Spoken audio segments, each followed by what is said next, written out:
50 years ago today, Apollo 17 Commander Gene Cernan and lunar module pilot Jack Schmitt guided Challenger to a pinpoint landing on a barren rock-strewn area of the moon called Taurus Littrow. A half-century later, NASA's newest moon explorer, the Orion spacecraft, is barreling its way back home after circumnavigating the moon and beyond in an elliptical distant retrograde orbit, now less than 2 hours away from splashing down in the Pacific Ocean west of Baja California to complete its shakedown mission that has opened a new era of deep space exploration. Good morning from the Artemis Flight Control Room here at the Johnson Space Center in Houston and Mission Control, where the entry team of flight controllers is on duty, ready to bring Orion home to complete a 25-and-a-half-day mission. As he was for the launch of Orion more than 25 days ago, NASA Flight Director Judd Freeling is leading the entry team here in the White Flight Control Room. The target for Orion is growing larger in the field of view, moment by moment. This is a live view of the Earth from a distance of 15,000 miles away. About 3 hours and 40 minutes ago, Orion conducted the final major maneuver of its mission, a return trajectory correction burn of its thrusters to further fine-tune its path toward its splashdown site in the Pacific. We'll be heading out to the Pacific shortly for the first in a series of reports from the scene where Orion will be recovered. After launching atop the Space Launch System more than 25 days ago and traversing some 1.4 million miles in its circuitous orbit past the moon and back, the most critical phase of the Artemis I mission for Orion is at hand. It is homecoming day, so let's run down the milestones you'll be hearing about and seeing over the next couple of hours. Next up for Orion will be the crew module's separation from the European service module. That pyrotechnic separation is scheduled at 11 a.m. Central Time, just 20 minutes before Orion begins its entry into the Earth's atmosphere at an altitude of 3,200 statute miles. Now, we had planned for Orion to conduct a maneuver called the raise maneuver, a 16-second thruster firing to orient itself at the proper angle for its plunge back into the atmosphere. But the latest targeting for Orion from the flight dynamics folks here in Mission Control indicates such a precise trajectory for the spacecraft, it was determined that the raise maneuver was not required. That could still change following crew module, service module separation, but at the moment, the raise maneuver will not be required. The major objective of this mission is to test the spacecraft's heat shield against the searing heat of entry, where temperatures will build up to around 5,000 degrees Fahrenheit around Orion, half as hot as the outer surface of the sun, twice as hot as the temperatures endured by returning space shuttles and other crew vehicles. Orion will perform what is called a skip entry, dipping into the atmosphere, then lifting out of the atmosphere and dipping back in like a flat rock skimming across a pond. This will provide aerobraking for the vehicle, will help to dissipate some of the vehicle's inertia, and will provide data needed in the future to select multiple splashdown sites for crewed missions. We are expecting 2 periods during entry when the buildup of heat-generated plasma around Orion will block communications and the receipt of data with flight controllers here in Houston. The first blackout should begin around 11:20 a.m. Central Time for just under 5 minutes, right around the time of peak heating on Orion, as it travels about 25 times the speed of sound. The second blackout period is expected around 11:29 a.m. Central Time for just under 3 minutes, right after the skip entry maneuver is complete. About 5 minutes after we regain communications with Orion, the pre-programmed commands stored on board will trigger the deployment of 3 parachutes at the top of Orion to pull the forward bay cover off of the crew module. That will initiate the sequential deployment of 2 drogue chutes and 3 pilot parachutes, followed by the 3 large main chutes to slow down Orion, enabling it to gently splash down in the Pacific. The current splashdown time, 11:39 and 42 seconds a.m. Central Time, 9:39 and 42 seconds a.m. Pacific Time. We'll be talking more about those parachutes shortly. The weather forecast at the splashdown site west of Baja California is excellent. The Spaceflight Meteorology Group here at the Johnson Space Center has just issued a forecast calling for scattered clouds at 1,700 feet, winds peaking to about 9 knots with periodic wave heights of about 5 feet. That is all within flight rule limits, and it should be a splendid day for Orion's homecoming.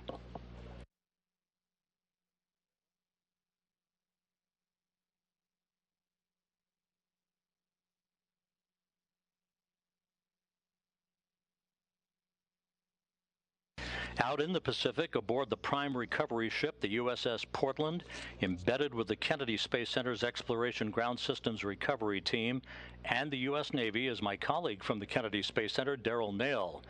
Daryl, good morning to you, and as they say in the Navy, give us a sit rep on preparations out there.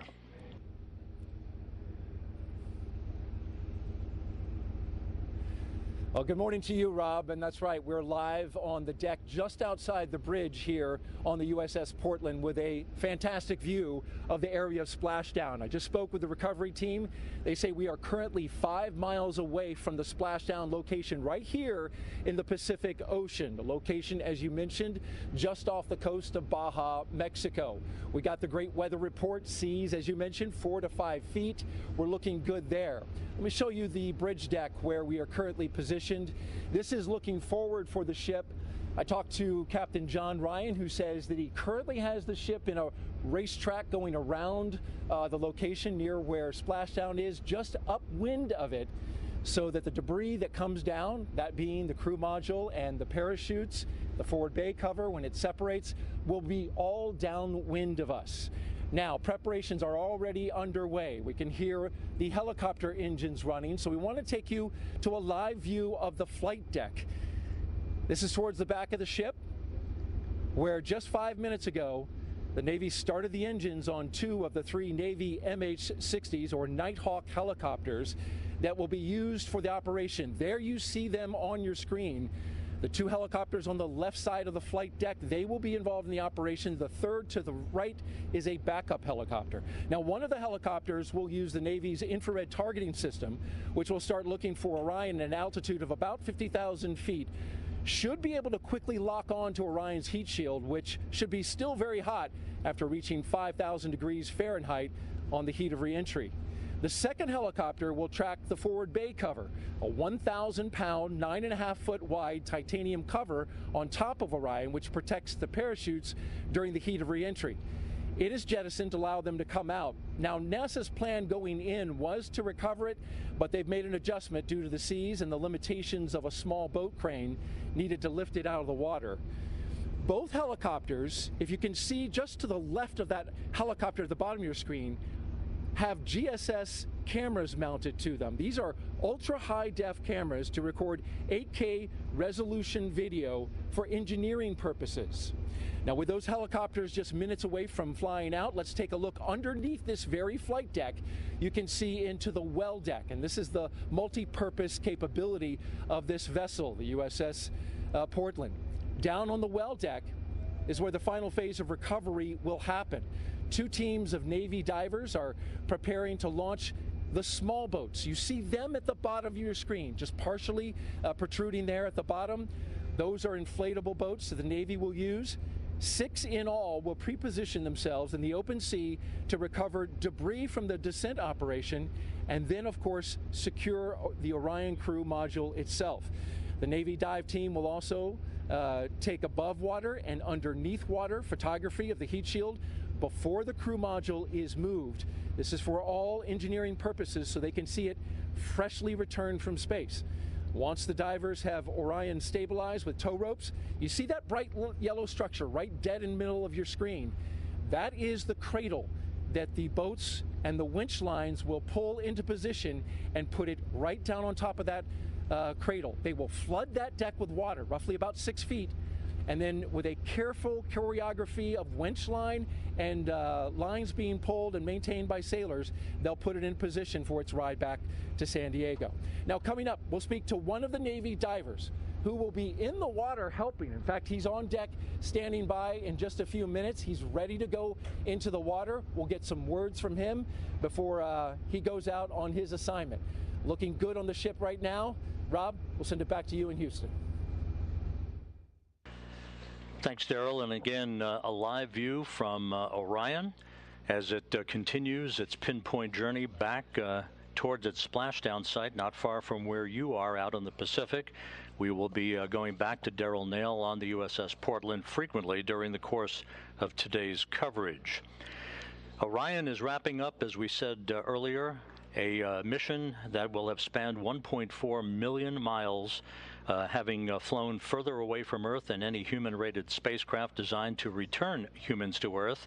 And of course, the big test that's coming up, the ultimate test of its heat shield that will repel temperatures that will build up around the base of Orion to about 5,000 degrees Fahrenheit at peak heating as Orion barrels back into the Earth's atmosphere. It has been an incredibly successful mission for the Orion spacecraft. We'll be talking to a variety of people about all that, officials and managers and engineers throughout the course of our coverage today. But for the moment, let's take a visual and interactive look at this mission with NASA's Philip Hargrove, who will use the moon board to explain it all. Yes, welcome to the moon board here at the Apollo Saturn V Center. It's been a super exciting month since the Artemis I launch. So let's take a look back at everything that happened just a few miles away from where I'm standing right now. Now on November 16th at 1:47 a.m., the SLS lifted off from Launch Pad 39B here at Kennedy Space Center, and it put on an incredible show for everybody watching here from the Space Coast. I can't even describe to you how amazing it was to watch that core stage. Those solid rocket boosters provide over 8 million pounds of thrust at liftoff. Now, those boosters and the core stage got us going from 0 to over 17,000 miles per hour in just about 8 minutes. And then once all that propellant was depleted, the responsibility was passed on to the interim cryogenic propulsion stage. Now, the first job of the ICPS was to perform a perigee raise maneuver. And this means that we're getting into a low Earth circular orbit that allows us to deploy those solar panels, start harvesting energy, and do systems checkouts to make sure that we are ready for our journey. And we stayed in that orbit for about 30 minutes, and then we did our translunar injection burn. This is the primary responsibility of the ICPS because it gives us the energy to escape low Earth orbit and commits us on a path out to the moon. Now, once it completed that burn, the ICPS separated from the Orion, and it performed one final burn to completely leave the Earth-Moon system. And after doing that, Orion was on its way out to the moon. So it spent about 4 days heading out towards the moon. And then we quickly dipped in about 60 miles above the surface of the moon and did an outbound powered flyby. Now, that powered flyby means that we're taking advantage of the speed we already have, the gravity of the moon, and the energy we get from the service module's engines in order to target our orbit. And the orbit that we were targeting is called a DRO, or a distant retrograde orbit. And what that means is that instead of moving counterclockwise relative to the Earth like the moon does naturally, we are moving clockwise. So we're going in this opposite direction. That's what retrograde means. And distant means that we are going farther away than we have with any human spacecraft before. We're orbiting about 38,000 miles above the surface of the moon. And this is a really convenient orbit because we're able to stay there without having to use a ton of fuel for station keeping. And it also provides a safe, efficient path back home when we're ready. So this allowed us to learn how to operate in deep space, one of the core tenets of this mission. And then once we were ready, we started our trip back home. So we performed one more powered flyby, this time targeting our return, where we lit up those engines as we dipped close to the surface of the moon.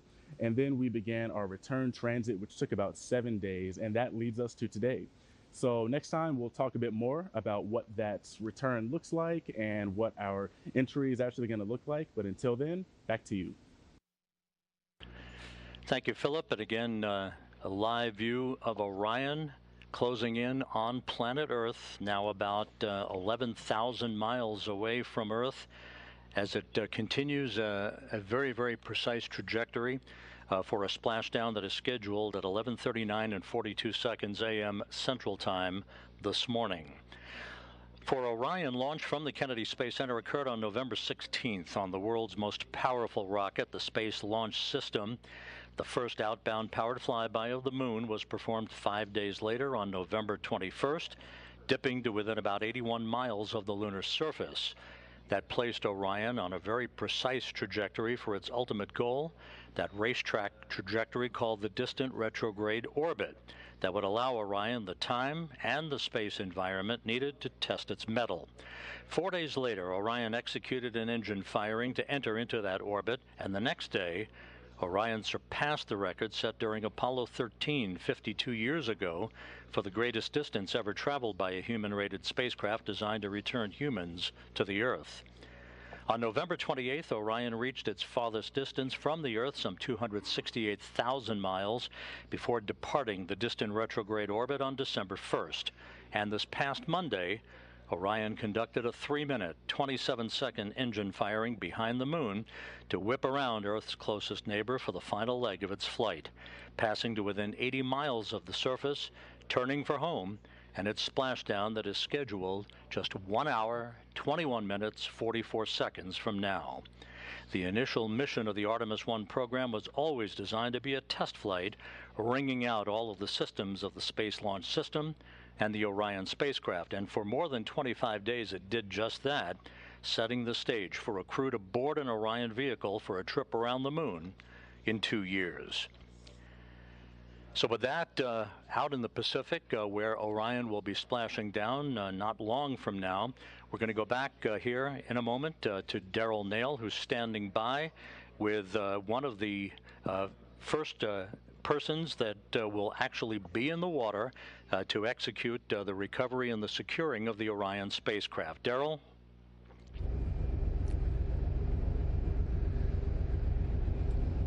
That's right, Rob, and his name is Wayne Shearer, and he is the Navy diver first class aboard boat number 2. He is the lead on one of the 2 small boats called Cricks, which are essentially small inflatable Navy boats. He's just about 20 or so minutes away from getting into that boat. Thank you, Wayne, for coming up here and making some time for us to tell us about the operation today. Of course, sir. So tell me exactly how your team goes about securing this spacecraft after it comes back from space, splashes down the water just a few miles from us. Well, sequence of events are going to go splash down, wait 2 hours. We're going to do a hazard analysis, make sure there's no gas coming off of it. We're going to come up, take those pictures like you said earlier for those engineering purposes. Once that's done, then we put the what's called a pony collar on it, and then basically it's a sequence of events of pulling all those ropes out like you said earlier and pulling it into the well deck. Easy day.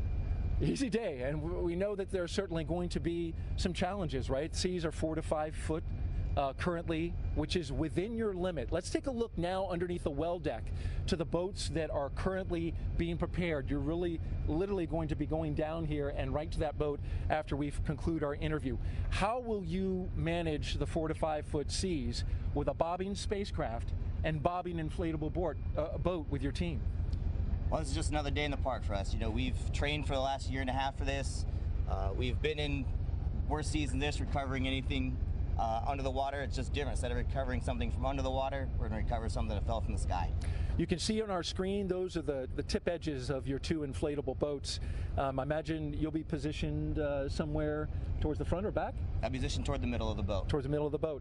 And as you do this operation, have you thought about just the importance of it, reflecting that it is you who will be one of the first people to put your hands on a spacecraft that just came back from space? I mean, definitely, this is probably every kid's little dream, or every little kid's dream, to be able to do exactly what I'm doing today, you know, and I think I can speak for the whole dive team that we're honored to be part of history and to be part of something so monumentous, and just ready and excited to go out and do this. On a personal note, you and I were talking about how you got into the Navy and the dive team. What was it that motivated you to become a Navy diver, and then ultimately, now that you're on this operation, looking back at that choice?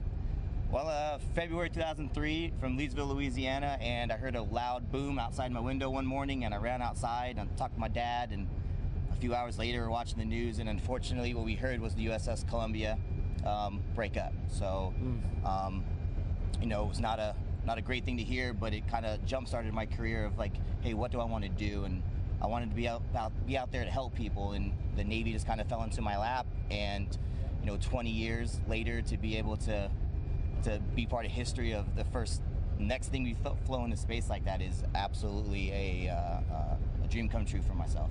Certainly a tragedy for NASA, one that has created many lessons learned for our agency, but interesting that it led you into this.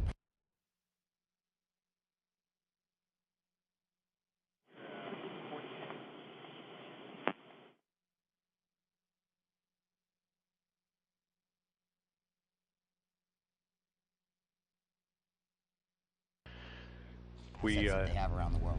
And briefly, Wayne, as you look out here to the Pacific Ocean, where you will literally be in the water in just a few minutes, will you be sharing any words with your team? Good luck, be safe, and let's be part of history. All right, we wish you the best. Wayne, thank you for taking the time, and good luck out there. Thank you, sir. Rob, we'll send it back to you. Thanks, Daryl. It looks like a great day out in the Pacific, west of Baja, California, where Orion is headed. And you can't beat this view, though. The view of the Earth, where Orion is headed, tried and true on a pinpoint course for a splashdown just 1 hour and 16 minutes from now. After Orion enters the Earth's atmosphere at the conclusion of this 25-and-a-half-day mission, the spacecraft is going to rely on a very heavily tested parachute system to slow down its speed and allow for a very gentle splashdown. Koki Machin, the chief engineer of Orion's parachute assembly system, now describes the process and the path to the certification of the parachute system.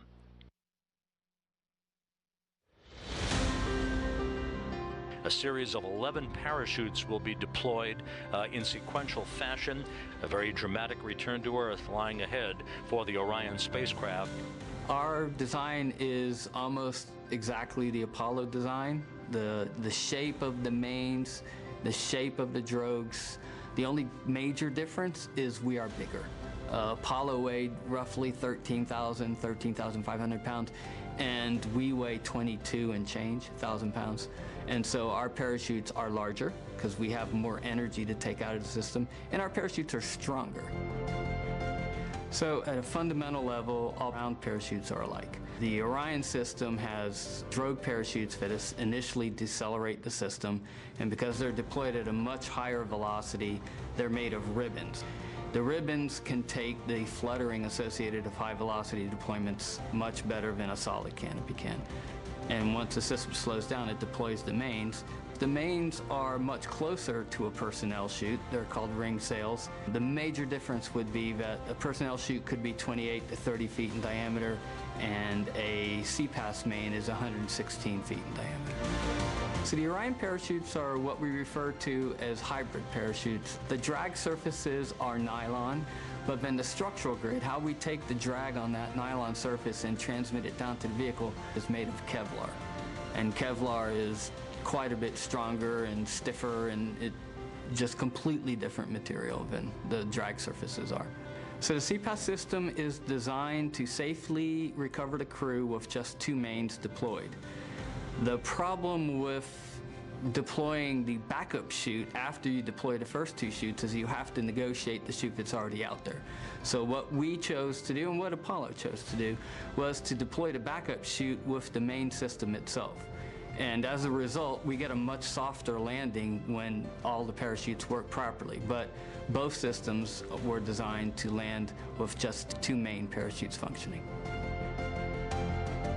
When we did the pad abort test at White Sands, I was quite scared. But I wasn't scared for our system. I was scared for the repositioning after the rockets took off the capsule and repositioned it. It was perfect. That thing reoriented like it was on rails.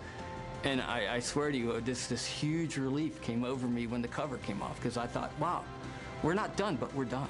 I know this system's going to work.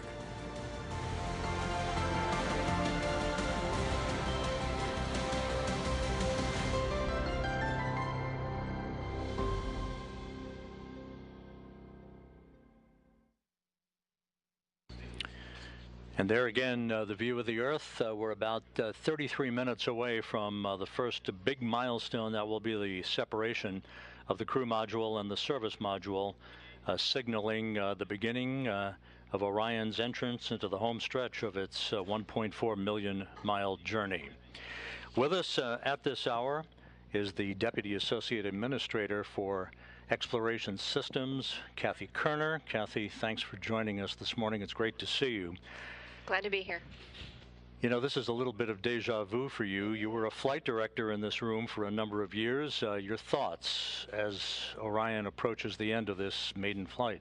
Yeah, certainly a lot of history in human spaceflight has been made in this room, and we're making some more today. And really excited. There's a lot of energy in the room, and it's very familiar, but it's also very different as we step into this next episode in human exploration. You know, the mission had its trials and tribulations getting off the ground, but once it did, so far, so good. The mission has exceeded expectations in many areas. Of course, the post-flight analysis is yet to come, but from the top level, the 1,000-foot level, looking down at the mission, what are your thoughts about what has been accomplished in setting the stage for a crewed mission 2 years from now? Absolutely, this has been a phenomenal mission thus far. If you asked me to grade it, I'd give us an A+. I think that the work that has been performed both by the Exploration Ground Systems team, the SLS team, and the Orion team has been fantastic. We've been learning how the spacecraft operates. We've been learning how to fly this amazing machine, and it's gone so well that we've actually been able to add tests during the mission that help expand the envelope that we're going to be able to use to operate the spacecraft once we have crew on board. The major objective of the mission lies ahead. That's the rigorous testing of the heat shield, as we've just seen in our features. 5,000 degrees Fahrenheit building up around the spacecraft, twice as much as space shuttles endured when they re-entered the Earth's atmosphere. How do you think it's all going to fare, and what then needs to be done to analyze the performance of the heat shield in certifying that we are good to put a crew on board in a couple of years? So this test, this is the primary objective of this test mission, but we've got a lot more objectives that we need to accomplish between now and when we launch crew. We have an environmental test that we need to conduct of the entire integrated spacecraft once we get the environmental and life support systems on board. So this is just one of many tests that we have going forward and one of many analyses that we need to do with all of the post-flight data that we retrieve from the spacecraft. We opened up the broadcast paying homage to Apollo 17 landing on the moon 50 years ago today. It's only coincidence that this happened, but it seems very appropriate, doesn't it? It does. It seems fitting that we would honor Apollo with the new legacy of the Artemis generation and this mission today. Thanks very much, Kathy. Kathy Kerner, the Deputy Associate Administrator for Exploration Systems, and we're nearing the end of the home stretch here of this very first mission. Thanks. Thanks, Rob. Great to be here.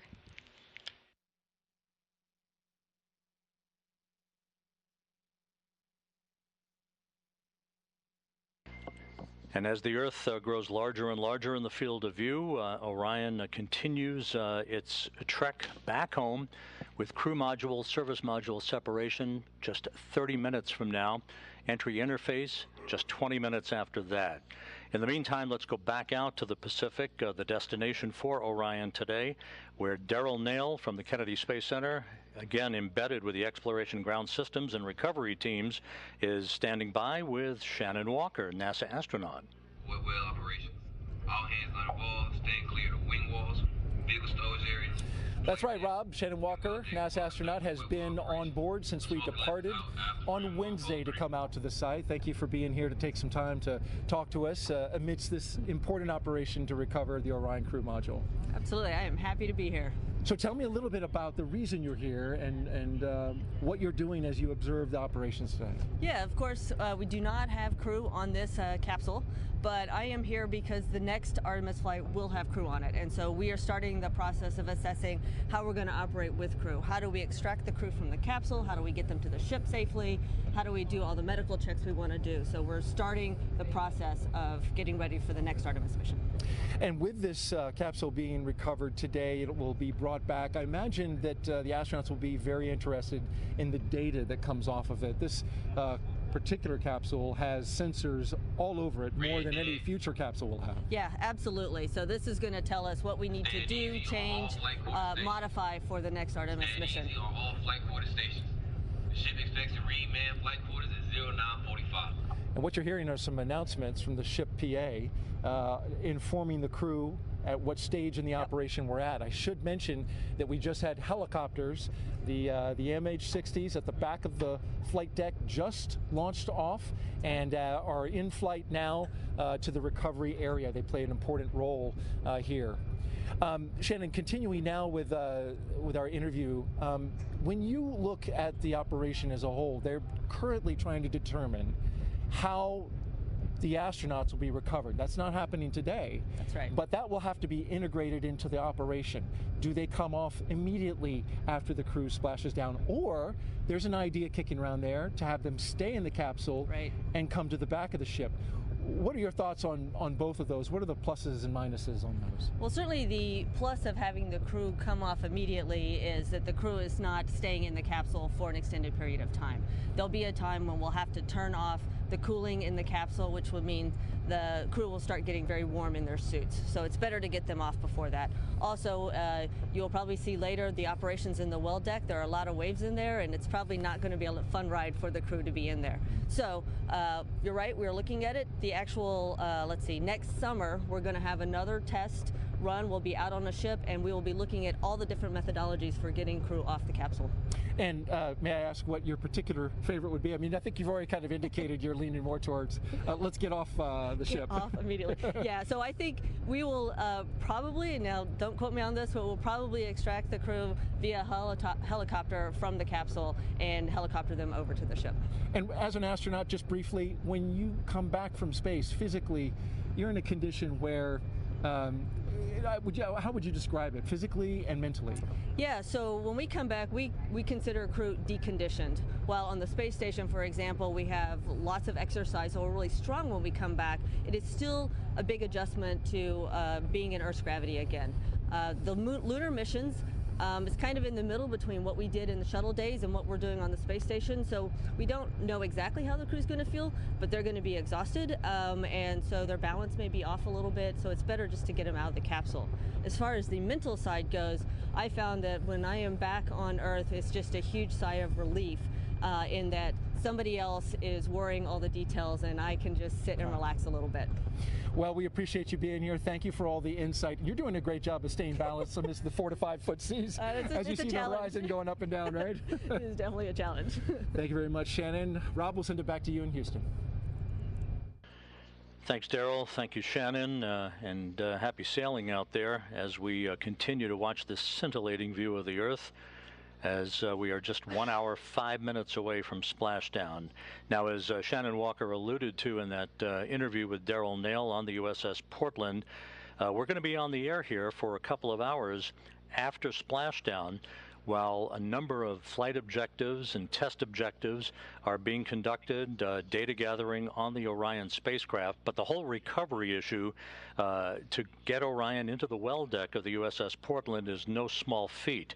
Melissa Jones, who is the landing director and the recovery director from the Kennedy Space Center, has worked tirelessly to choreograph all of the elements of that recovery operation.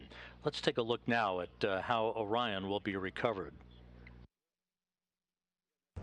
Today we are aboard the USS John P. Murtha, and behind me is a mock-up capsule of the Orion crew module, and we are training the team to be ready to do Artemis I recovery operations. My role as the NASA recovery director is to lead the interagency team that will recover the capsule. Ever since the Apollo program, NASA and the Navy have worked together to recover NASA's capsules in the water. So one of the huge benefits of working with the Navy is the fact that they're operational and we leverage their core competencies to bring the flight hardware and the crew back safely from the moon. On the Artemis I recovery day, my job will be to direct the team through the integrated operation to recover the capsule. The ship will get to the recovery location 24 hours before, and we will start launching weather balloons. And that data will go back to Houston and will help inform where we splash down. A couple hours before splashdown, the Navy launches small boats off of the knuckle boom crane, and helicopters will take off and they will do their circles in the air, and they are waiting for the capsule to re-enter so that they can get good data and photo imagery of the capsule on its way back to Earth. Once that is done and we splash down, we will safe the capsule, approach the capsule, attach lines to the capsule and recover it into the well deck of the ship. Artemis I recovery operations will take about 5 hours to perform all of the work we need to do because we are gathering data so that we can fly crewed mission on Artemis II. When Artemis I splashes down, it's going to be the culmination of all of the hard work that we've put in as a team. It's going to be an amazing feeling, hearing that we've met Earth's interface and that we can see 3 good main parachutes. And when we hear splashdown, I'm going to get goosebumps all over me.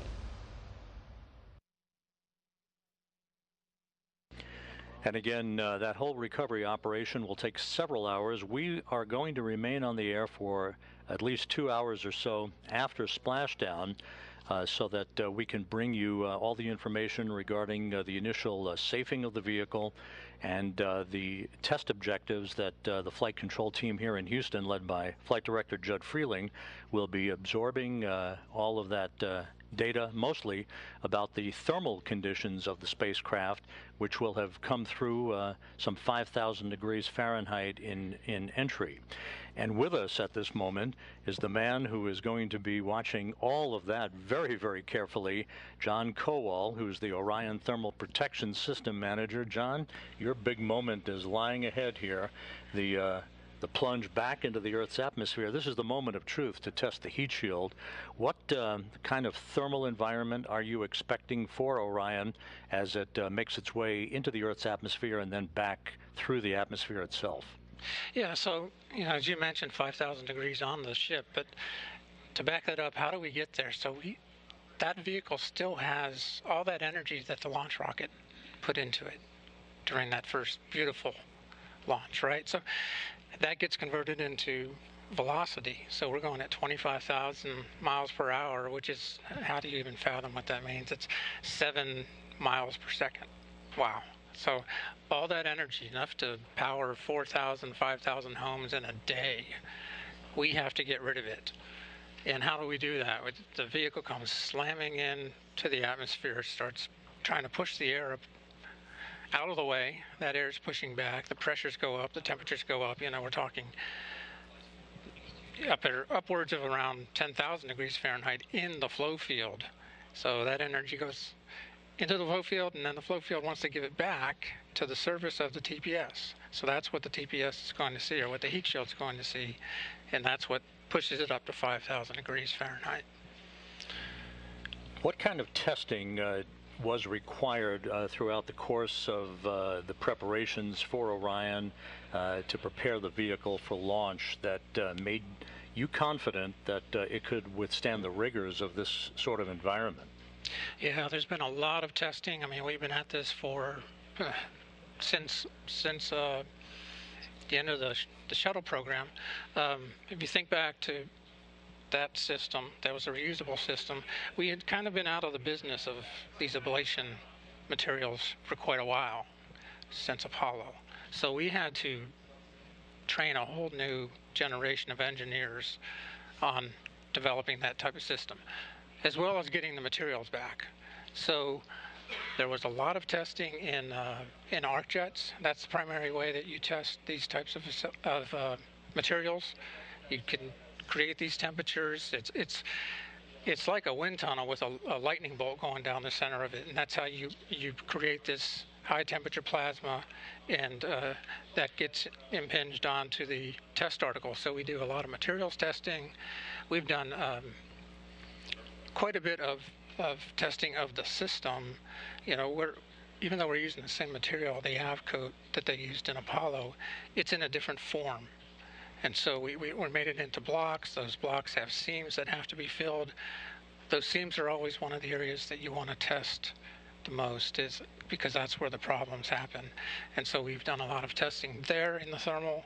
And also structurally, we've had to do a lot of testing to see how the AVCoat blocks interact with the structure underneath, and make sure that it's all going to hold up to those loads. And John, it's about 11 minutes or so from the time of entry interface at an altitude of about 400,000 feet until we come out of that second blackout period. So that's going to be a very interesting time, a sort of a nail-biting time, if you will. But after the vehicle splashes down and is back at the Kennedy Space Center in a few weeks for post-flight analysis, What are the sorts of things that you and your engineering team will be looking for to give it a passing grade in preparation for putting a crew on board a couple of years from now? Yeah, there's a couple things that we look at. I break it into two different categories. The first is the flight data. We have instrumentation embedded in the heat shield at a number of locations. So we measure temperatures, we measure heat rates, we measure pressures, stresses. All that data will tell us how the material actually performed in that flight environment. It will also help us to inform our computer modeling methods, and that's another thing that we need to make sure that it's performing how we thought it was going to perform, so that we can use those models in the future, to predict for other missions. Now, the other thing we'll do is we'll be looking at the hardware itself. The instrumentation, you only get measurements where you put that instrument, of course, right? But looking at the heat shield, just looking at it, the big picture, you can see the streamlines, you can see how the flow was going across the heat shield, you can see where boundary layer transition may have occurred. So there's so much to just visually see, and then we'll be taking samples of the heat shield, we'll be taking that material out and looking at how much had ablated, looking at the char thickness, the density gradients as you go through as the material burned off, and comparing that to what our models have predicted. And again, that'll help us to be able to validate and correlate our models further. Very good. It's going to be a very important time for the engineers, of course, and we'll see how Orion fares here in the next hour or so. John Kowal, Orion's Thermal Protection System Manager, thanks very much for joining us this morning. Sure. Thank you.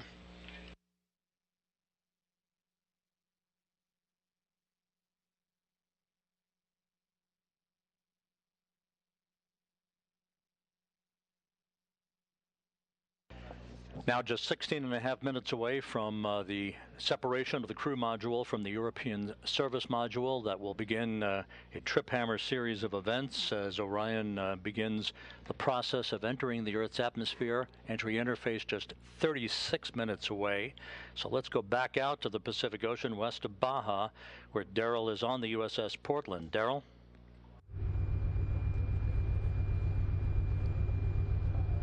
That's right, Rob. Quick update for you on out here in the Pacific Ocean, just off the coast of Mexico. We have the small boats, the Navy small boats. All 6 boats are now in the water. They call them cricks.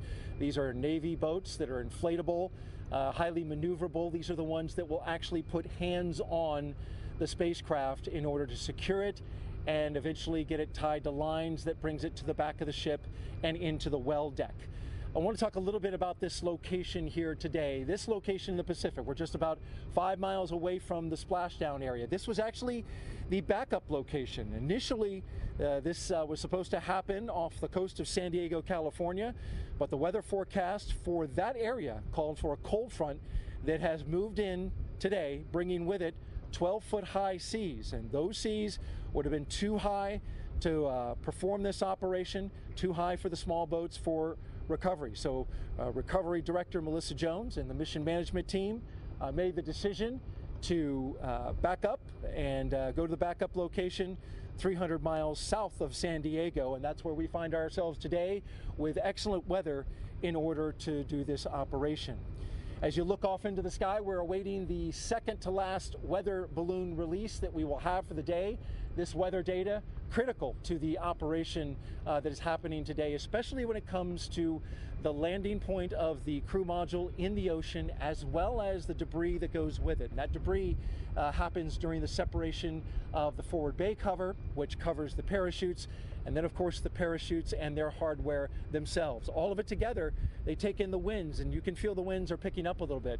That wind data will give us refined information and data in order to calculate exactly the landing spot. Now, we're not alone out here in the Pacific Ocean. We do have friends helping us today, and I want to take a shot now of a ship off in the distance that has joined us for today's operation, and that is the USS Montgomery. That ship is just a few miles away. As you can see it there, the USS Montgomery is providing security today. It is what the Navy calls a littoral ship. It specializes in close to shore combat, It's highly maneuverable in that space. Today, though, it has a peaceful mission, and that is to provide security to this location during splashdown. So for the public safety, to prevent boats from coming in and around the area, as well as provide additional eyes to the sky in tracking Orion crew module as it comes down. You can see a little bit of a bounce there, and that's caused by the seas that we are currently experiencing, which are in the range of 4 to 5 feet. Those seas, closely tracked by our NASA team with the wave management system, wave monitoring system rather, they are closely monitoring the seas for the moment where we bring the Orion capsule into the well deck. That is a highly choreographed and very dynamic operation. With the seas being what they are, when those waves come into the well deck, it can create a very dynamic environment with waves splashing back and forth inside the well deck, and teams on ropes trying to stabilize Orion to get it in just the right position here on the ship to then allow the well deck to drain out, have the Orion crew module put in place for its ride back to San Diego. That's the latest from here on the USS Portland out in the Pacific Ocean. Rob will send it back to you. Thank you very much, Daryl. We can report that all of Orion's systems are performing magnificently at this hour.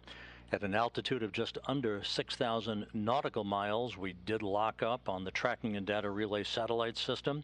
So Orion's telemetry is now being processed through the TDRS network.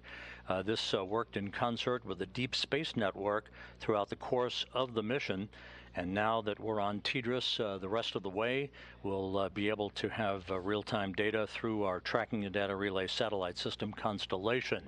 We're just 11.5 minutes away from crew module, service module separation, the first major milestone on the road home in this final phase of Orion's 25.5-day mission. So let's take a visual and interactive look at what is coming up for Orion's journey back to Earth. Let's go back to NASA's Philip Hargrove at the moon board. Thank you. Welcome back to the moon board. So we're going to talk a bit about the European Service Module and the Orion Crew Module. So as we know, these two systems have been working in tandem for a really long time, and that extends beyond just this Artemis I test flight for the past 26 days. So back in 2019 was when they were first integrated and pieced together. In 2020 was when they were fully assembled, including the solar panels and the protective fairings that protected them during launch. And then they were finally attached to the launch abort system and made it on top of SLS in October of 2021, prior to, of course, launch on November 16th, just 26 days ago. So we know that one of the primary test objectives of this mission is to make sure that this heat shield at the bottom of the crew module is able to safely bring our astronauts home from deep space. Now, for reference, when we bring astronauts home from the International Space Station, they're coming in at about 17,000 miles per hour. But today, Orion is coming in at 25,000 miles per hour. So we're coming in way hotter, way faster than we have done before. So we need some new heat shield technology. And we also need some additional hardware in order to slow us down and make that really happen. So let's talk about what that looks like. So this forward segment of the Orion crew module is called the forward bay cover. And this section is actually designed to completely be pulled off by 3 parachutes. So we have 3 parachutes that's going to pull that off. We have 2 drogue parachutes that are going to come out after that to slow us down a bit. We have 3 pilot parachutes that are going to pull our mains out. And then the stars of the show are 3 main parachutes that measure up to 116 feet in diameter each. So that gives us 11 parachutes that it takes to get us safely back home. So now that we know a little bit about what that hardware looks like, we can take a look at what that journey actually looked like. So as we know, we had a 7-day return transit. And as we approached the Earth, the service module and the crew module separated from one another. And the service module is going to burn up in the atmosphere above the Pacific Ocean. As that happens, the Orion crew module is going to use its reaction control thrusters to do a 180 flip and point that heat shield towards the atmosphere as we target re-entry. So a really important phase here is entry interface. This is at an altitude of about 400,000 feet, and this is where we define a lot of our entry conditions, such as the flight path angle and the velocity. Now this is really important because if you come in at too shallow of an angle, you may bounce right off the atmosphere and not even re-enter. But if you come in too steeply, you're going to experience forces that are beyond the design of your spacecraft. So what we're going to do today is actually toe the line and do a nominal skip maneuver where we're actually going to bounce off once. That allows us to have a steeper re-entry, and that actually increases the heating, allowing us to really test the capability of that heat shield. And we will also be minimizing the G loading, which leads to a softer ride for the Moonican and in the future for our Artemis astronauts. Now, once we do that, the atmosphere is going to slow us down pretty significantly, but we'll still be going over 300 miles per hour. And then we will slow down to 20 miles per hour after that sequence of 11 parachute deployments. Now, once we splash down west of California, we will have these red inflatables that will make sure that no matter what orientation we hit the water at, we will be right side up. And then the USS Portland is going to recover the capsule and bring it back to the US Naval Station in San Diego. Now, there's a really large team comprised of US Navy, Air Force, NASA, contractors who worked really hard to prepare for today. So I am super excited to see them welcome Orion home. Back to you.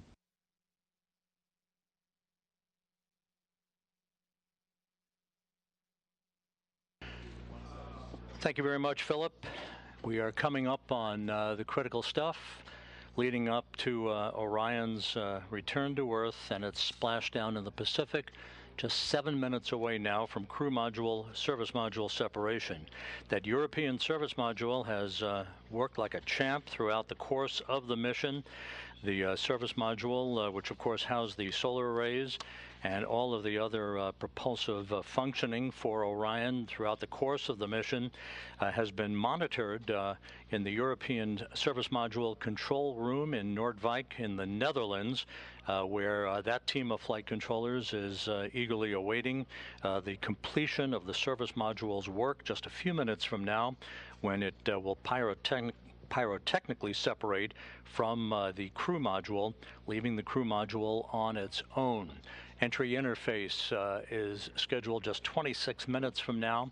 We'll be receiving reports from Flight Director Judd Freeling and his team of flight controllers throughout Orion's descent back into the Earth's atmosphere and through all of the parachute deployment sequence events leading up to splashdown that is scheduled at 11:39 and 42 seconds a.m. Central Time, 9:39 and 42 seconds a.m. Pacific Time.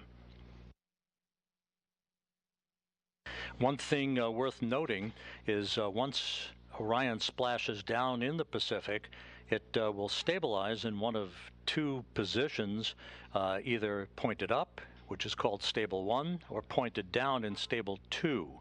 The crew module uprighting system, known as the CMUS, deploys a series of 5 bright orange helium-filled bags on the top of the capsule that will either flip Orion right side up or keep it right side up in its stable 1 position. Those 5 bags are packed in hard containers and installed atop the capsule inside the structural gussets between the parachutes and other equipment. They're inflated with helium gas that is stored in pressure vessels located close by the bags. Each bag has its own independent inflation system. The CMUS, or crew module uprighting system, initiates after landing and opens up a valve for helium to flow into those uprighting bags. It is considered, at least operational, that we have 4 out of those 5 bags to inflate to maintain a stable 1 configuration for Orion to enable Navy divers to approach the vehicle. One of the first things that they'll be looking for is any leakage of toxic gas or toxic fuel from the vehicle. Assuming there is no such leak and that Orion appears to be in good shape, then they'll begin the methodical process of approaching the vehicle with other personnel and other Navy assets in order to begin the securing of Orion on the ocean for its towing back into the well deck of the USS Portland.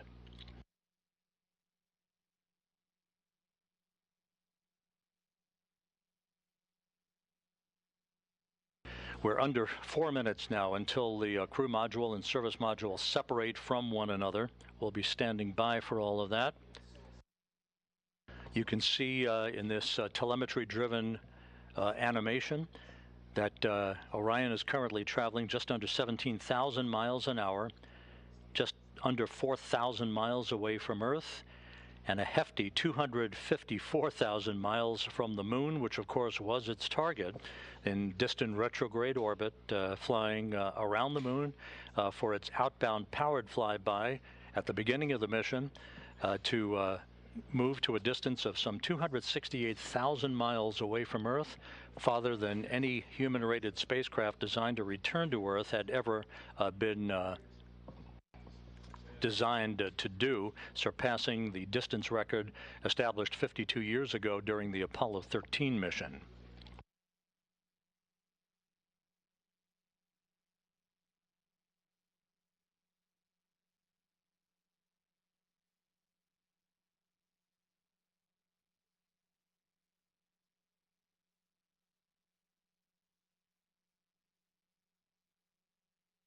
Here in Mission Control, the flight dynamics folks and the guidance, navigation, and control folks have put up a graphic which is essentially the ground track for Orion as it will make its way across the southern Indian Ocean, passing the northwest coast of Australia en route to its ultimate trajectory that will carry it across the Pacific.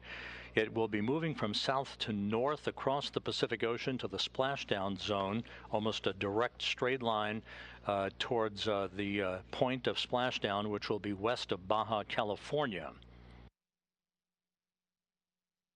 Now just under 2 minutes until crew module, service module separation.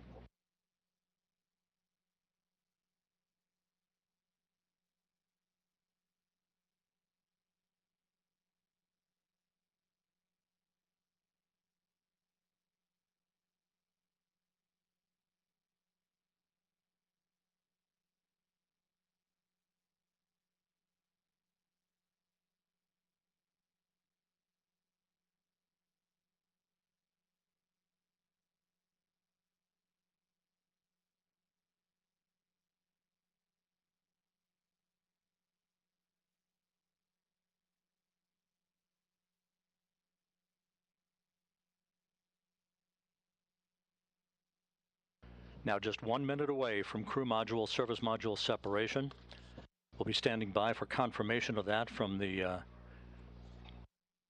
mechanical systems officer here at Mission Control.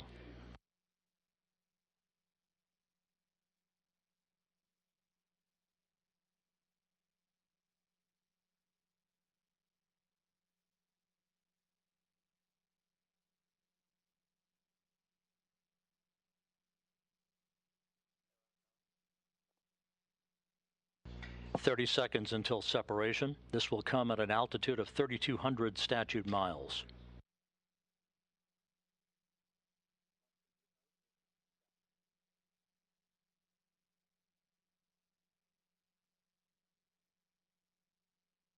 "10 seconds until SEP.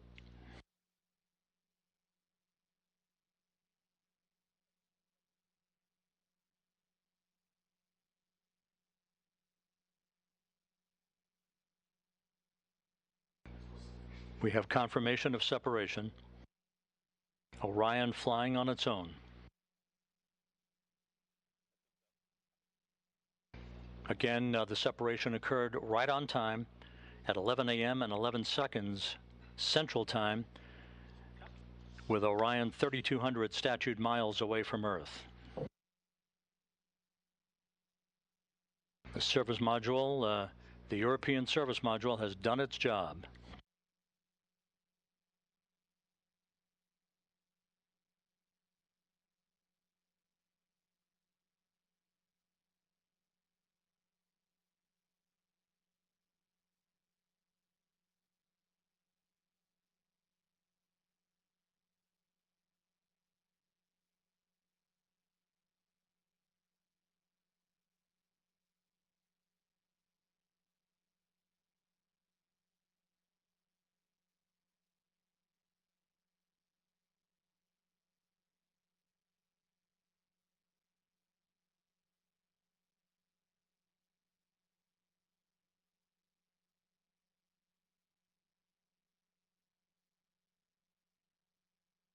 So with Orion flying on its own, we're about 18.5 minutes away now from the point of entry interface, where Orion will be put through its paces. This is where the heat shield will begin to feel the effects of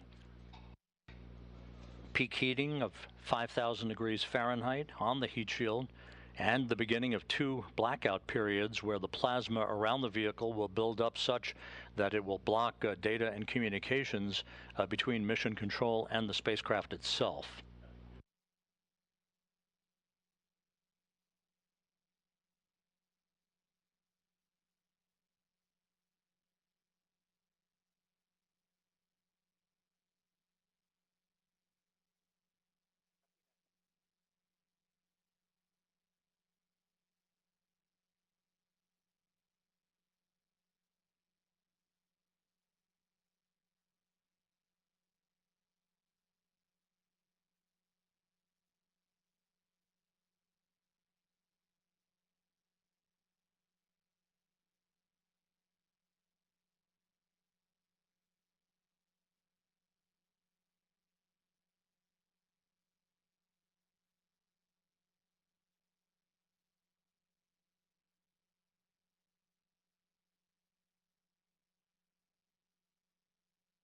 Orion continues to fly smoothly on, all of its systems in excellent shape.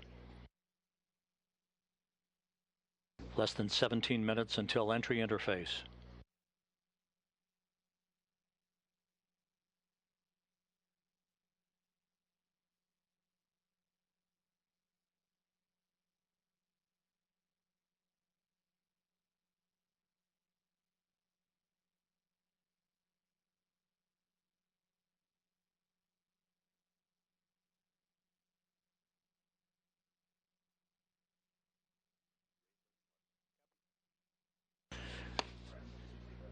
And the crew module raise burn that we thought was not going to be needed is being conducted. Just basically a fine-tuning of the orientation and the angle, a 16-second firing of the thrusters, and a good burn reported, 8.12 feet per second, and a change in velocity. So the raise burn was executed. That will further fine-tune Orion's path at the proper azimuth or orientation, where the heat shield is at its optimum angle to begin the repulsion of the heat that will build up around the heat shield at the time that we begin entry interface, just about 15.5 minutes from now. So the crew module service module separation went off as planned. The raise maneuver was executed at 11:03 and 41 seconds Central Time. Again, the raise maneuver was executed. Orion now flying at the proper orientation for entry interface into the Earth's atmosphere. Entry interface is scheduled at 11:20 and 14 seconds a.m. Central Time at an altitude of 400,000 feet. At that point, Orion will be traveling 24,464 miles an hour with a range to splashdown of 3,659 statute miles.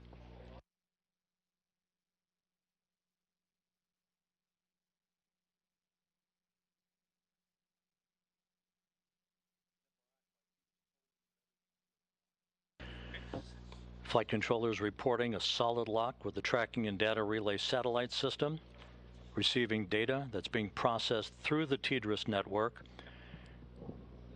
Just a reminder that after we pass into the Earth's atmosphere, at the speed at which we're going, and with the temperatures expected to build up very quickly for peak heating around the heat shield of Orion, we will begin the first of 2 blackout periods, the first of which is scheduled to begin at 11:20 and 16 seconds a.m. Central Time and will last about 4 minutes and 48 seconds. At that time, entry guidance, which has been stored on board, pre-programmed commanding for Orion to continue to point its way toward the splashdown zone, will take over. The first blackout period should end around 11:25 and 4 seconds Central Time. That will set the stage for the skip entry, basically the maneuver that will enable Orion to dip into the Earth's atmosphere and skip back out of the Earth's atmosphere and dip back into the Earth's atmosphere like a rock, a flat rock on a pond. That will continue to dissipate energy and heat on the spacecraft, and is a maneuver that data will be gathered for to try to bring in multiple splashdown sites for crewed missions in the future. The second of the two blackout periods is scheduled to begin at 11:29 and 3 seconds a.m. Central Time, and that will last for about 2 minutes and 50 seconds till about 11:31 and change. That'll be the final blackout period, after which we should lock up solidly for the remaining 8 minutes or so until splashdown.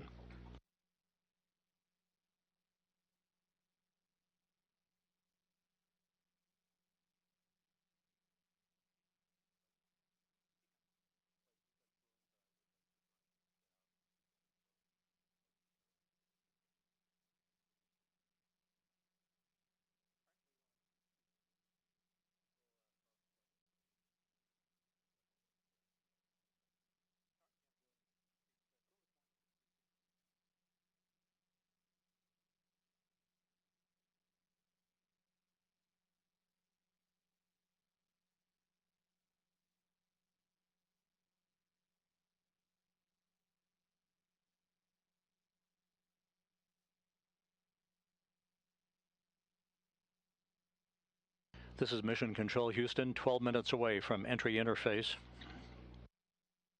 Everything is going by the book so far here in Mission Control, very quiet on the loops.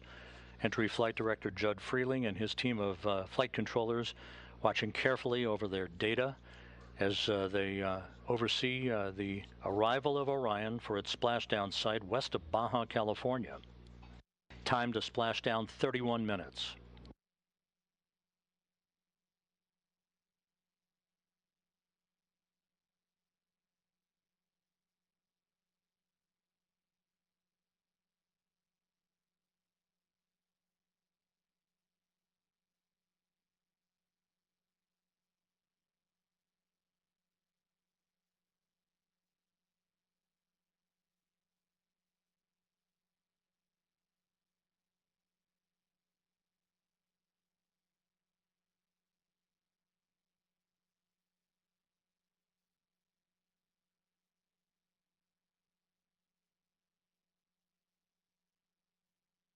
Less than 11 minutes now until entry interface.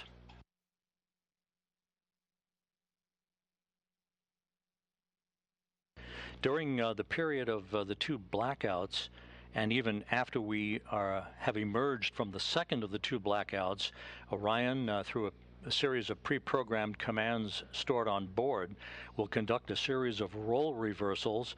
This is very much like space shuttles conducted during their entries back to Earth, where it will roll to the left and then back to the right, banking roll reversals that will bleed off excess energy, excess inertia and speed, and control the thermal characteristics of the vehicle as it heads towards its subsonic point, where it will go under Mach 1.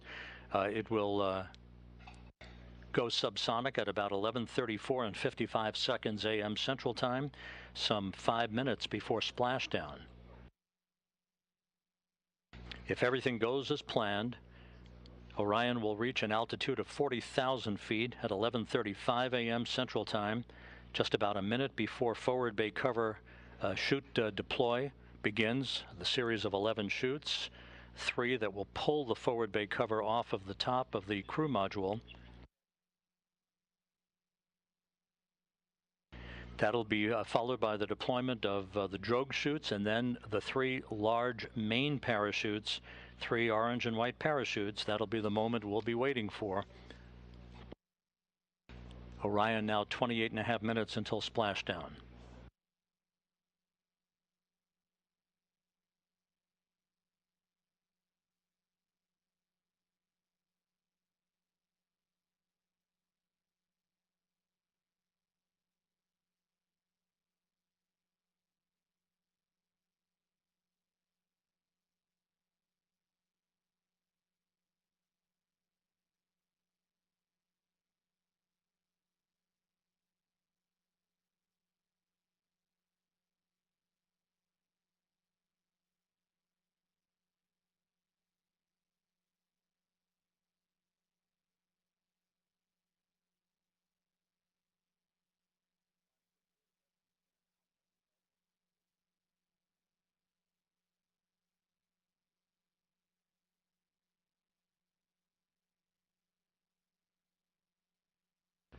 Orion is approaching the northwest coast of Australia.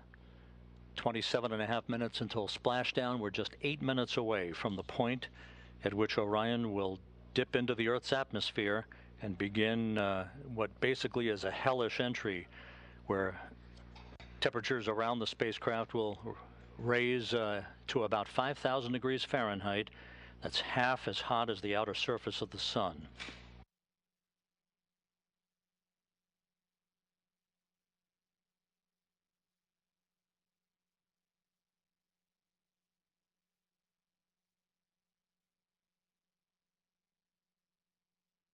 And correction, Orion is actually traveling over the South Pacific at the moment, moving from south to north. Just 7.5 minutes until entry interface.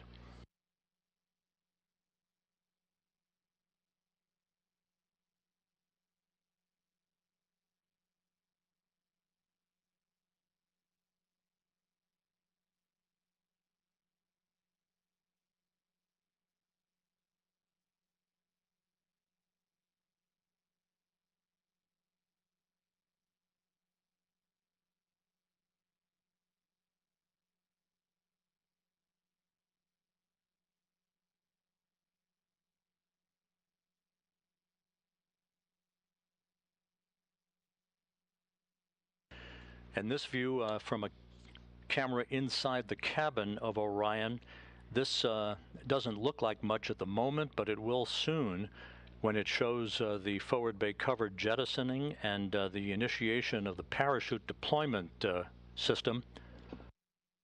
Entry interface less than 6.5 minutes from now.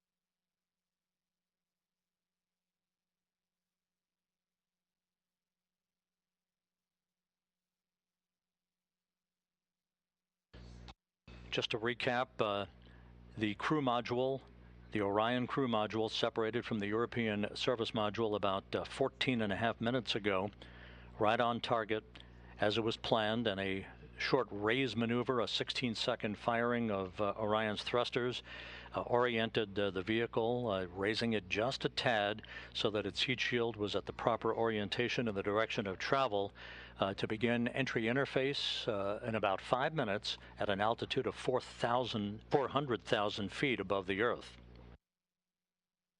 Orion is making its way south to north across the Pacific Ocean.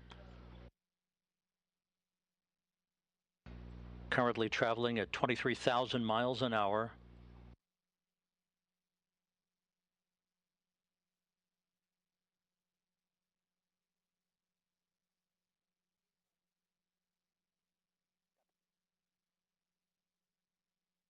We're about 5 minutes away from entering the first of the 2 blackout periods, which will last about 4 minutes and 48 seconds.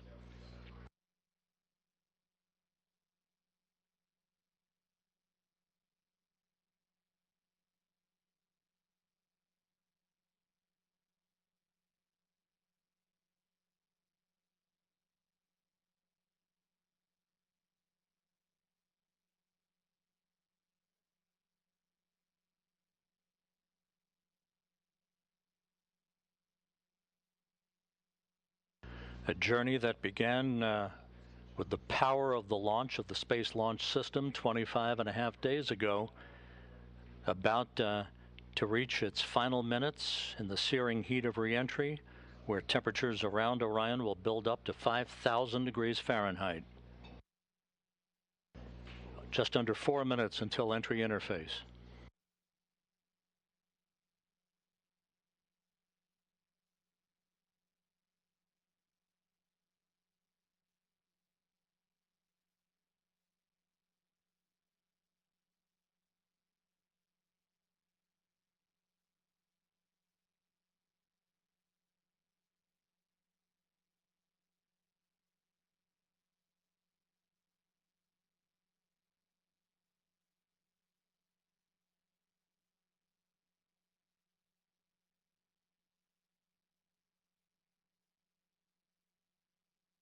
once again at entry interface, which we will reach about 3 minutes from now. Orion will be at an altitude of 400,000 feet, traveling just under 25,000 miles an hour, with a range to splashdown of 3,659 statute miles.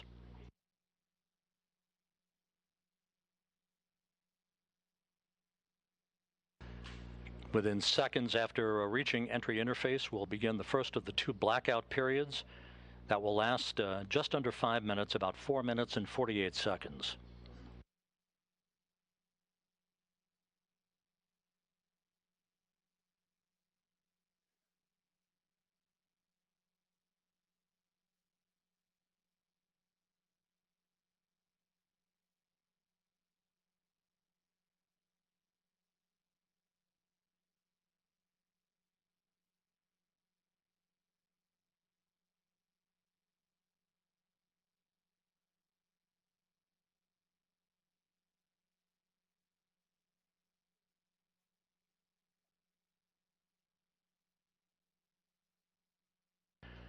And here's the ground track for Orion as it passes well to the west of South America. We're just 1 minute 44 seconds away from entry interface, moving from south to north to its splashdown target west of Baja California.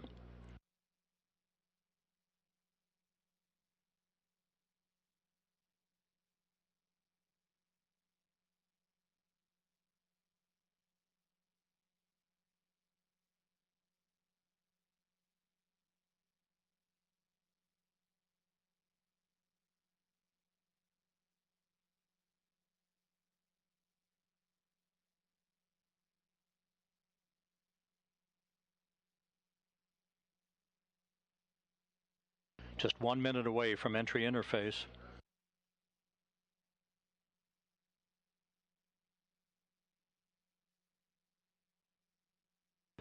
And this view from the cabin camera, looking out of the upper hatch of Orion, you can see the limb of the Earth. We're going to be losing all of the data here shortly once we enter into the Earth's atmosphere and begin the first of the 2 blackout periods.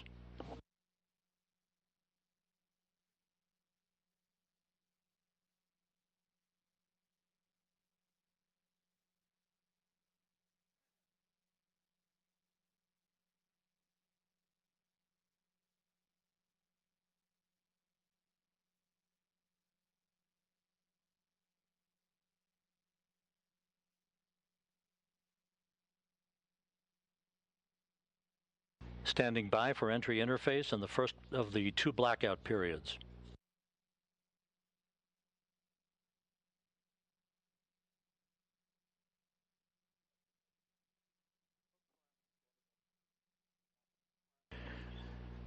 We are now in the entry phase. Entry interface has begun. Entry interface at 400,000 feet. Orion traveling just under 25,000 miles an hour.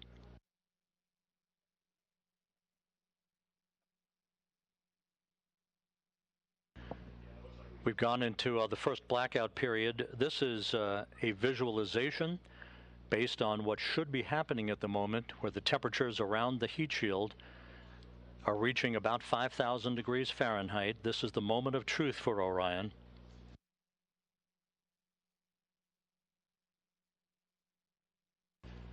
We should be coming out of this first blackout period just under 4 minutes from now.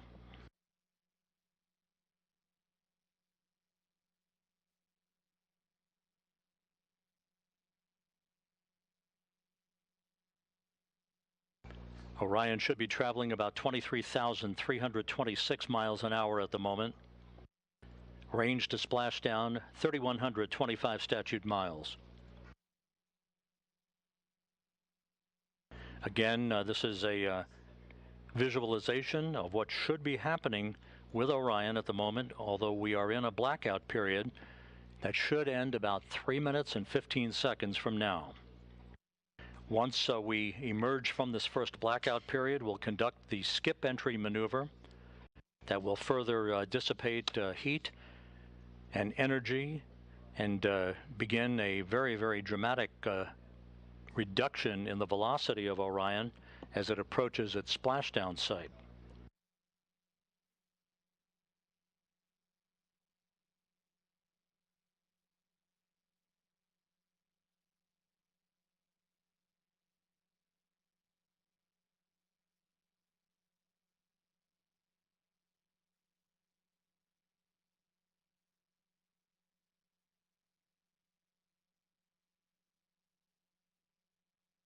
Clocks here in Mission Control showing the sequence of events yet to come. The first blackout period to end about 2 minutes and 18 seconds from now. The second of the two blackout periods would begin about 6 minutes from now for about 7 minutes, followed by the jettisoning of the forward bay cover. That will begin the sequence of the deployment of the parachutes. First, a pair of drogue chutes, 3 pilot parachutes that will then pull 3 main parachutes to begin the final moments of Orion's descent back to its splashdown in the Pacific Ocean.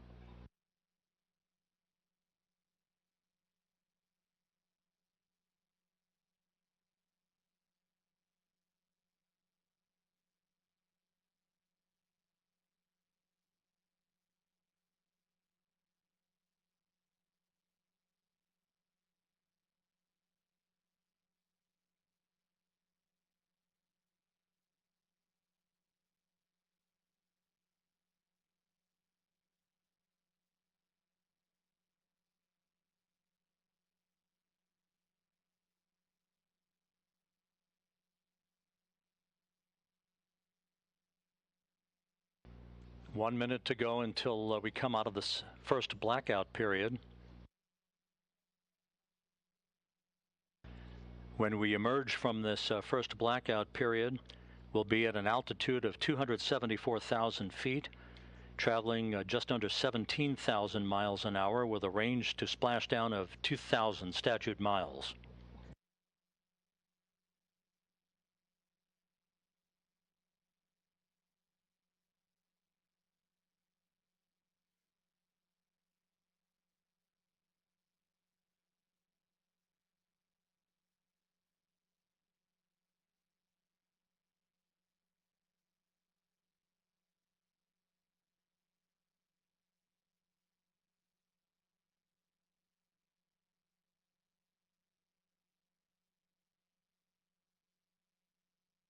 Standing by for a reacquisition of signal.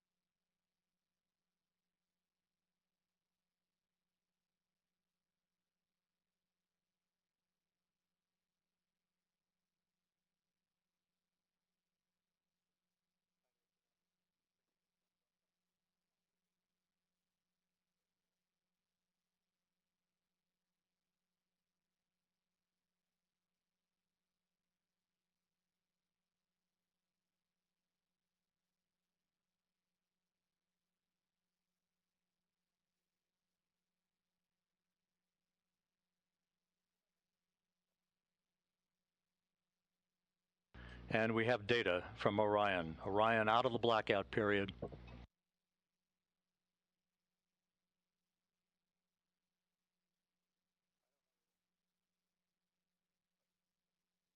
Flight Dynamics reports that Orion is right on the money, coming right down the pike. A good view out of the cabin camera looking out of the upper hatch of Orion.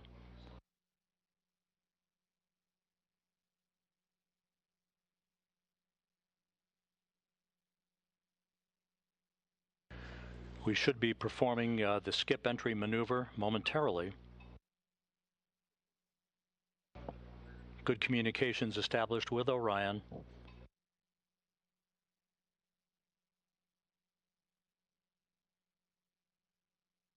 The second blackout period to begin about 2 minutes from now.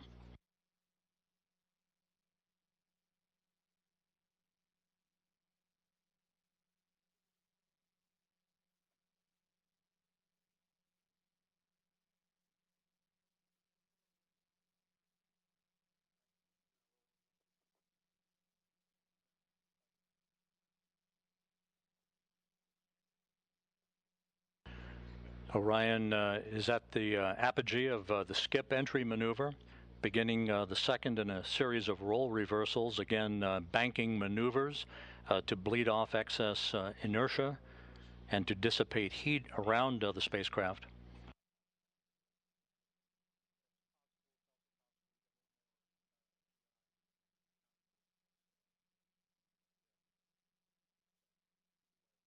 The start of the second blackout period, about 1 minute and 13 seconds from now, will come at an altitude of 270,000 feet, with Orion traveling about 16,400 miles an hour, range to splashdown less than 1,000 miles.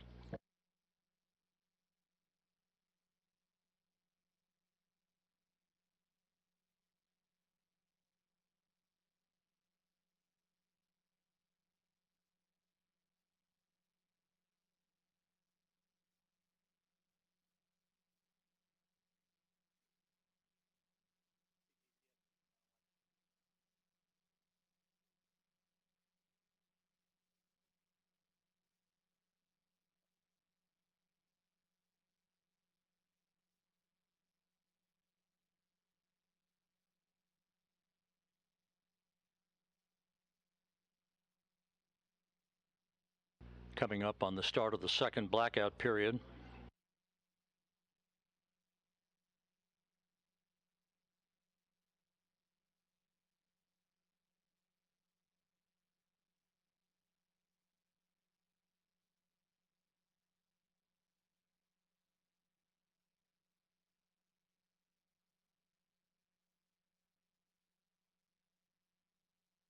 We should be in that second blackout period right now.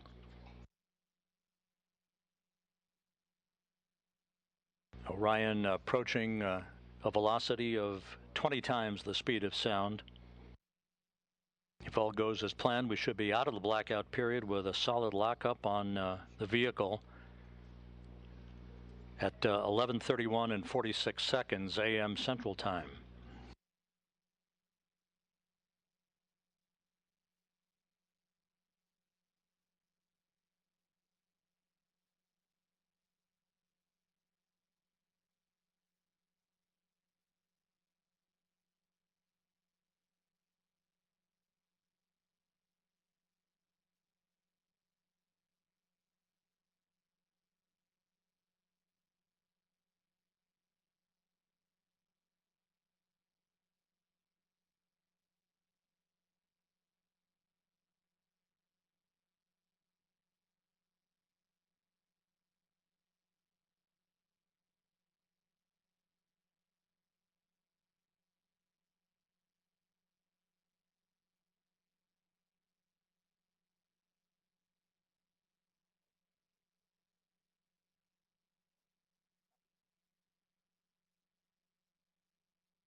This is Mission Control Houston, the airborne WB-57,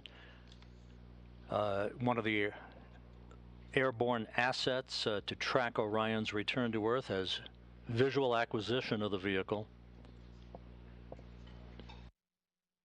We should be coming out of this second and final blackout about 30 seconds from now.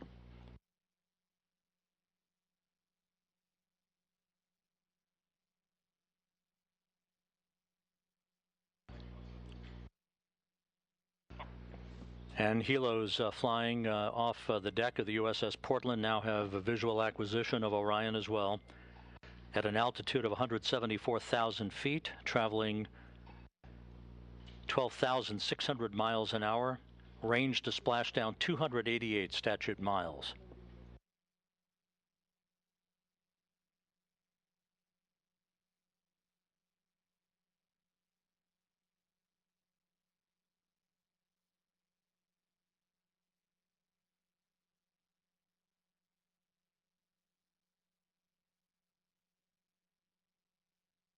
This view on the deck of the USS Portland.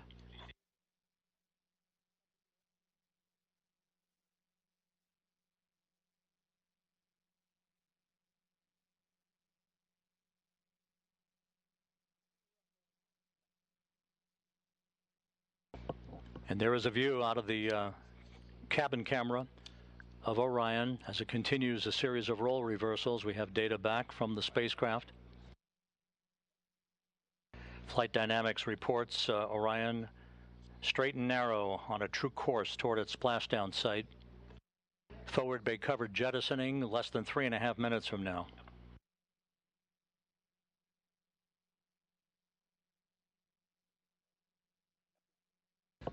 (150,000 feet off the ocean).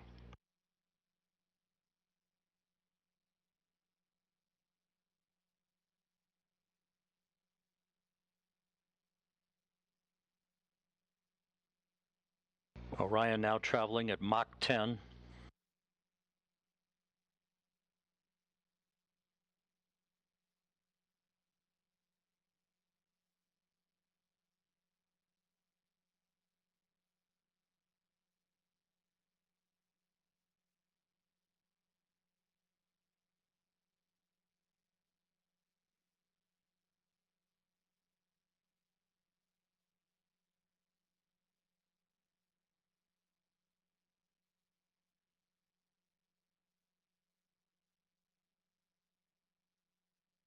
Orion's speed now down to Mach 6.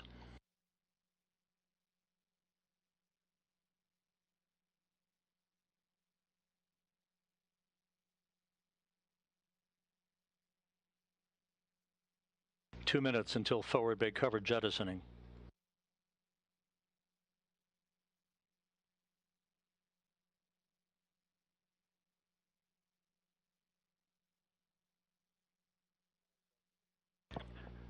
Orion 100,000 feet now.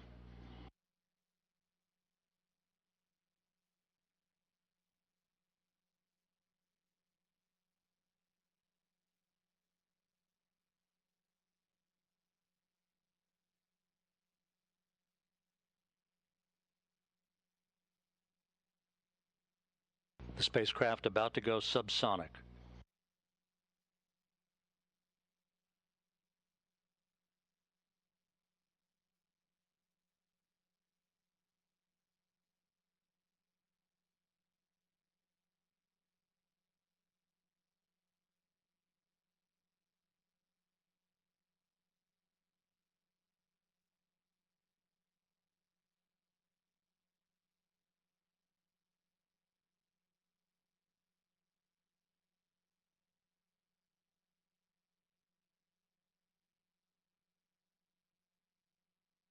"45 seconds until forward bay covered jettisoning."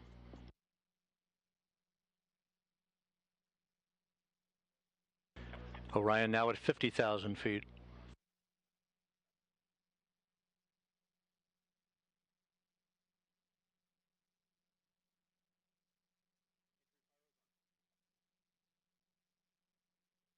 Forward bay covered jettisoning pyros are armed.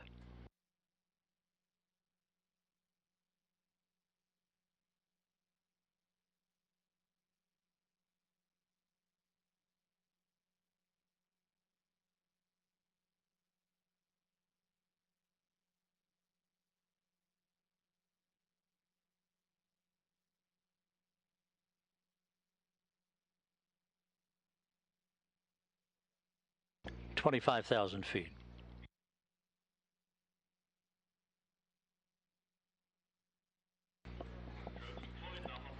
Drogues have been deployed.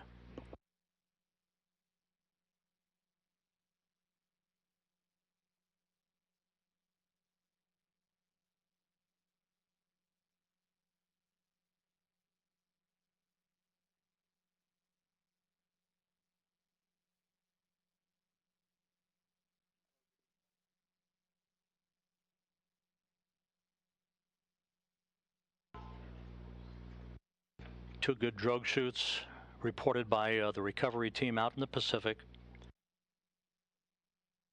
The descent rate is right on the money. Orion's velocity now down to 282 miles an hour. Range to splashdown 1.5 miles.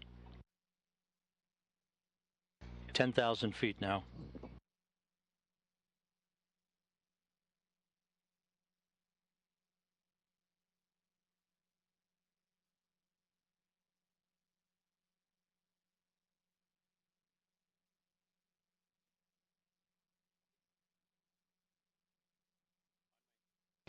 And we're on mains. 5,000 feet.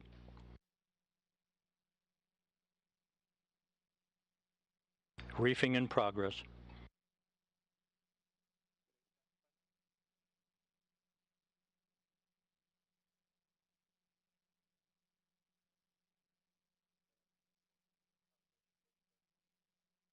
Three good main chutes for Orion.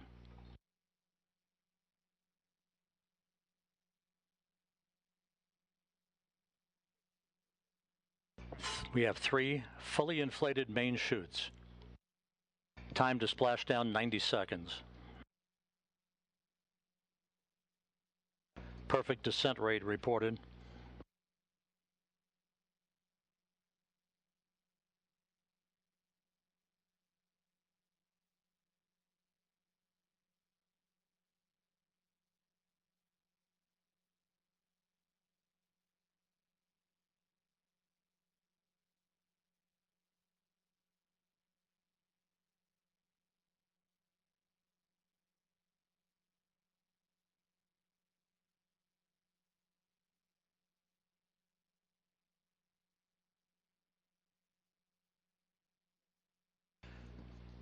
And there it is, high over the Pacific, America's new ticket to ride to the moon and beyond now in view.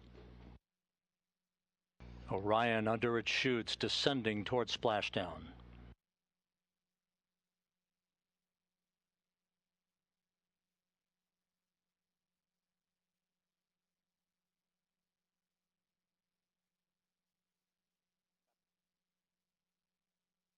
Orion in the perfect orientation for splashdown, just seconds away.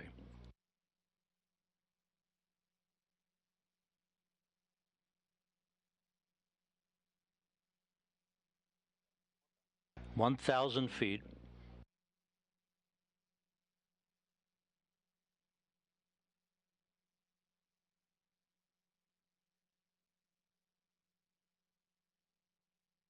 Good descent rate.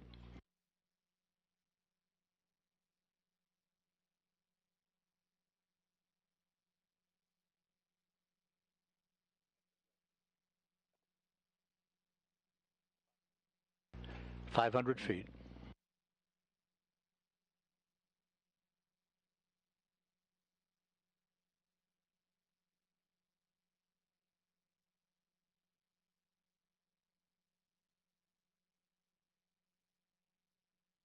Splashdown. From Tranquility Base to Taurus Littrow to the tranquil waters of the Pacific, the latest chapter of NASA's journey to the moon comes to a close. Orion, back on Earth. Unofficial splashdown time, 11:40 and 30 seconds a.m. Central Time.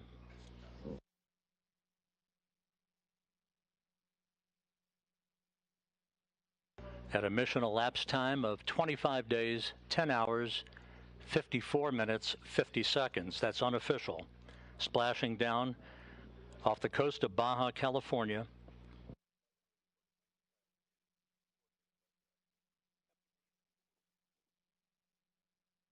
The crew module uprighting system now being inflated for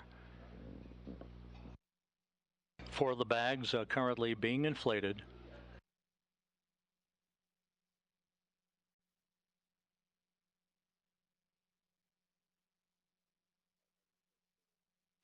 And we have a report that Orion is stable one, upright, the way it should be.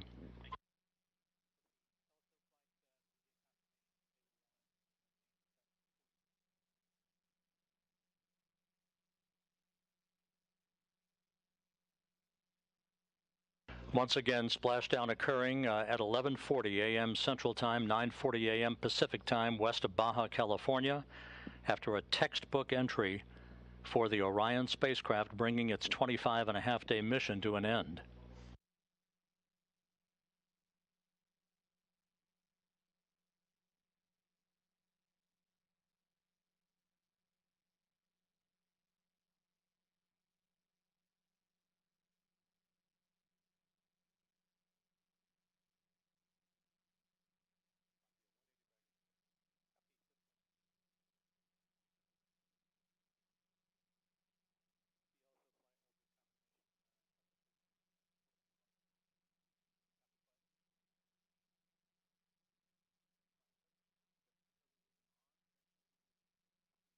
Orion's recovery beacon is on. We have confirmation that 4 out of the 5 crew module uprighting system bags have fully inflated, standing by for word on the 5th one. But Orion is in great shape. Stable 1, just in the orientation that had been expected.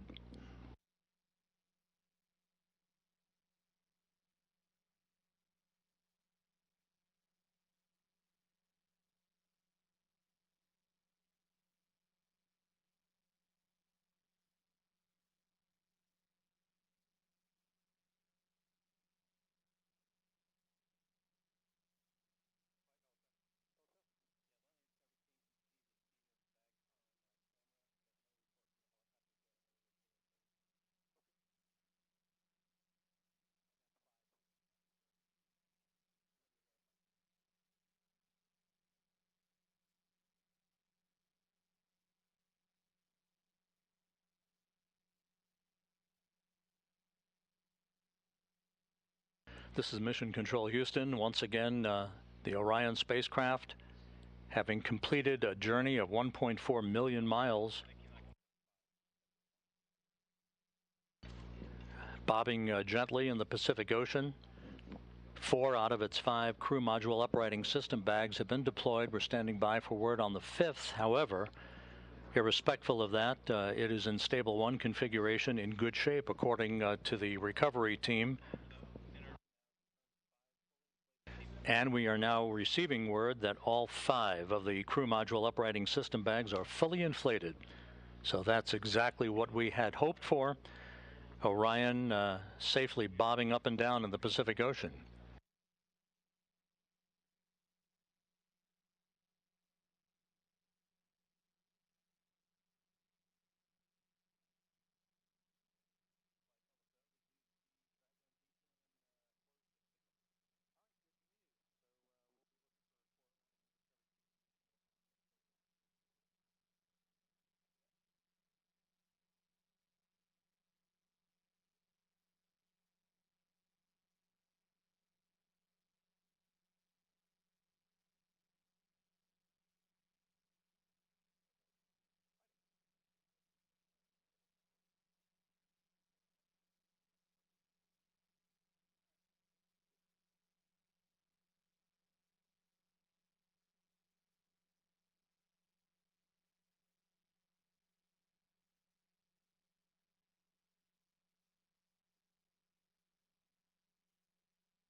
This is Mission Control Houston.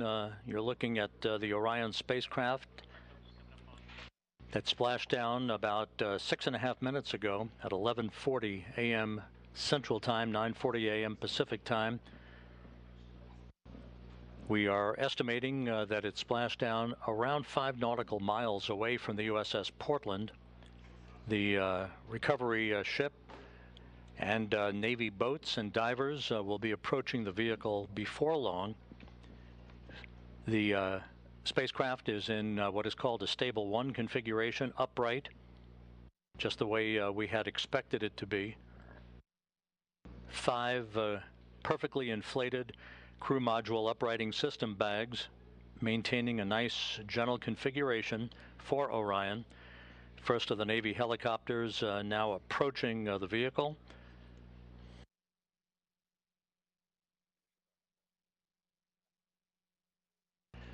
And here in Mission Control, some of Orion's systems no longer needed are being powered down.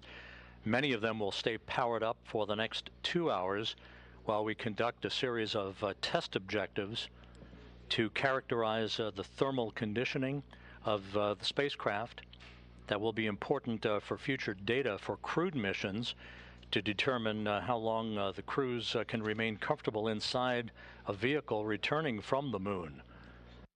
We also will be conducting tests of the beacon and SARSAT system for maintaining tracking of the spacecraft, for recovery forces that will be approaching the spacecraft in the future.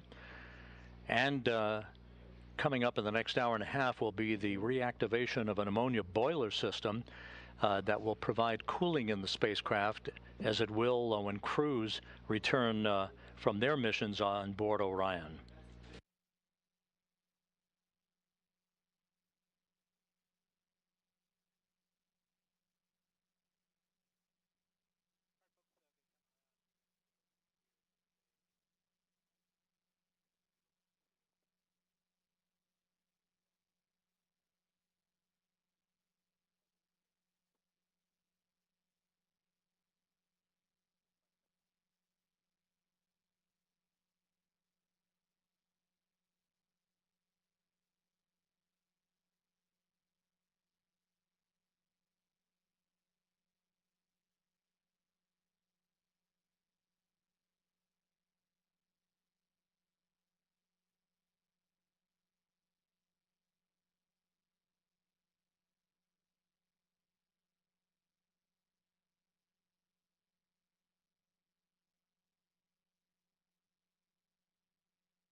This is Mission Control Houston. Reports from the USS Portland indicate that the first of 2 Navy helicopters flying in the vicinity of Orion, which is about 5 nautical miles away from the ship, indicate no damage to the spacecraft and no hazardous fuel leaking from the spacecraft. A good view of the helicopters and the initial Navy boats that will be approaching Orion a short time from now.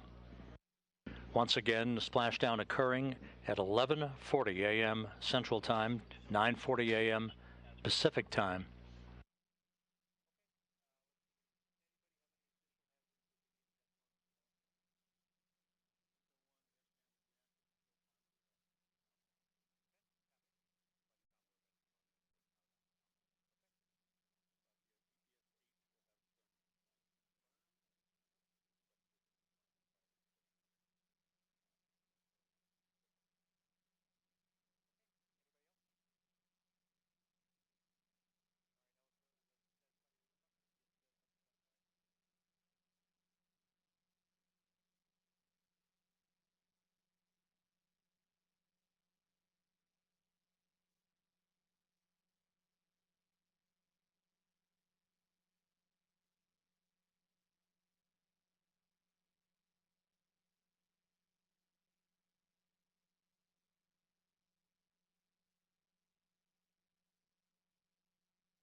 This is Mission Control Houston. Orion in the Pacific Ocean, having splashed down at 11:40 a.m. Central Time, 9:40 a.m. Pacific Time, around 5 nautical miles or so from the USS Portland. A textbook entry for the vehicle. On the USS Portland at this hour, my colleague Daryl Nell from the Kennedy Space Center, who's with the Exploration Ground Systems Recovery Team. Daryl, how did it look to you? It certainly looked textbook to us here. I'd say that's a great description, Rob. Perfectly landed here in the Pacific Ocean, and that's been confirmed by the operations manager that I just spoke to. Watching it from the deck as an observer, we have, as you can see, some broken clouds in the sky, like right around 3,000 feet. But we saw those 3 full main parachutes pop out. It was a beautiful sight, probably just about several thousand feet in the sky, and then we watched that slow descent as the Orion crew module made its way down to the Pacific Ocean. Saw the splash, and then of course the assets aboard the USS Portland here immediately started making their way towards the splashdown site, and as you see live now, they are close to being next to the capsule. Now the helicopters that you see flying there, those are MH-60s. We have 2 of them in the air, and they are right now gathering high quality, high definition imagery of the capsule in the water. There's a spotter aboard. We have photographers as well. The doors are completely open on both sides of the helicopters, and so you can see them flying at a circular track around the splashdown location. They have marked, if you can see it, you can see what looks like smoke coming off a location just to the left there. That is the boats having marked location where some of the debris has come down, the debris that was part of the separation event, part of the parachutes opening event. So you have the sabot as well as the lid from the parachutes. All of that is being tracked by the Sasquatch team, and the Navy boats are marking that with floatable smoke grenades. All of that hardware the team wants to recover because there's valuable information and data in it. The helicopters will be out for another 20 minutes gathering imagery. You can see one of them getting very close to the crew module. There is an GSS camera, ultra high definition, 8K, which is gathering imagery. We are currently on course to go right by the splashdown location, so we are right about 3.5 miles and closing.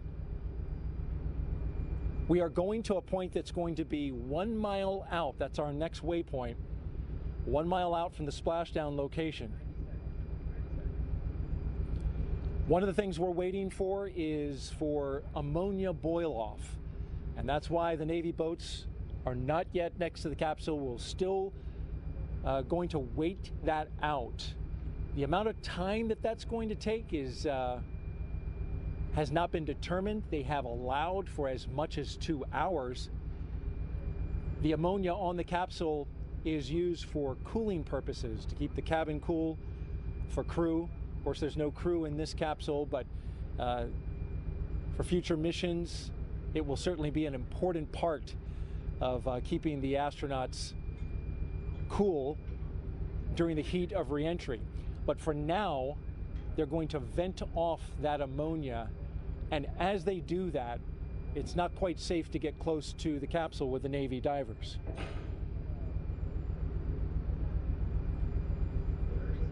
So of course we'll keep our eyes fixed to the location, our cameras as well. The USS Portland's standing by for our next waypoint, 1 mile from the splashdown site. And then once the completion of the ammonia boil off, the Navy boats will be going in. spectacular sight from out here, Rob. Toss it back to you. Thanks, Daryl. Back here in Mission Control, the entry flight director, Judd Freeling, on the left. To his left, flight director Rick Henfling. And with me on console here, probably none more important than the NASA administrator, Bill Nelson. Senator, thank you for joining us today. Rob, I'm overwhelmed. You know, I'd say it's good to see you, but this is an extraordinary day. I remember years ago when I saw you return on Columbia from your mission into space, and it all conjures up a tremendous amount of memories.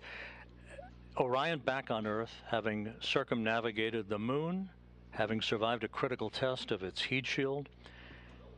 I think you have to be hesitant to celebrate and throw confetti a little bit too early, but it certainly is an important achievement, is it not? It's historic because we are now going back into space, into deep space, with a new generation. Kennedy just stunned everybody with the Apollo generation and said that we were going to achieve what we thought was impossible, and did that in a short period of time. And many things have happened since, but we knew we were going back, but we knew we were going back to the moon just to continue to explore outward into the cosmos.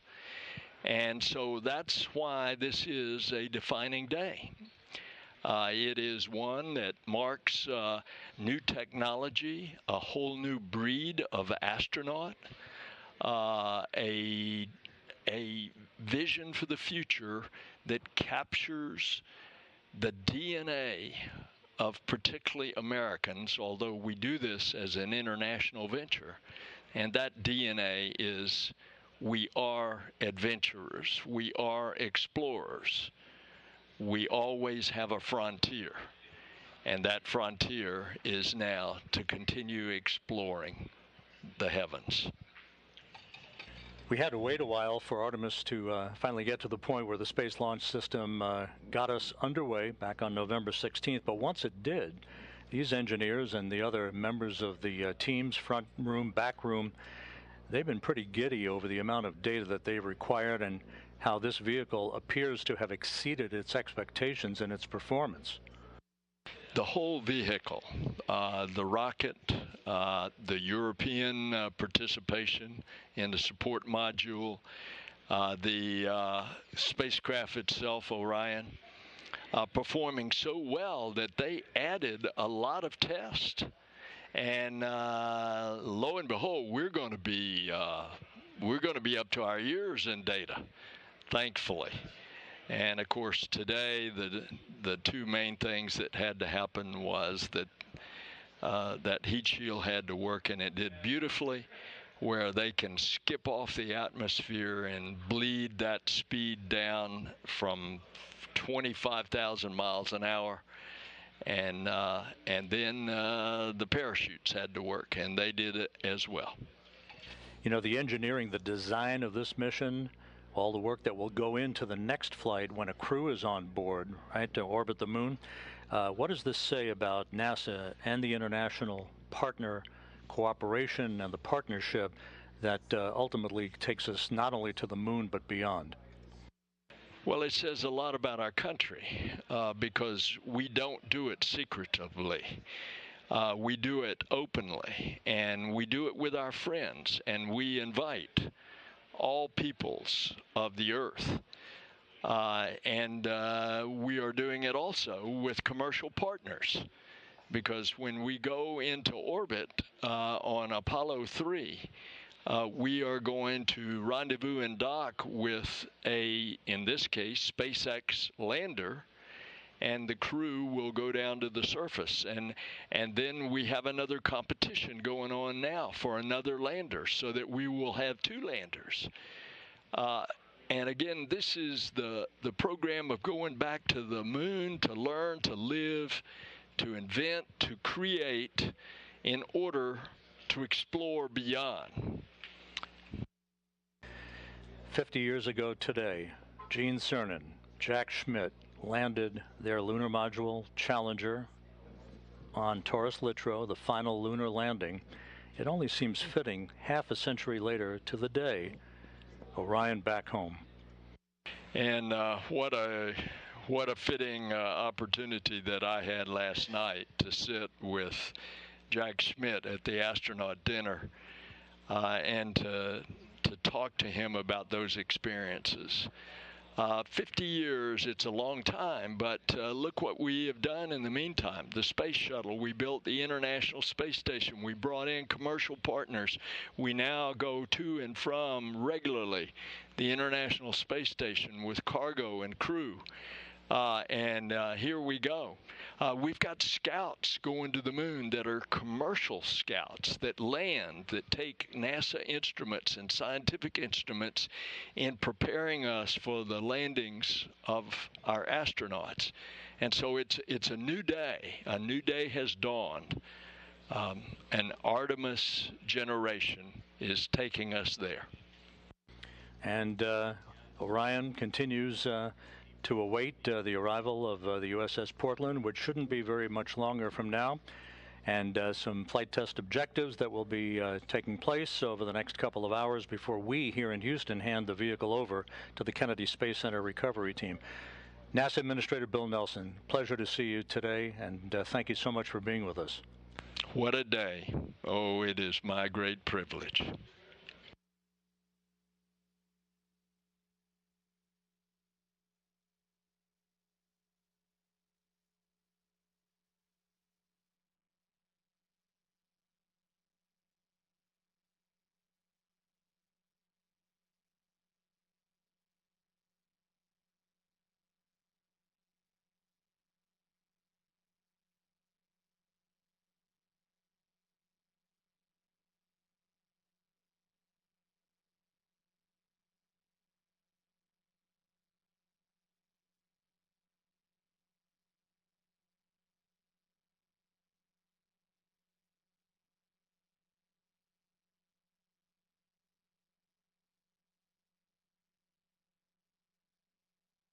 This is Mission Control Houston, 26 minutes after the return of Orion from its circumnavigation of the moon and a splashdown in the Pacific, a bullseye splashdown, just about 5 nautical miles away from the USS Portland, as had been planned.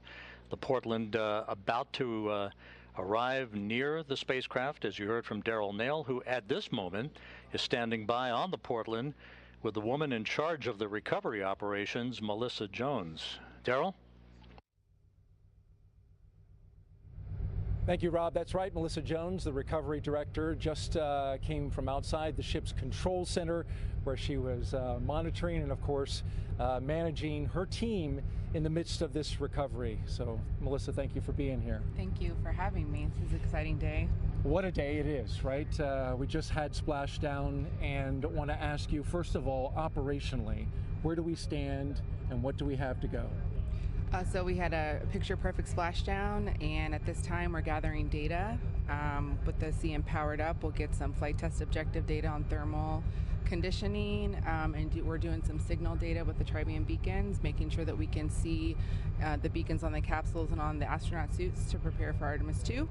And once that is complete, the vehicle will be powered down by the Mission Control Center, and they'll hand that over officially to us here locally in the Pacific.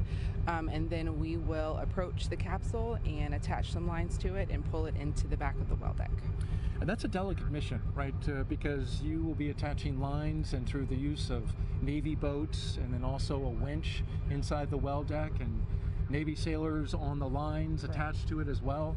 It seems like a very delicate operation, especially getting in the well deck where waves will be sloshing around. And we've got already 4 to 5 foot seas out here in the Pacific. Correct. So it is a delicate balance to try to control the capsule in the well deck with all the water that we have in there, and to softly land it on the cradle so that we can capture as much data from the heat shield as possible. Now, as the capsule was coming down, just briefly tell me your reaction that moment that it splashed down. So when they called capture from the helicopters, it was the most amazing feeling. It's just been a long time coming. We've been working this mission for a while, and we've done a ton of training. And every time you do training with a mock-up capsule, you don't have any of that. You don't have parachutes. You don't, hear it coming back to the atmosphere, the sonic booms and all of that kind of stuff. And today that actually happened. It's just amazing. And your team, it's worth noting, has been out here a long time. From the moment of launch, you were on console, ready to support if something off-nominal happened, unusual. You were going to be able to recover that capsule wherever it was needed to recover. So you were working that and then stayed through Thanksgiving all the way to now. So it's been a long road. It has been, yes. Several of us supported launch, and then we deployed out here about 23 days before, and we're out here for Thanksgiving as a team. So we have been waiting for this and preparing for it for a while. And it looks like you're doing a great job so far. Good luck the rest of the way, Melissa Jones, and thank you for joining us. Thank you very much. Thanks for having me. All right, Rob?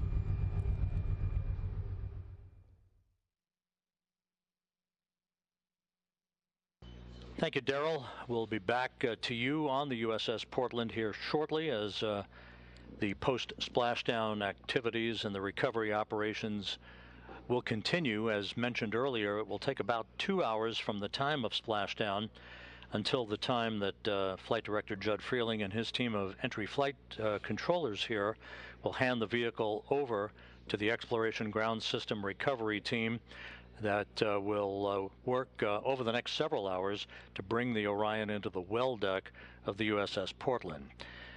With me, a familiar face, Bob Cabana, NASA's Associate Administrator. Bob, it's great to see you here.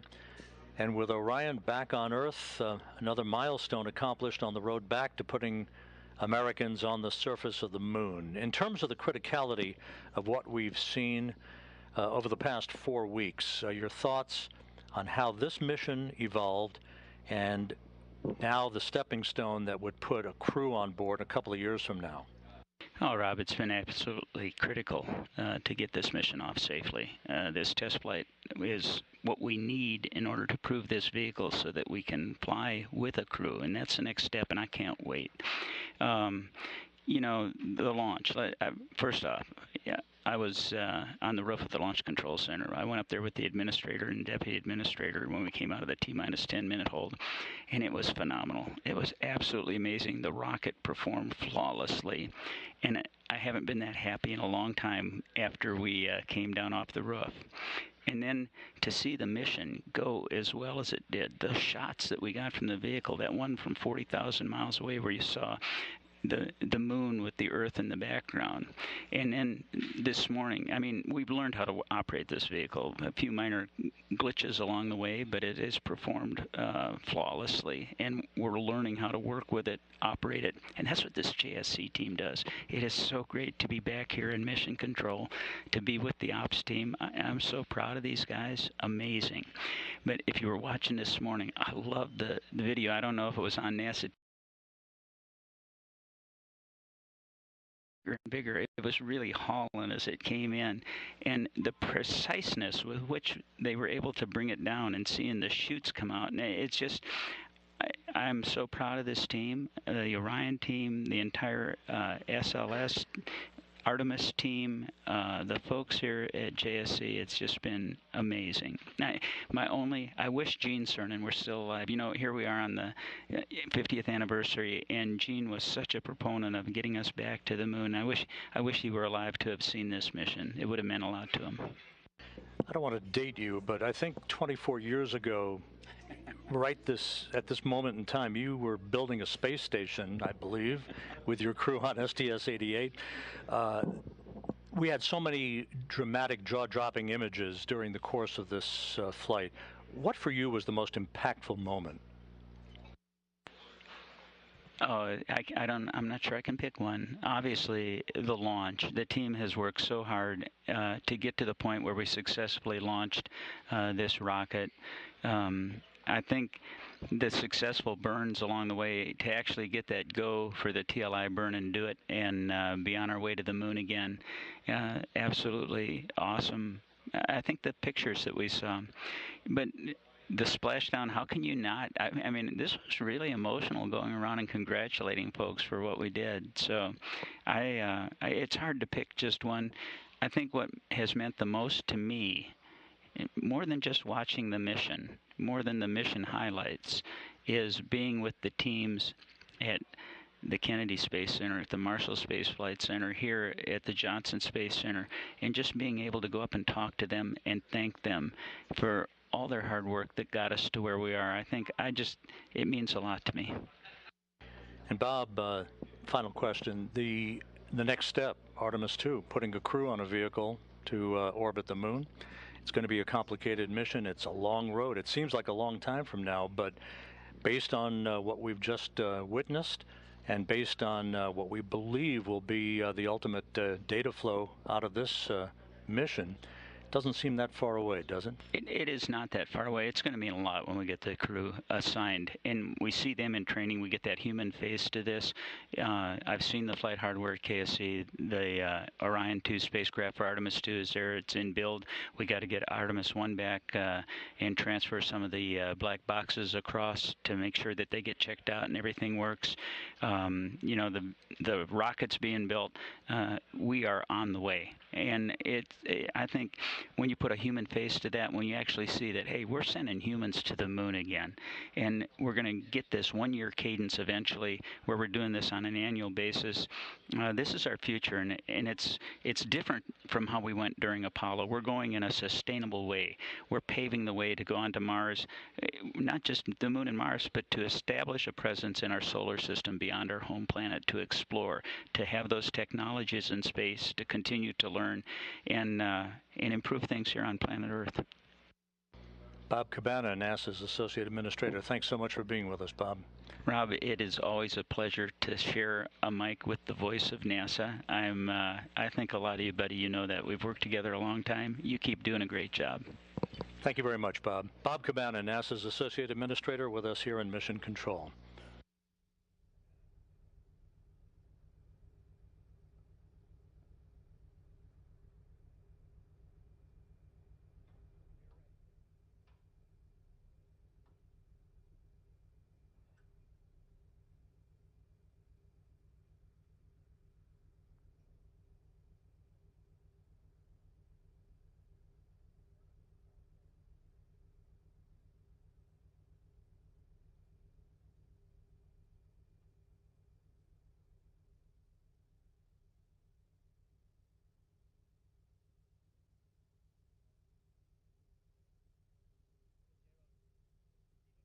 This is Mission Control Houston. About 37 minutes since Orion splashed down in the Pacific on the deck of the USS Portland, as he has been throughout the course of the morning. Daryl Nail, my colleague from the Kennedy Space Center. Daryl, how are things going out there? It looks like you're about to approach the vehicle. Yeah, we're very close to that moment, Rob, here on the USS Portland. We're just about 100 miles off the coast of Baja, Mexico. The operation, as you've heard and been commentating, it is going pretty smoothly at this point. But we are in a pre-planned waiting period as we wait for the ammonia that is inside the capsule. It is used for cooling. This is boiling off at this moment into the atmosphere, and until that's complete, the boats will be on hold. Now, the Navy divers right now at this moment are outside of the 120-yard radius around the capsule. That was part of the plan. They will close within just a few feet to start detecting if there are any hazardous gases coming from the capsule. But that will only happen once our recovery director, Melissa Jones, has given them the go to close in. The ship, meanwhile, the USS Portland, is on its way to close within 2,000 yards of the capsule. As you can see it floating there.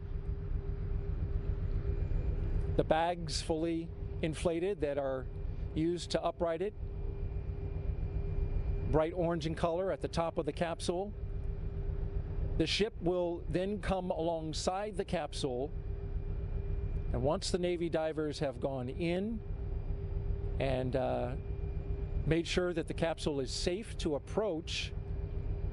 They will begin taking imagery, photographs, both on the top side of the water, and then also they have Navy divers prepared to go underneath the capsule and take pictures of the heat shield, the all-important component of this capsule, which is the primary objective in terms of the test. And this flight test is to make sure that that heat shield works and works well. So fresh from space, they want to make sure that they have images of it preserved as it is now before the operation begins, where they pull it into the well deck of the USS Portland. That will involve the attachment of ropes, as well as a winch line that then connects to the USS Portland. The well deck of the USS Portland will be flooded to about 6 feet, and those Navy boats will attach their lines and then pull alongside the Navy vessel, connect to a winch line, and then carefully tow it into the well deck. Again, we are currently awaiting the completion of ammonia boil-off from the capsule. They've allowed for up to 2 hours, but it could take a shorter period of time. And once you see those Navy boats closing in, then you'll know that that ammonia boil-off is complete. And of course, we'll let you know when that happens. Live on the deck of the USS Portland, Rob, will send it back to you. Thank you, Daryl. Daryl Nail on the USS Portland out in the Pacific, west of Baja, California. Back here in Mission Control as the flight controllers watch over the initial phase of the recovery operations. We're joined by the director of the Johnson Space Center, Vanessa Weich. Vanessa, great Sunday to have you here with us on console. Fabulous Sunday. What a great day. You know, it's amazing to me everything that has been accomplished throughout this entire mission. But being here with the team and seeing and witnessing this splashdown together, amazing, wonderful. I really can't describe how I feel. You know, we were talking just a moment ago, it never ceases to amaze me how these missions are designed. The execution is one thing, but the design of the mission here by the flight control team, and just down the hall, by the way, there are humans orbiting the Earth in the International Space Station, so it's almost like a 2-for-1 here. It is. I mean, you know, to me this week, and well, for the past 26 days, being able to come into the control center and know that we had teams controlling the International Space Station with our crew members on board, and we've had, as you know, successfully crews living off of this planet for over 22 years, but then in another control center where we're monitoring and making sure that the maneuvers, everything that had to happen on the Orion spacecraft, that was being tracked, followed, and, you know, data, anything that needed to be sent up was just done so perfectly and professionally. This team has trained for years. First, you got to plan the mission, as you know. Then you have to execute the mission. And so the years of planning, the years of getting ready, the preparations really paid off. You know, after a team wins the World Series like the Astros did, you can celebrate for about 24 hours before you have to worry about spring training that's coming up. There's almost never a moment to breathe. Artemis II, not too far down the pike. Yes, absolutely. So for us, you know, this is great. We've accomplished Orion 1, this test flight, being able to test out the heat shields, those parachutes, as you saw, brought the spacecraft down. But now we have to get it ready for our crews to be on board. So all of the systems that we need to integrate for our environmental controls, those are things that will be new as we go forward for Artemis II. And then it's the outfitting of the cabin. All the things, simple things you think about, if they're going to be going for 10 days. So we got to make sure that we have the food, we have the clothing, all of the things that they're going to need for their next trip. But there's a lot of additional training, there's a lot of additional planning that has to happen in order for us to be ready for Artemis II. Thank you so much. Vanessa Weich, the director of the Johnson Space Center. What a busy time this has been. Oh, but I also, Rob, though, I want to say thank you and congratulations to all of the employees, our entire workforce here at NASA Johnson Space Center. But I also want to thank our European partners. I want to thank our industry partners. It took thousands of people to make this possible. And now the recovery that's being done by the Navy, just want to say major thank you to the brave individuals that are out, and they're going to be bringing the Orion spacecraft into the Portland, and then she'll be back going to Florida, and my friends in Florida are ready to receive her. We're super excited and just want to say thank you to everyone that has made this possible. Thank you so much, Vanessa Weich, director of the Johnson Space Center. Time to celebrate just a little bit before we catch our breath and press on. Yes, time to celebrate. Then we got to get ready for Artemis II. Vanessa Weich, thank you so much.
Back here in Mission Control, it has now been 46 minutes since the splashdown of the Orion spacecraft to complete its 25-and-a-half-day mission. Flight controllers here in Houston reporting that the vehicle looks great. In the initial visual inspections being made by the helicopter teams, as you heard Daryl Nail reference just a short time ago. We just heard from Vanessa Weich, the Johnson Space Center director. Now let's turn our attention to the East Coast, to the Kennedy Space Center, where the director of the Kennedy Space Center, Janet Petro, is standing by with us. Janet, good afternoon, and what a moment as your exploration ground systems folks are hard at work out in the Pacific. Absolutely. Thanks, Rob. It's been a really, really exciting morning, and can't wait for our teams to get to work out there on the West Coast. You know, we heard a short time ago from Melissa Jones from the deck of the USS Portland. How complicated has been the development of this recovery operation that your team is executing as we speak? Well, it's pretty complicated, but you know, our teams make it look easy. I will start out by saying, or giving, I should say, a big shout out to really Vanessa and her flight ops team and the whole Orion team to deliver an amazing mission, bringing us down through splashdown. But now it's over to Melissa and her team, and she's done an incredible amount of work to get to this point. You know, what we do at NASA, it really is all about collaborations, and the collaborations that we've had with the Department of Defense in particular over the past many years, their hard work and their dedication as they went through a great deal of planning, hardware development and processes, and a lot of practicing to get to this point and make it look easy. You know, that capsule sitting out there on the ocean, it looks very similar to the Apollo capsule, but it's actually about 30% larger. And so the complexity of recovering that larger vehicle is a little bit more. But Melissa and her team have been practicing. You know, their latest underway recovery test they completed. It was the 9th one, and they completed that last November 21st of last year, 2021. So they're ready. watching these teams precisely perform these recovery operations is amazing. And so I think we're going to have a really, really great day. I'm going to be traveling to San Diego to watch the ship come in port in a couple days. So I look forward to seeing that capsule on board the well-deck ship. Janet, there's a lot of work to be done before Artemis II, but the first milestone here will be getting the vehicle back to your center in Florida for a detailed inspection and detailed analysis. What's the basic timeline for all of that work? Yeah, so Splashdown today is really the beginning of the journey back to KSC. So as I mentioned, I'll be there in San Diego when the ship comes into port in a couple of days. And then Orion will then be loaded onto a truck and transported back to the Kennedy Space Center. And that's going to take a couple of days because of road-related conditions. You know, the Orion will still have some residual hazardous waste on it. And of course, planning the roadways as it gets trucked back to the Kennedy Space Center takes some careful navigation. So by the end of this month, the end of December, we expect to have Orion coming back onto our center. We think that's going to be a really great Christmas present for us here at the Kennedy Space Center. And it'll go right into our multi-payload processing facility for its post-flight assessment. And that's where the remaining residual hazardous fluids will be removed from it. And then just after the new year, the teams will be opening up the hatch of the Orion, and then once that's complete, I think Rob, you called it the moment of truth. They'll remove that heat shield and begin a really detailed inspection and assessment of how that heat shield performed during its reentry and recovery operation. So we're really looking forward. I know the whole team's really looking forward to see how that assessment comes out. And then after that, it's Orion's journey is not done. It'll be making its way up to the Glenn Research Center, where it will be doing some acoustic and further environmental testing up at that center. So journey isn't over. It's just kind of making its way here on the terrestrial path back. So thanks. Janet Petro, the director of the Kennedy Space Center, joining us here today. Congratulations, Janet, and thanks so much for being with us. Thank you, Rob. It's a great capstone to our 60th diamond anniversary to have Splashdown, successful Splashdown. So take care. Thanks, Rob. Thank you again, Janet Petro, the director of the Kennedy Space Center, joining us today. Orion safely upright in stable 1 as the Navy and Exploration Ground Systems team continue to approach the vehicle in the first of a multi-hour choreography that will bring the vehicle into the well deck of the USS Portland. On the deck of the USS Portland right now is Darrell Nail, who has NASA astronaut Shannon Walker with him once again, post-splashdown this time. Darrell, how are things going out there?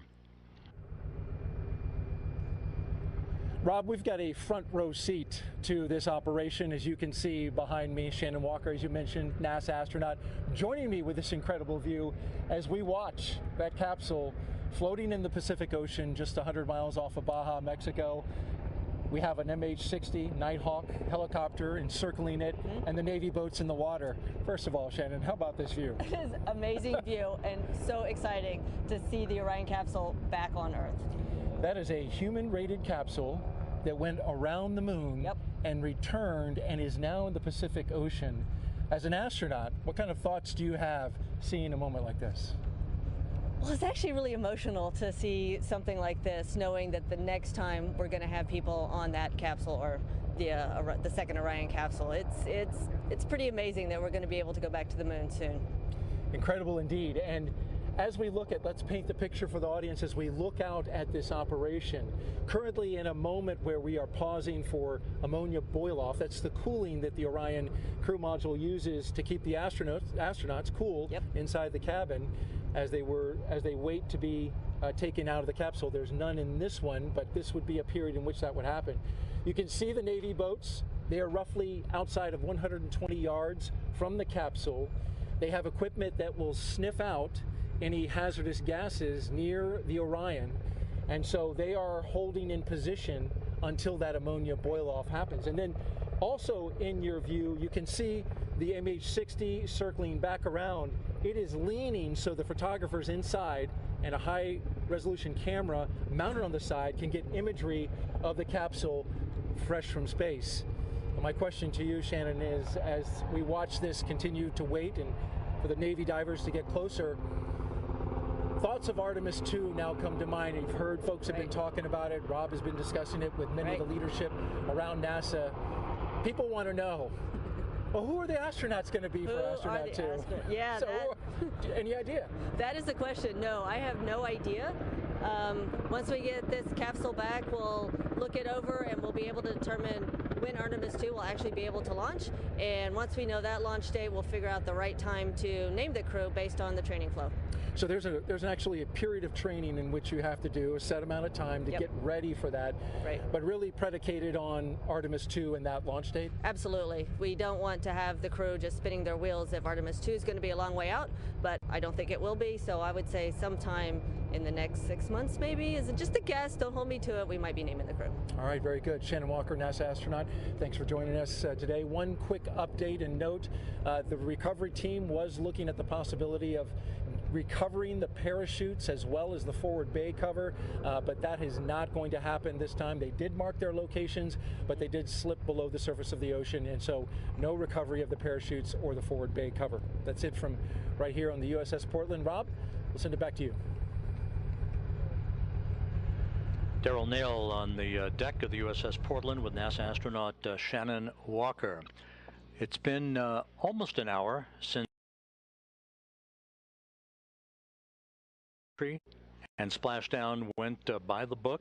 If you weren't with us for the final minutes of Orion's descent toward the Pacific Ocean, we have a replay after the deployment of the three main chutes, which were pulled out in sequential fashion after pilot parachutes and drogue chutes were deployed. The main chutes came out. They reefed in perfect fashion, slowly descending towards the splashdown that was marked at 11:40 a.m. Central Time, 9:40 a.m. Pacific Time, at a point about 5 nautical miles or so from the USS Portland, west of Baja California. Orion entered the Earth's atmosphere traveling 25 times the speed of sound. It decelerated to a splashdown velocity of just under 100 miles an hour. It was a very gentle splashdown. For Orion, all of its entry milestones were performed in perfect fashion. 2 blackout periods in which the plasma around Orion built up, preventing data and communications with the spacecraft as a natural function of the heat of reentry, which was about 5,000 degrees Fahrenheit, twice as much as re-entering space shuttles and other crewed vehicles have experienced. But although some analysis must be performed now, and there's the splashdown itself as it occurred, analysis, as you'll hear in a moment from our next guest, must be conducted to make sure that everything went as had been prescribed on the heat shield particularly. And there's a live view of Orion as the Navy boats with the Navy divers and other recovery personnel begin to approach the spacecraft. With us here in Mission Control is Michelle Zahner, the Orion Mission Planning Lead from the Vehicle Integration Office. Michelle, thank you for joining us today. And I guess the natural and the big question is, unbelievable that all this just ticked off in trip hammer fashion the way it was designed. Yes, it was an incredible mission. So we accomplished all of our major mission objectives. The vehicle performed every bit as well as we hoped, and even better in a lot of ways. So as an example, the solar rays generated more power throughout the flight than we expected. So this is the furthest any human-rated spacecraft has ever gone, and that required a lot of complex analysis and mission planning and trajectory planning ahead of the mission, and to see it all come together and have such a successful test mission was amazing. Michelle, it was a test flight, of course. There was a lot of risk involved, an elevated risk because there was no crew on board, and you could take, I shouldn't say liberties, but you could expand the envelope of what you needed to do in order to acquire the data that you were looking for in order to set the stage for the next mission when a crew will be on board. From a vehicle standpoint, sitting in these mission management teams, sitting with your engineers on a day-to-day basis, how much data did you acquire, and how long do you think it's going to take to pore over this so you write the textbook of Artemis I?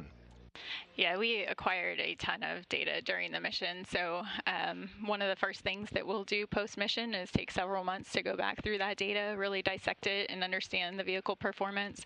You know, we did a lot of testing and analysis prior to the mission, but nothing really compares to seeing the vehicle perform in the harsh space environment. So that's certainly going to be our first focus after the mission is looking at all that data. And as you mentioned, you know, we pushed the vehicle further than we probably would with the crew on board, but through that, we learned a lot. We learned that the vehicle is more robust than we thought in many areas, and so taking that information and expanding our operational envelope will help as we go forward to more complex missions in the future.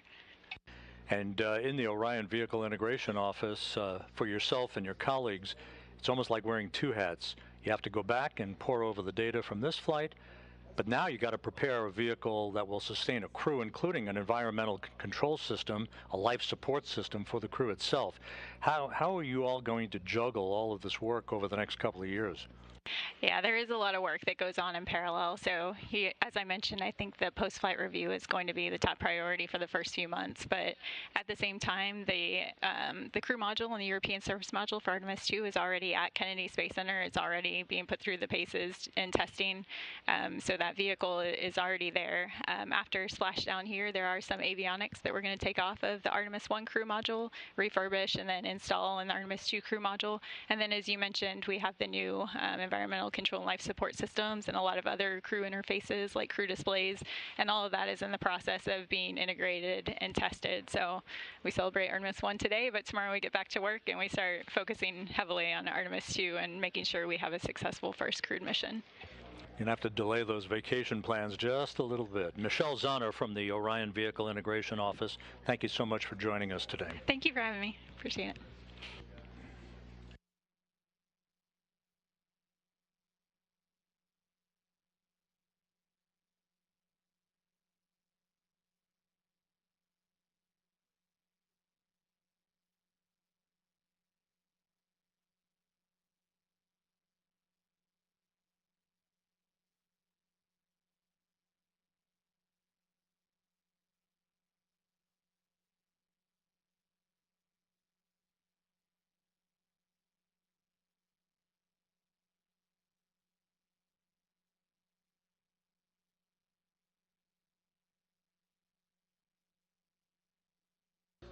Back here in Mission Control, about an hour and 2 minutes now since the splashdown of Orion. Just about 5 nautical miles away from the USS Portland, which is approaching the vehicle, as well as Navy recovery teams. Back on the USS Portland, Daryl Nail from the Kennedy Space Center with the Exploration Ground Systems folks is with Captain John Ryan, the commanding officer of the vessel. Daryl? Thanks, Rob, and Captain John Ryan here. Thanks for making the time to come and join us from off the bridge. Absolutely. Appreciate you being here. So far, this has been pretty amazing in terms of the completion of the mission. From your vantage point, how did you see it, and what are you seeing now? Right now we have the orbital is in the water. Right now we're kind of in that 2 to 3 hour window where NASA and the Navy's EOD teams are conducting some tests. We're getting imagery and data for NASA, which will help support the future astronaut missions. And from perspective, honestly, I think this is one of the coolest things I've ever gotten to do. I've been in the Navy 23 years. I've done a lot of missions and I've been all over the world, but to be part of this NASA mission today is probably one of the coolest things I've ever been part of. That's impressive, and that says a lot. As we look just behind us, Captain Ryan, and we see the operation currently in a moment of pause where they're waiting for the capsule to vent off the rest of its ammonia using its cooling system. We can see the Navy boats in the water. Currently, you've got the ship on a course heading going around this operation. What has been your instruction to your team commanding the ship? So I just basically wanted to keep the ship within visual distance of the orbital and our teams in case they need anything. It also is providing, let's be honest, a lot of people are out here and they're super excited about this. Let's provide visual opportunities for people to get photos and get their digital part of being the history of this event. So a lot of time and effort and training and years of work went into this. So I want everybody to kind of get their moment, and we're out here getting ready to we'll be landing the helicopter soon, and just being a part of it. Certainly watching the sailors as it splashed down, they seem to really enjoy the completion of the splashdown part of the mission. You can see they're all smiles, cameras, and so that was good. You provided us with a perfect view of the rest of the operation. I want to talk a little bit about your ship, the USS Portland, and why it was chosen for this particular mission, and what strengths does it bring to this operation? So the USS Portland is one of the newest of the San Antonio class LPDs. So an LPD? Landing platform docking ship. So this type of ship, normally known as an amphibious ship, in most of our missions we'd be working with the Marine Corps to embark their equipment and deliver them to foreign shores. But the capabilities of our ship can also be used, obviously, for missions like this. We have an enormous flight deck with an aviation department that we can land multiple various types of aircraft. We can put, obviously, a number of small boats in the water. And then probably the special feature, which NASA really likes, is we have a well deck, which we can later flood, and we will bring the orbital into the well deck to transport it back to San Diego. Those are some great assets that you bring to the operation, and I also know on the next one, in Artemis II, it'll be a critical component. The medical facilities that you have on board here, you could take care of somebody with any number of injuries, and in fact, I believe even have surgery if you need it. Yes, we have a tremendous medical capability on board. Hopefully not that it will be needed, but we do have a operating room, medical staff, and a lot of ability to take care of personnel should anything not work out as designed. This ship was just recently in Los Angeles at Fleet Week earlier this year. Yes. Got to show it off to the public, and that's a matter of pride, I imagine, for the team. Absolutely. The ship has had a very busy year. The ship returned from an overseas deployment much earlier in the year, supported Los Angeles Fleet Week and also the Rim of the Pacific exercise this summer, which had about 20 nations participating. So it's been a very busy year for the ship, and I think this is really just kind of the cherry on top where you get to do an unusual mission and support history. Tell me about the footprint that NASA takes up on this boat. I'm sure I haven't seen all of it. I've seen a lot of it, the well deck, certainly the equipment that we have running on the various decks outside and inside. It's pretty sizable. Yes, this is a very good sized ship. We have plenty of room. NASA has about 150 engineers and various entities on board, which we have plenty of room for. This ship would normally deploy with upwards of 600 Marines on board. So NASA's footprint really isn't too bad. It's well within our capabilities. Well, there's been plenty of room, and you've been a tremendous host to us. And so thank you, Captain John Ryan, for having us and for successfully bringing us to this part and this moment of the operation. It's been an honor to support the NASA engineers and to be out there and be part of this. Thank you very much. Thank you. Captain John Ryan, the commanding officer of the USS Portland. And as we push out our view here in the Pacific Ocean, just 100 miles off the Baja Peninsula, you can see Orion now as a silhouette, still floating, the Orion command module with its CMIS bags. Those are the uprighting bags, fully deployed. It's in a stable condition. And to the right of that, you see the first Navy boat. That's a rigid hull boat. That one is the one that's going to get a little closer and provide a stabilizing tow line once it's been determined that the Navy boats can get a little closer.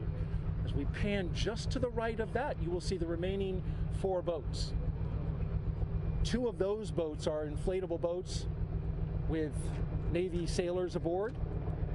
Those Navy sailors will put hands on the capsule and secure it with ropes. They will then maneuver to bring that capsule to the rear of the USS Portland. The Portland will then throw out a more than 1,000-foot rope and then several 400-foot ropes. And that long rope will then attach to the capsule. It'll connect up and then begin pulling the Orion in. Now, this is a very complex operation. And think about this. That capsule does not have a keel, so it's a smooth bottom, 16.5 feet in diameter. So when it is pulled, it doesn't track in the water very well. So what has to happen is there are ropes attached to 4 points around the capsule that help stabilize it. Navy sailors, a team on each of the 4 ropes, and then on a 5th rope will be the winch. And that winch will apply enough pressure required, enough pulling force to bring that capsule into the well deck of the ship. At the moment, as we've been telling you, we are currently standing by awaiting ammonia boil-off. This is the coolant that's provided on the Orion capsule, keeps the astronauts, should there, once they eventually go into the capsule and go on missions to the moon. Currently, no astronauts in this capsule, but we've got to vent off the ammonia nonetheless. The allotted time for that is 2 hours. And so we are just 1 hour and 10 minutes into that waiting period. And then once it's clear, you'll see those Navy boats get closer. But currently, we are still standing by, waiting for the completion of ammonia boil-off. That's it, live from the deck of the USS Portland. Of course, we'll have more interviews for you as we go along. But for now, send it back to Rob Navius in Houston. Thank you, Daryl. Looks like a beautiful day out there west of Baja, California. A lot of smiles here in Mission Control in Houston. We're about an hour and 11 minutes since the splashdown of Orion to wrap up its 25.5-day mission. Integral into the flight of Orion was the performance of the European service module that functioned perfectly to take Orion out of Earth orbit on its way to the moon, and did everything it was asked to do throughout the course of the flight. And joining us is Philippe Delou, who's the Orion European Service Module Program Manager from the European Space Agency. Philippe, congratulations. Thank you for joining us today. Thank you, and good afternoon. Philippe, that service module went through its paces and was spot on every time it was asked to conduct a burn. Everything that it was planned to do was executed perfectly. Your thoughts on this mission? Well, I have to say that I'm the happiest man in the world at the moment with the successful performance of the service module. She did what she was supposed to do, and even better. So it's a wonderful mission. I couldn't have dreamt more. Now, the service module for the next flight, in which a crew will be on board, is at the Kennedy Space Center undergoing testing, and it's going to be a while for all of that hardware to come together, but you all are off and running on preparations for the next mission in a couple of years.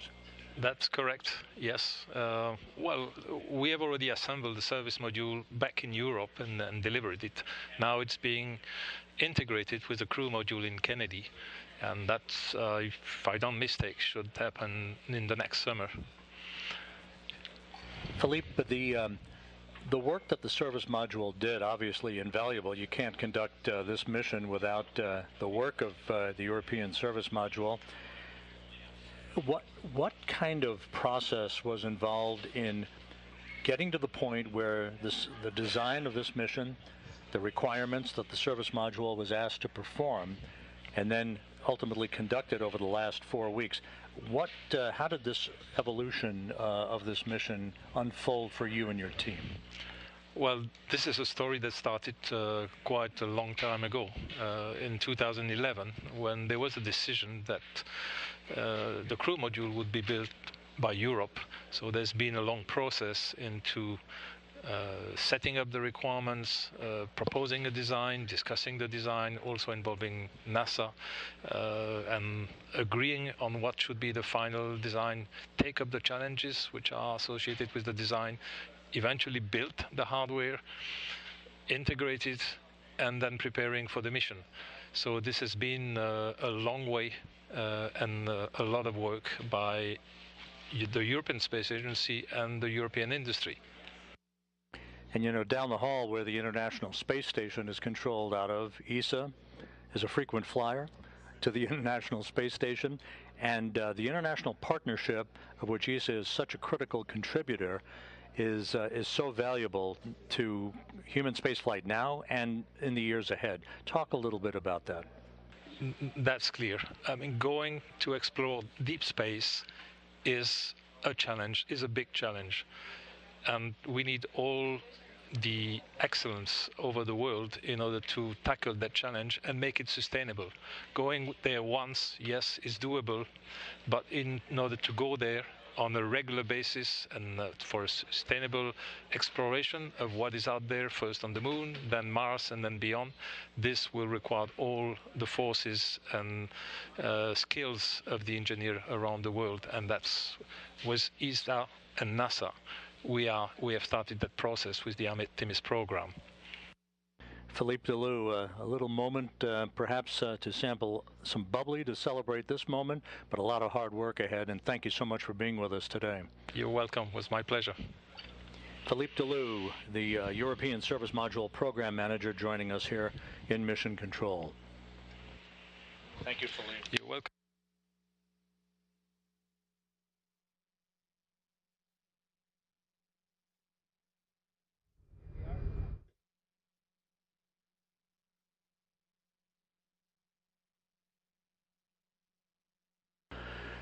This is Mission Control Houston, and all of the action now is focused on the USS Portland, west of Baja, California. My colleague Daryl Nail is there. Daryl? Rob, thank you. Yep, we're here on the deck of the USS Portland, just 100 miles off the coast of Baja, Mexico, and I'm joined by Valerie Vinchulo. She is the General Dynamics Applied Physical Sciences Senior Engineer. Thanks for being here. Yes, of course. Great. So Valerie has some fresh information and analysis that she's been doing as it pertains to this operation, bringing the Orion command module into the well deck of the USS Portland. And so she has been looking at the wave heights with a system that you use, and tell me, you've just now analyzed the sea heights. What kind of sea heights are we dealing with, and what does that mean for the recovery of the Orion capsule out there in the ocean right now? Yes, so we have 2 wave monitoring systems, 2 radars on board the ship. So we're monitoring the waves, measuring the Doppler velocity of the waves in the vicinity of the ship. So from that, we're able to get the significant wave height and where the direction of the waves are coming from along with the period. So right now we're seeing about 4 to 5 feet of waves at about 13 seconds from north-northwest. So with that information, we're able to provide a recovery heading for the ship that'll optimize, minimizing the motion in the well deck. So we're really trying to minimize that sloshing and bore wave in the well deck. And that's a key point right there, Valerie. Of course, as I don't know if you could tell at home, but we're on the ship deck leaning back and forth to those 4 to 5 foot waves that we're dealing with out there in the ocean right now. So imagine Orion bobbing out there in the ocean, coming into a well deck where those waves come into the well deck. So what has been your recommendation to the team about how to deal with these waves as they bring that capsule close? Right, so right now we're recommending a recovery course of 320 to kind of mitigate that motion. So we're kind of looking at the roll of the ship to minimize that sloshing wave, and the course of 320 is looking like the best for that recovery. That will give us a little bit of a bore wave that we're going to experience, but it's something that we think we can deal with, and it we're looking forward to the recovery. This is important because, of course, inside the well deck, I've heard it explained that once those waves come in, and then the ship, as it's moving about, creates a big wave pool inside. Yes, yeah. That's not good for a spacecraft that you're trying to stabilize. No, you don't. You really want to minimize those motions to the best of our ability, and in doing so, we're just looking at everything out there, all the waves, what we're dealing with, and we have hydrodynamic ship models of the ship and of the well deck, so we're running through all of our models live, taking the live radar data, and just trying to provide the best information available here. And so when they have that information, what is your role after you've given? Do you continue to monitor? Are you active? Yes, we're constantly monitoring and running the system. We're always recording data to analyze later, so constantly doing that.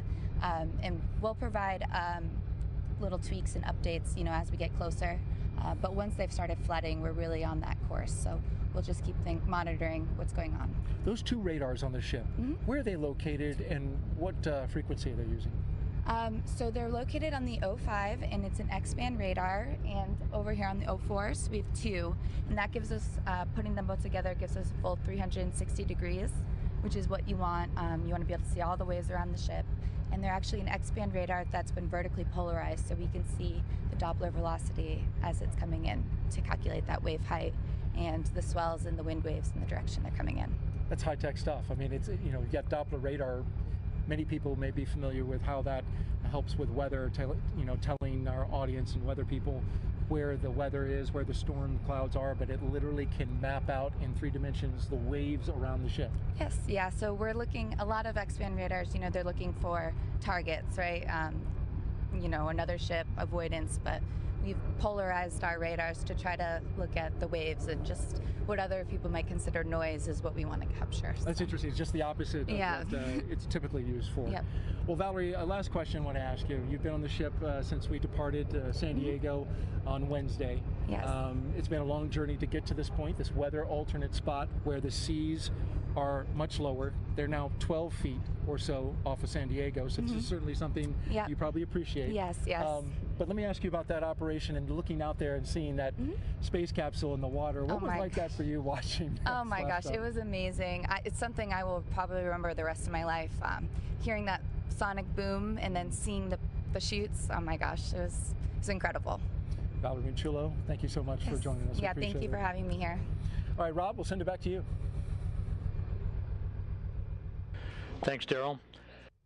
The work continues out in the Pacific, where you have the Orion spacecraft with all 5 of its uprighting system bags fully inflated, following its splashdown 1 hour 21 minutes ago at 11:40 a.m. Central Time, 9:40 a.m. Pacific Time, to wrap up a mission of 1.4 million miles that spanned 25 and a half days, a mission that saw the vehicle launch from the Kennedy Space Center atop the Space Launch System, the maiden flight of the world's most powerful rocket. An hour and a half after launch, Orion was sent out of Earth orbit in its trans-lunar injection to begin a voyage out to what is called a distant retrograde orbit, a highly elliptical racetrack-shaped orbit that enabled Orion to be put through its paces for almost a month, gathering all the data that it needed and that the Orion program and mission managers had hoped for, and more. All of the engineering data that will set the tone and answer a lot of the questions that will pave the way for the Artemis II mission, in which a crew will be placed on board the vehicle in a couple of years for a orbital mission around the moon, again in a highly elliptical orbit, a mission that would be about 10 days in length or so. That crew yet to be named, but the pace will pick up after the first of the year in fairly dramatic fashion as the work continues to prepare the Space Launch System, the next Space Launch System rocket, and the Artemis II Orion vehicle to support a crew during its mission around the moon and back to Earth. In the meantime, a number of test objectives are still underway for the vehicle, most notably characterizing the thermal environment of the Orion spacecraft itself. Orion endured temperatures of up to 5,000 degrees Fahrenheit during its high-speed entry out of lunar orbit and back into the Earth's atmosphere, where it slammed into the atmosphere at 25 times the speed of sound, and then underwent a skip entry maneuver, basically skipping into the atmosphere, then dipping back out of the atmosphere again, and then back into the atmosphere to bleed off excess energy. An important maneuver that was designed and executed to perfection to bleed off excess inertia and to gain data on how we can better bring in multiple splashdown sites if required in the Pacific for future crewed missions. All of the chutes were deployed in good shape. The three main chutes deployed as planned. They reefed to their full extent, and Orion gently splashed down. After entering the Earth's atmosphere at 25 times the speed of sound, it splashed down at a meager velocity of just 19 miles an hour. Very gentle splashdown velocity had a crew been on board. And here's a replay of the final seconds for Orion as it descended below a deck of clouds at about 1,700 feet of scattered clouds. That was the final deck. The Spaceflight Meteorology Group had forecast very benign conditions for Orion. It did play out exactly that way as Orion touched down at 11:40 a.m. Central Time, 9:40 a.m. Pacific Time. And there was splashdown. The chutes were cut automatically. The 5 crew module uprighting system inflatable bags inflated with helium gas as planned, and Orion is gently bobbing out with the Navy divers very, very close to the spacecraft. It's going to take several hours for them to hook up the equipment that they need to haul the vehicle into the well deck of the USS Portland and to bring it back to port.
Back here in Mission Control, the entry team of flight controllers watching the data of the post-splashdown test objectives.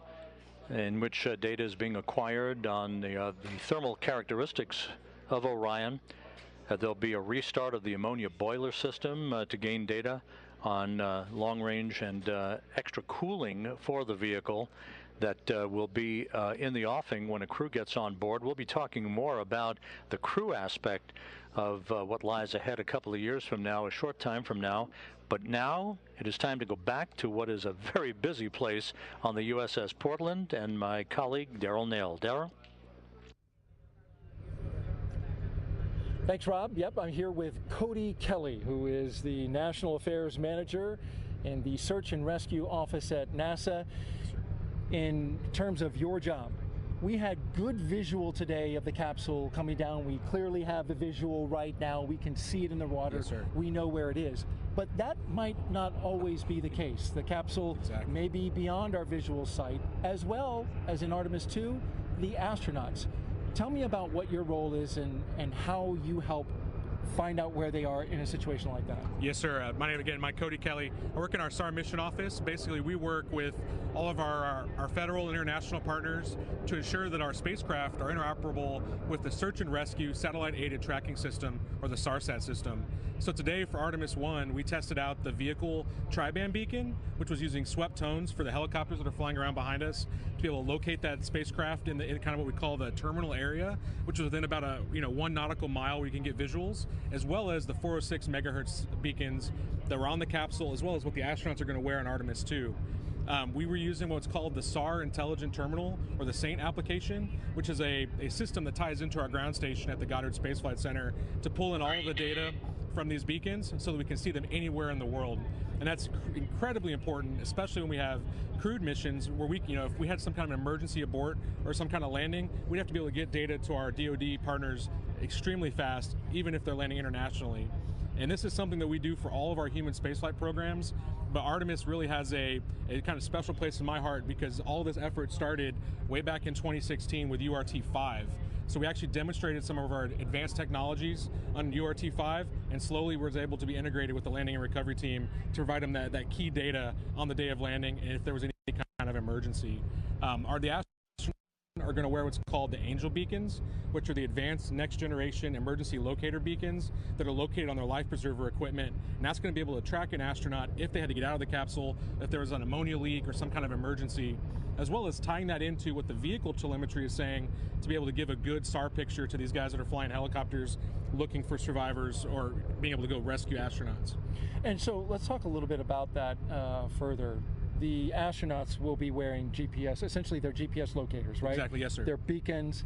And then, of course, the crew module itself has a tri-beacon. Yes, sir. So how do you delineate between those two? And that's really the power of our ground station and all these web applications. They're two different legacy beacons. You have a first-generation SARSAT beacon, which is what you have on a standard boat.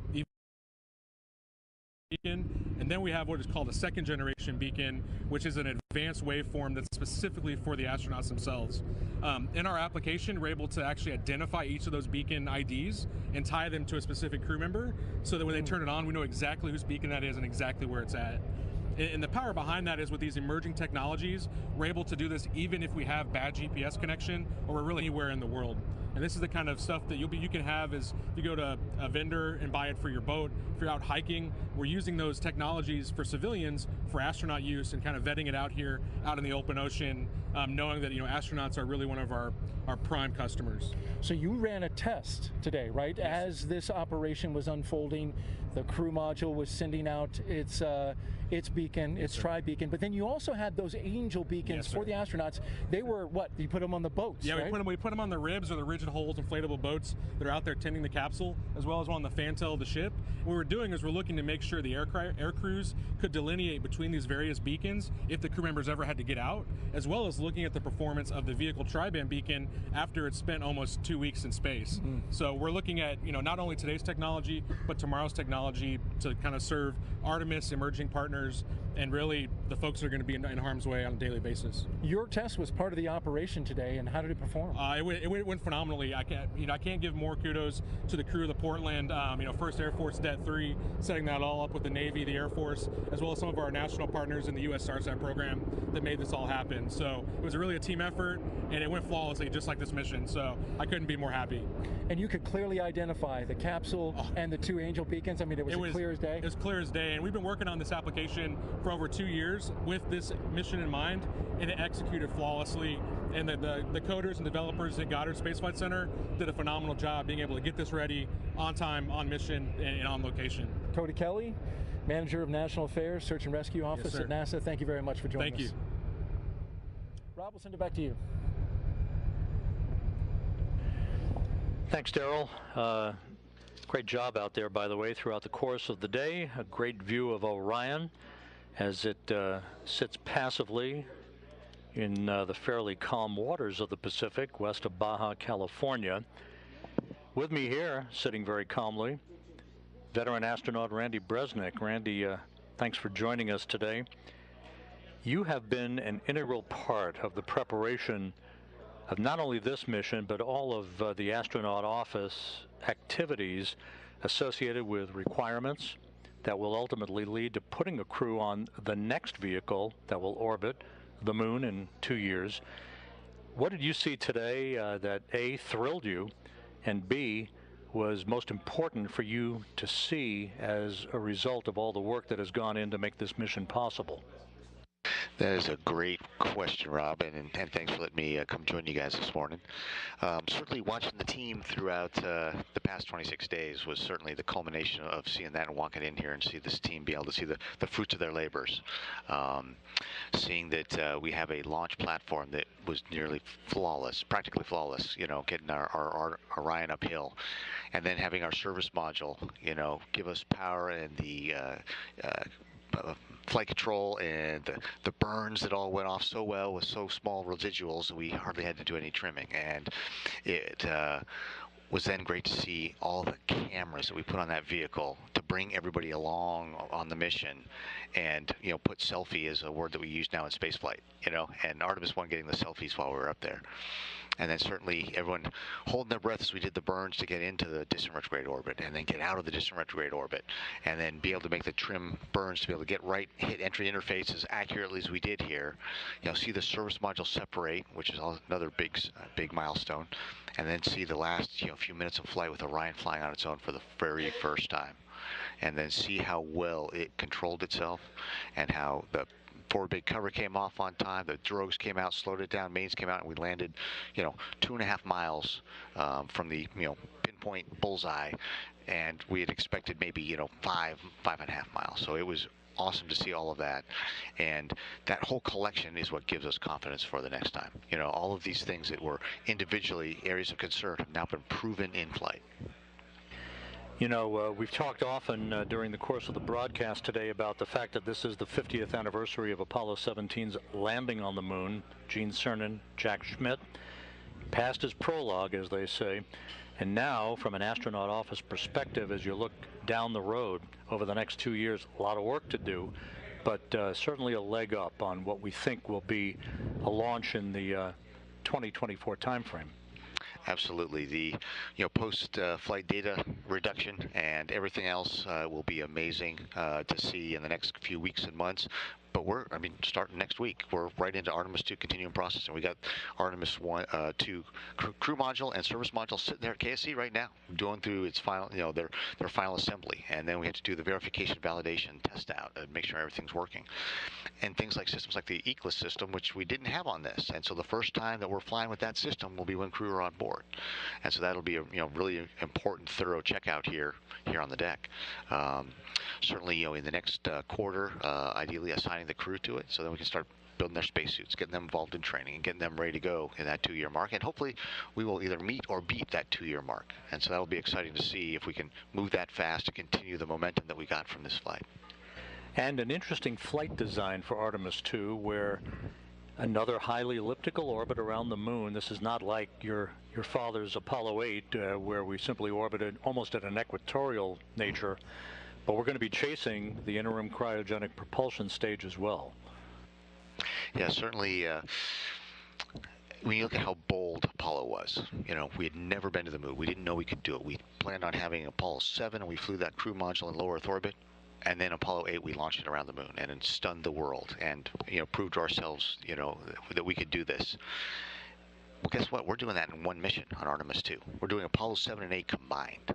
So that is a bold statement and goal for audacious goal for NASA to set. And like you said, the highly elliptical orbit that we launch in here in Earth, so we can launch out, get into a 24-hour orbit to check out that environmental and life control system, such that we know that we can breathe. We know that the cooling works. We know that all the systems work. Scrub the CO2, take out the humidity, you know, to try the exercise device. So we know that by the time we end that period and we do the translunar injection burn, we know that we're good to go for the next 9 days to be able to get around the moon and come on back. All of that just buying down risk, proving out the systems, so that when we go to Artemis 3, we combine not only, you know, Apollo 9, which is the first flight of the LEM in low Earth orbit, Apollo 10, which took the LEM to lunar orbit and flew down near to the surface, then came back, and Apollo 11 landing. We do all those 3 of those missions in one. And that is very exciting, very bold, and it is got to be exciting to anybody that's in the space program, is interested in the space program, or the young people out there who are the first future space explorers who will be on those later Artemis missions. Final question, Randy. You know, space is no stranger to you. You've spent quite a bit of time, shuttle flight, long-duration mission on the International Space Station. But if there was a singular image from the last 25 and a half days that sticks with you, that drove it home, that we were going well beyond the Earth, what would that be? It would certainly be the missions where we were on the far part, where we were, you know, 268,000 miles away from Earth, and you saw Earthrise over the moon, and thinking that the next time we take those pictures, that could be with somebody behind the back of the camera, not the vehicle taking it himself. It's going to be an interesting couple of years, a very exciting couple of years, and Randy Bresnik, thanks for joining us today. Appreciate it. All right, thank you, and congratulations to our Artemis team everywhere all over the world. They deserve a very well-deserved day off after this mission, but certainly looking forward to the next 2 years where we are able to take that and capitalize on it, and as we say, wash, rinse, repeat. Copy that. Thank you, Randy. Appreciate it. Randy Bresnik with us here in Mission Control. It's been about an hour and 40 minutes since Orion splashed down. We're continuing out in the Pacific to secure the spacecraft and ultimately get it into the well deck of the USS Portland.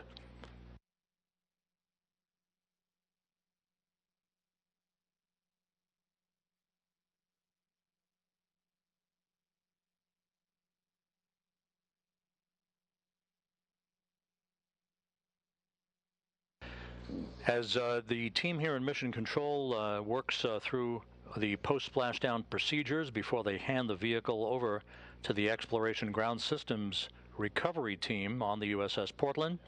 Again, let's go back out west of here to west of Baja, California, where Daryl Nail is standing by on the deck of the USS Portland. Daryl?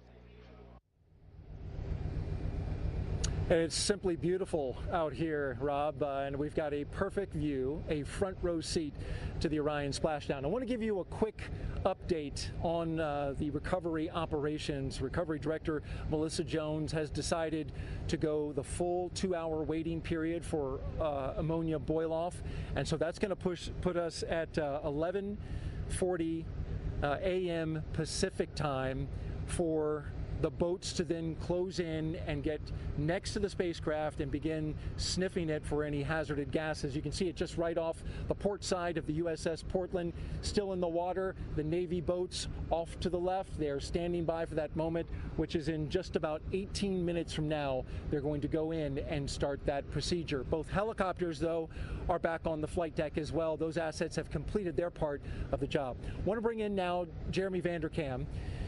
This is a special individual. Well, of course, everybody's special, but when it comes to the heat shield, this is something you know well. You are the Deputy Thermal Protection System Manager for the Orion program. Your team designed the heat shield, tested it, and have been basically there from the start of this. And so I want to ask you, this, of course, has been the primary objective of this test flight. That's right. Testing the very component, the heat shield, that you and your team helped design. And so I want to ask you, first of all, how much do you just want to get out there and take a look at that heat shield, which is right behind you? I can't wait. Yeah. I tried to convince lots of people to let me in the small boats. Didn't happen, but that's okay. We'll be doing our inspections once we get hard down in the well deck later this afternoon, and we'll get a good look at how we did. Do you have any early information from the imagery that has been taken thus far? Not a lot so far. We've been, looking at the capsule as it floats in the water through our binoculars and whatnot. Everything looks great, exactly as we expected it so far. But yeah, we'll get the details going here in a few hours.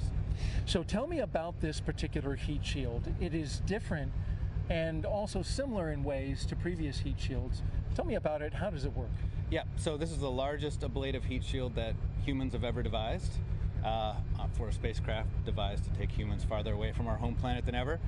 So what we did is we combined some older technology. We actually resurrected a material system from the Apollo program called AvCoat, and we modified the way that it's applied to our vehicle for Orion in a more programmatically modern way, if you will. So the way that we do it now is you got a piece of I have a sample here, a test sample. So the brown material in the middle here is our AvCoat material, and we make it in blocks, and we bond those blocks to the base of the Orion spacecraft onto the heat shield there. And it looks like wood. Yeah, it does. It does look like wood. It's not. I can assure you. Yeah. And then there are seams between those blocks, which is the red element that you see here. And in this test sample, we've actually applied heat in our test facilities at Ames Research Center in Mountain View, California, to simulate the heat of reentry, to char the surface just as it is on the base of the spacecraft right now. And then what we'll do is when we get the spacecraft back in, we'll go and look at how that heat shield works compared to our test results. And that'll allow us to certify then the heat shield for Artemis II. You've done a lot of testing on this heat shield, but you were telling me that no matter how much you test it, you can't duplicate what it just went through. That's correct.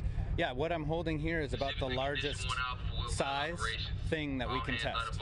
And obviously the 5-meter Orion heat shield is much larger, so we have a lot of extrapolation for scale that we have to do.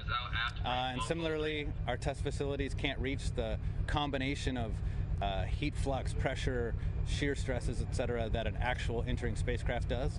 So we're always having to wait for that flight test to get the final certification that our system is good to go. So I'll trade you props here and let you hold the actual Orion, and tell me you said you've used binoculars, you've sighted the spacecraft. One side of it, I guess, gets a little more charred than the other. What have you seen? Yeah, so far it's actually looking like we expected. Onward side is the hot side of the vehicle. And so we can see that, for example, the thermal control tape that we put on the exterior of the vehicle, all that shininess that we saw pre-launch, is basically gone on the windward side, as expected. And then on the leeward side, where the windows are, I'm seeing a fair amount of tape remaining, as expected. So our heating predictions, how that the heat contours over the vehicle were predicted to be, looks like that's how they were. So, so far, so good. Jeremy Vanderkam, thank you so much for joining us. He is the Deputy Thermal Protection System Manager for the Orion program, and I know you're anxious to get that capsule in this well deck so you can get your eyes on it. Yep, I'm ready. Good luck the rest of the way, Jeremy. All right, thank you. All right, we'll send it back to you, Rob.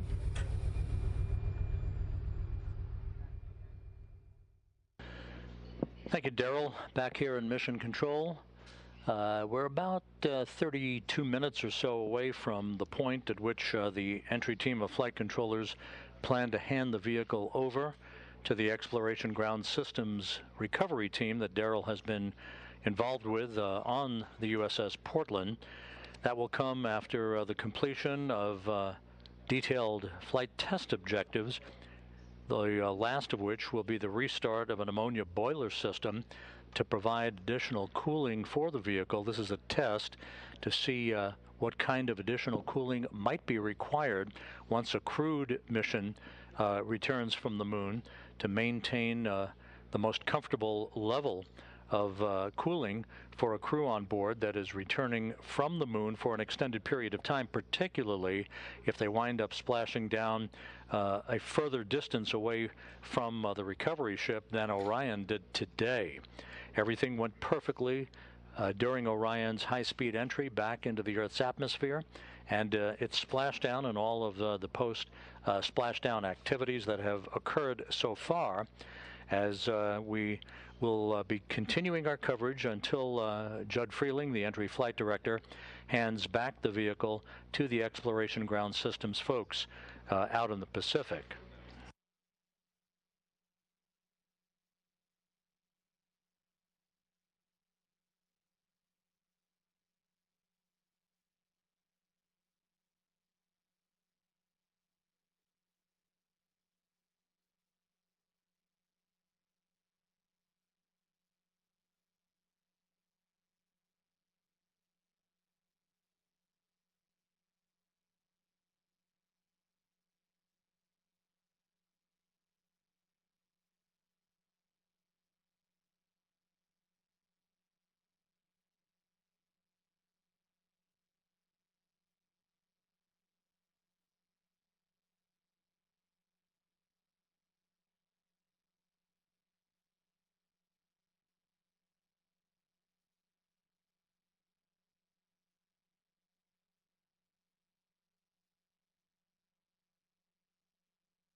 And again, back here in Mission Control, you're looking at Flight Director Judd Freeling.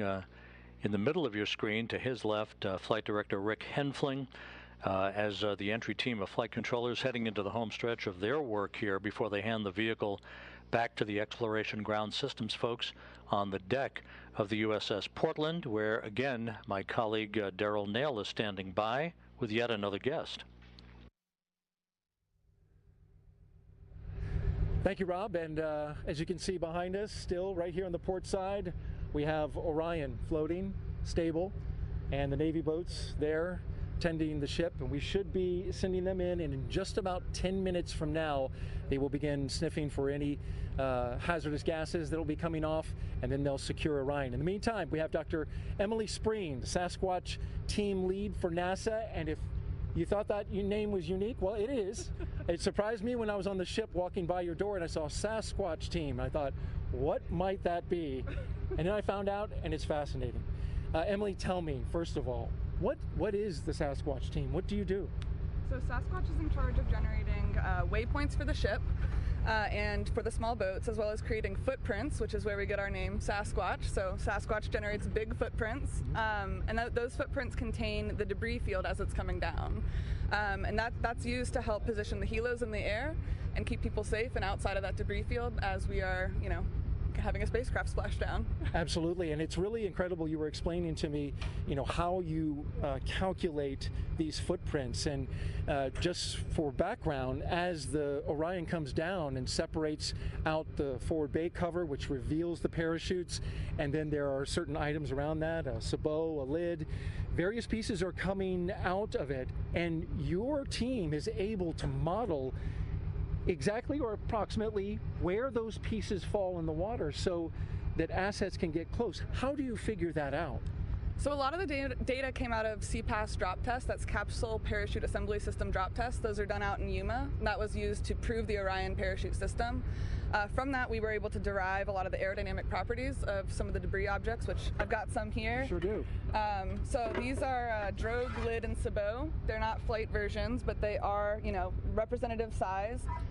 These would be, on top and bottom of a parachute as it's mortar deployed, like a cannon out from Orion. We've also got a smaller piece of debris here, and that's a pilot sabot. So essentially, at the drop tests, we were able to, really hammer down what those different aerodynamic properties are using rate of descent and then where those things touch down in Yuma. And we're able to use that in our model here for actual Artemis I operations. And as I understand it, there are 26 pieces of debris, right, that came out from, the separation of the forward bay cover and the parachutes, and you model every single one of those 26 pieces? Their model is a group, so, we've got a group of lids, that come off at drogue parachute deployment, right? So we've got, a couple lids that come off, a couple sabots. And so we say, the lids and sabots, they'll be in this footprint as that footprint descends and then goes into the ocean.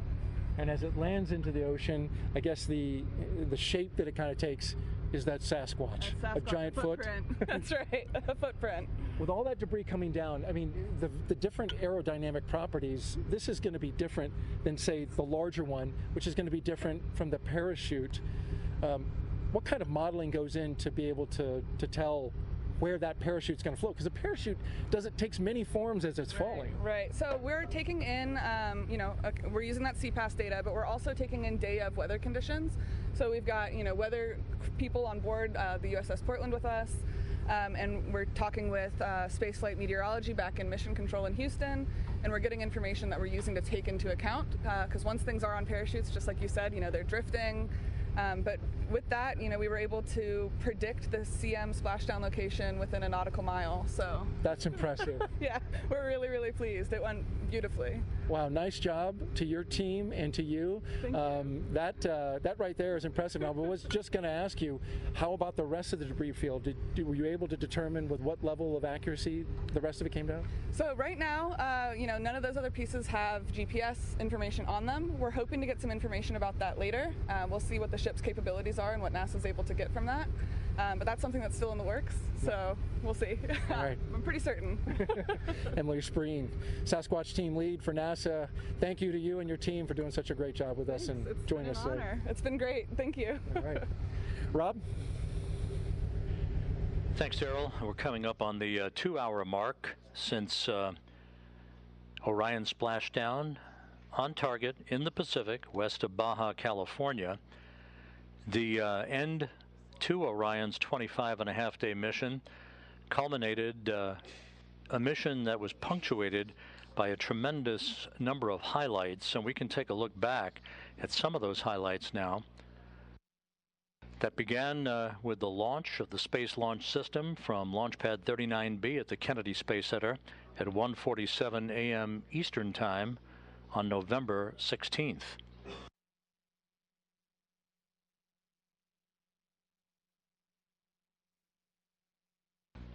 The Space Launch System lifted off, conducted a roll program to place itself on the proper azimuth and the proper trajectory to enter a orbit of the Earth. It would spend the Orion spacecraft itself with its associated European service module and the attached interim cryogenic propulsion stage would spend one orbit in low Earth orbit. And there is the separation of the core stage. The vehicle conducted a translunar injection burn that enabled Orion to break out of low Earth orbit and begin its trajectory toward the moon, and the elliptical orbit, the highly elliptical orbit called the distant retrograde orbit, that provided the time that was required for Orion to acquire data on the space environment and the time required for engineers to test all of its systems and collect as much data as possible in this first test flight that would precede placing a crew on board an Orion spacecraft 2 years from now. This dramatic video of the Earth-Moon transit that took place showed and punctuated the fact that we were pressing away from our home planet to a distance of some 268,000 miles away from Earth, further than any human-rated spacecraft had ever traveled, for a spacecraft designed to return humans to Earth, eclipsing the mark set by the Apollo 13 vehicle back in 1970.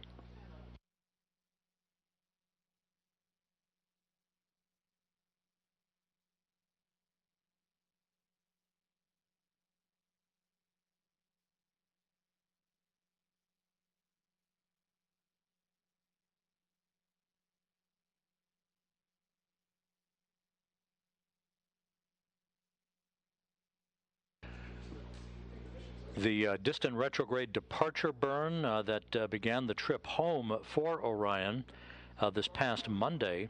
You can see the effect of that engine firing on the solar arrays on Orion's service module.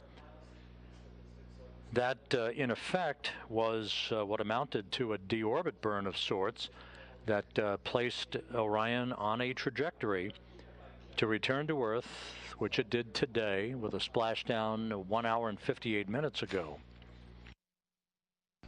As we circled back around the moon for the return powered flyby, we saw a dramatic close-up of the moon and the crescent of the Earth in the distance, using the moon's gravitational field as a slingshot effect to set our sights on the Earth and the trajectory required to splash down in the Pacific, which we did, as Orion gently waits for the arrival of the recovery team that will begin the process of hauling the spacecraft into the well deck of the USS Portland.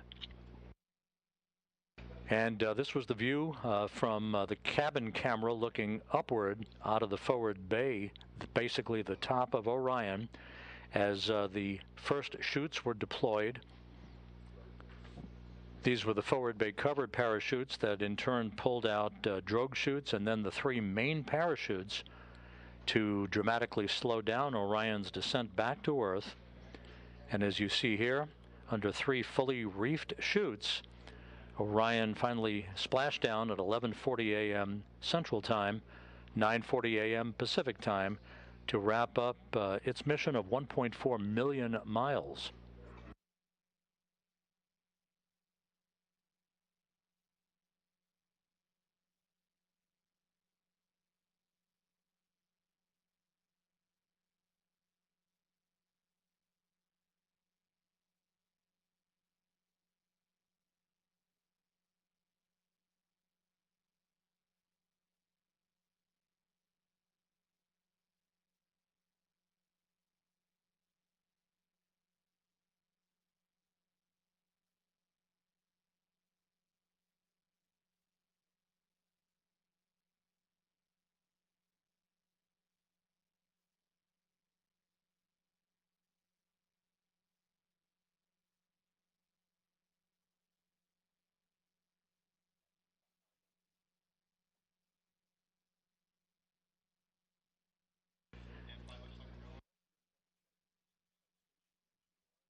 This is Mission Control Houston.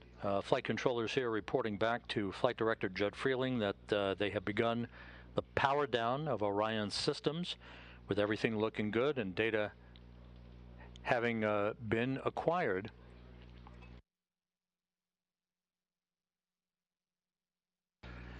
So the post-splashdown test objectives are nearing an end. The vehicle is being powered down, and we should be a short time away from the point at which Flight Director Judd Freeling hands over the vehicle to the Exploration Ground Systems folks out in the Pacific.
We'll be heading back shortly to the USS Portland, but as you can see, the first contingent of the Navy boats are approaching the Orion spacecraft, which is in great shape following its high-speed entry and splashdown that occurred just over 2 hours ago.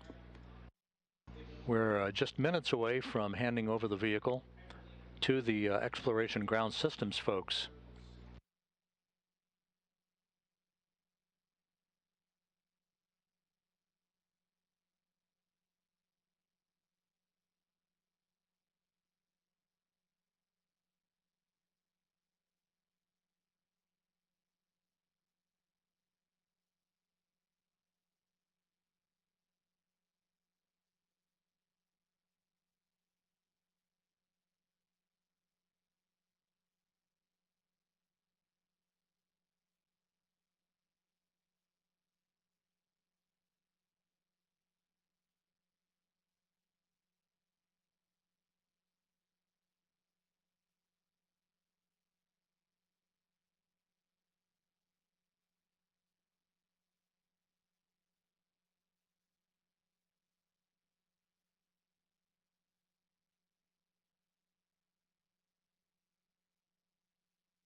This is Mission Control Houston. Entry Flight Director Judd Freeling, who also was the Ascent Flight Director for Orion's launch aboard the Space Launch System 25.5 days ago, is addressing his team of flight controllers here in Mission Control.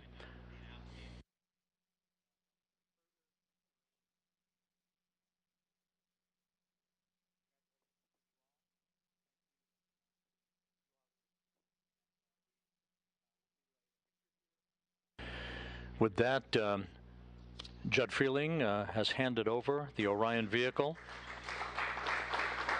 to a round of applause.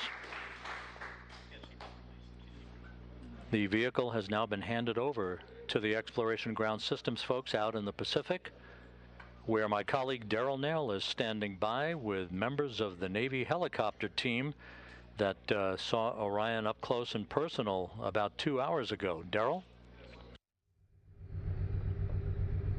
That's right, Robin. They were the first to see it. They picked up the heat signature as it came above the horizon, and they were the first to have a close-up look of the Orion crew module as it was in the water. I have with me, as you mentioned, 3 Navy pilots with the HSC-23 squadron in the Navy. They were flying the MH-60s, the Nighthawk helicopters. I've got Jacob Naylor, Jackson Cotney, and Gabe Weigelt.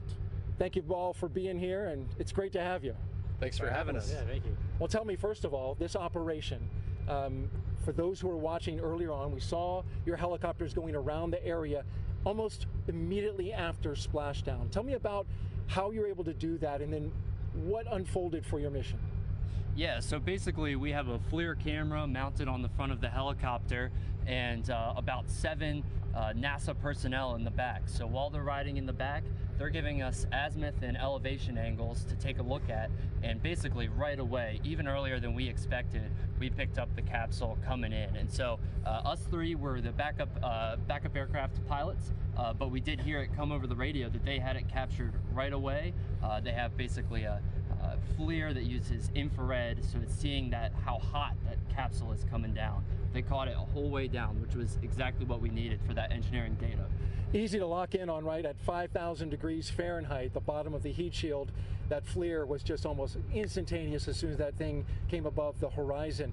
Then you began capturing imagery, and we watched as the helicopters circled, and sometimes they were doing some pretty nice banks around the Orion crew module. What was that about, Jackson? Why did they take that path around Orion? Yeah, so the second part of the mission was to get a hazard analysis of the capsule, and then just engineering level fidelity data, like imagery from some of the photographers on board. And then we had another helicopter up that was testing out the new Angel beacon that the crews are going to wear eventually when the capsule does come down.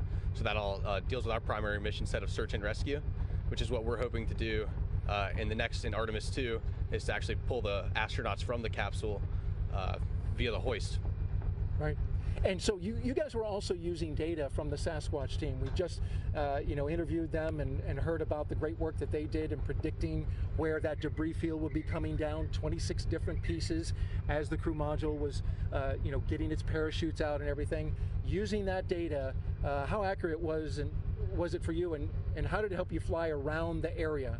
So there was actually one of the NASA personnel in the back had a tablet which had the debris field on top of it, and as time goes on, that debris field could get a little smaller and smaller, and so they helped give us headings and guidances on where to turn and where to get the aircraft to avoid any of that debris field coming down and hitting us in the head on the helicopter. So yeah, right. And successful. You guys were looked great out there at sea, surrounding the capsule, flying, in fact, at sometimes very closely. We saw you hover. I don't know what the feet was, but it looked pretty close to the ocean surface. Probably about 50 feet above, just so that the photographers could get good data. And then we were kept safe by Emily and her team. The whole Sasquatch team helped us with the footprints so that we knew where we could fly, so that we'd be safe.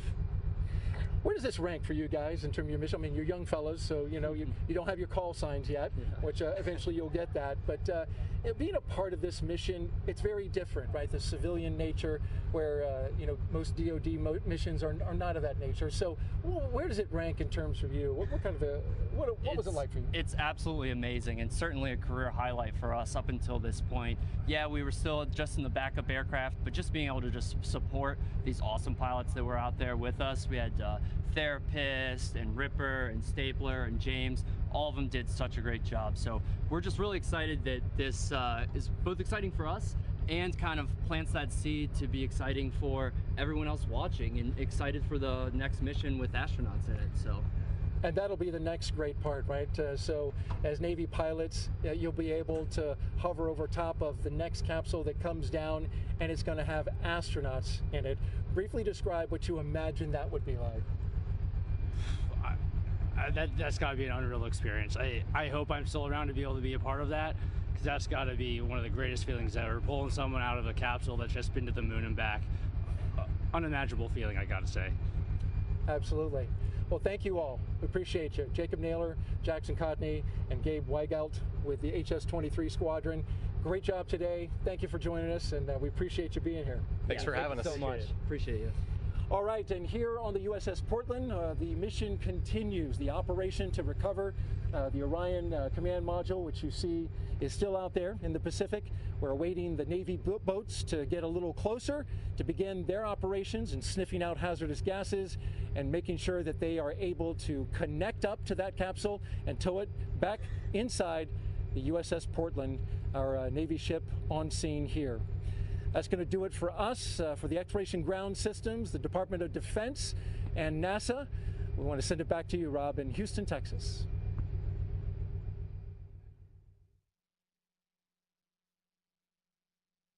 Thank you, Daryl, and magnificent job out there on the USS Portland, and the work is just beginning out there, as you heard.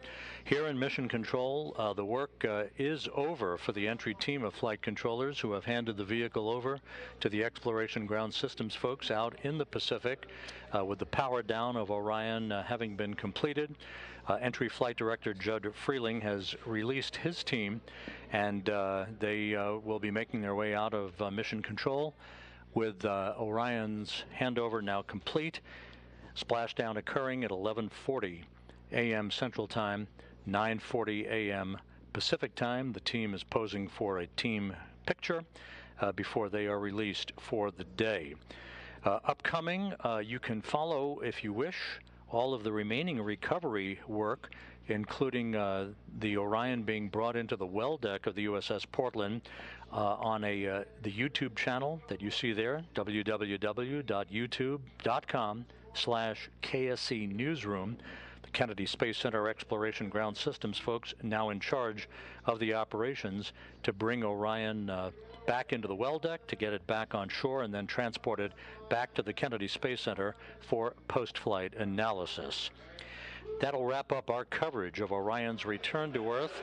And let's point you to our post-splashdown news conference that's coming up at 2:30 p.m. Central Time, 3:30 p.m. Eastern Time on NASA television, as a variety of folks discuss entry, splashdown, and recovery, and take a look back at the 25-and-a-half-day mission of Orion, its first flight, next stop, a crew on board 2 years from now. With that, we wish you a great Sunday. This is Mission Control Houston.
Good afternoon and welcome to NASA's Johnson Space Center.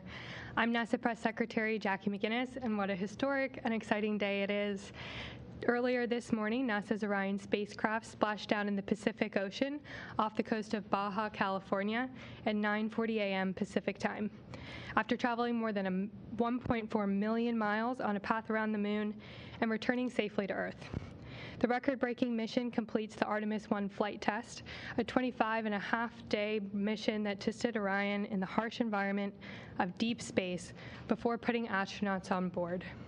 Today, to give you an update, we have Bill Nelson, NASA Administrator, Vanessa Weish, Director of the Johnson Space Center, Janet Petro, Director of Kennedy Space Center, joining us remotely, Jim Free, the Associate Administrator of the Exploration System Development Mission Directorate, Mike Serafin, the Artemis Mission Manager, Howard Hugh, the Orion Program Manager, Emily Nelson, Chief Flight Director here at Johnson, and Melissa Jones, Recovery Director at Kennedy, who's joining us remotely from the recovery ship.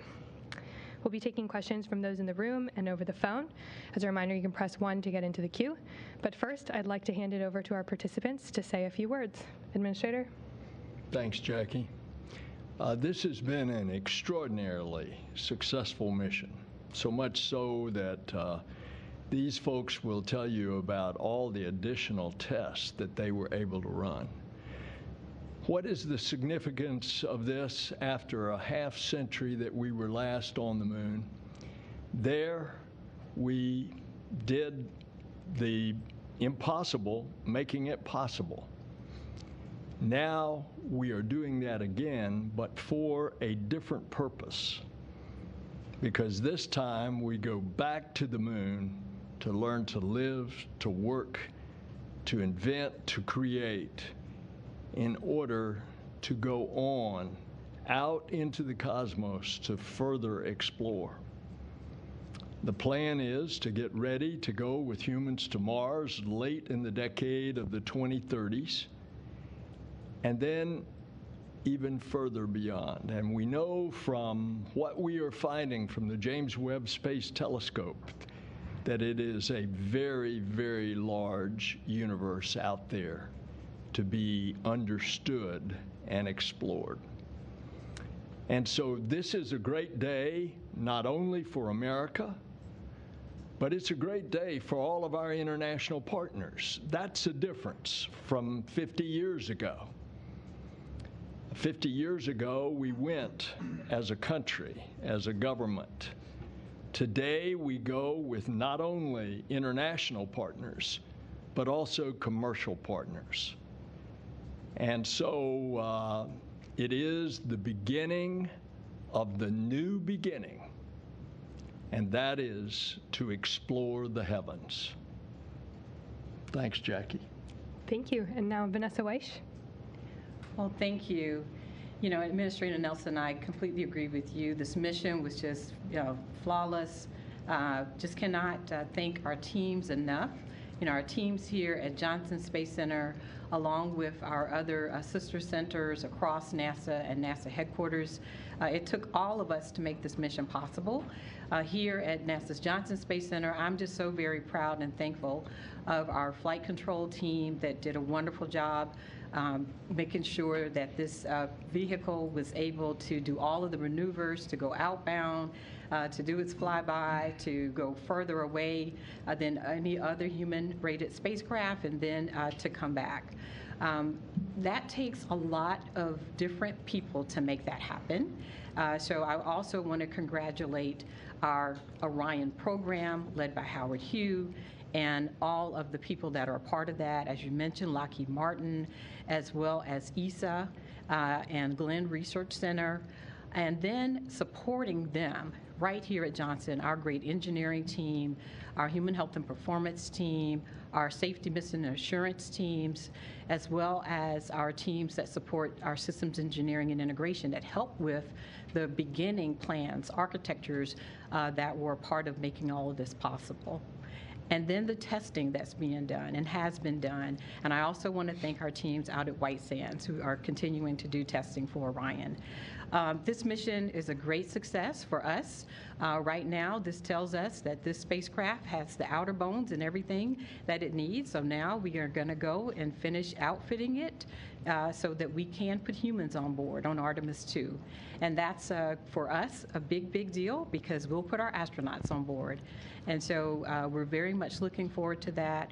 And I just want to say again, congratulations to the entire team. Thank you, Jackie. Thanks, Vanessa. Next up, we have Janet Petro joining us from Kennedy. Hey, good afternoon, and it really is great to be here with you all today. You know, Kennedy Space Center was there at the very beginning of this journey with Charlie Blackwell Thompson as a launch director. And here we are at the end of the mission. I think you're going to hear from Melissa Jones, who is the recovery team lead from the Exploration Ground Systems here at KSC as well. You know, and that launch campaign was not easy. There were a lot of setbacks, but the collective team really relentlessly pursued getting that launch off. And the entire Space Coast was lit up as SLS and Orion took off. And we watched in awe, and then we followed the vehicle as it made its journey around the moon. And we held our breath all morning long as Orion went through its deorbit and splashdown paces. It really was surreal. We all talked about it being a test mission, but I think this vehicle and the performance really exceeded all our expectations. I'm really looking forward to getting Orion back at Kennedy at the end of this month in a few short weeks, where we'll bring it back into the processing facility, take out the remaining payloads and service it, deservice it, and then take a really good look at the heat shield and see how that system performs. But you know, I got to say, it is Kennedy Space Center's 60th anniversary, and the administrator kind of talked about the previous 50, 60 years, all about Apollo and shuttle. And this is really capping off our diamond anniversary at Kennedy as we look forward to the next 60 years and everything that Artemis is going to be doing for our future here at the agency. So thank you very much. What a way to cap off an excellent year. Next up, we have Jim Free.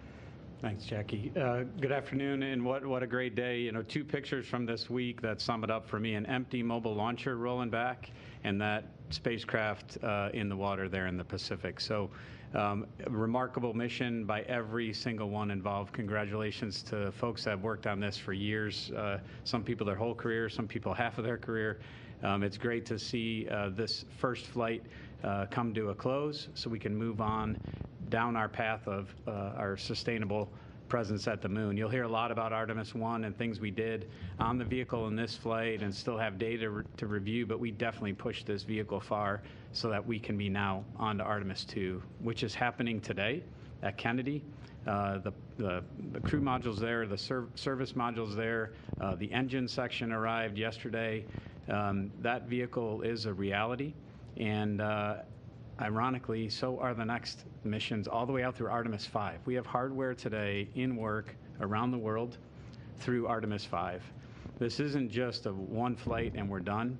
We are on our path to getting that base on the moon, to getting the understanding we need to go on to Mars, and doing the science that's front and center here in our program. These missions are complex. We talked a lot about that at the beginning. They will become increasingly complex for us.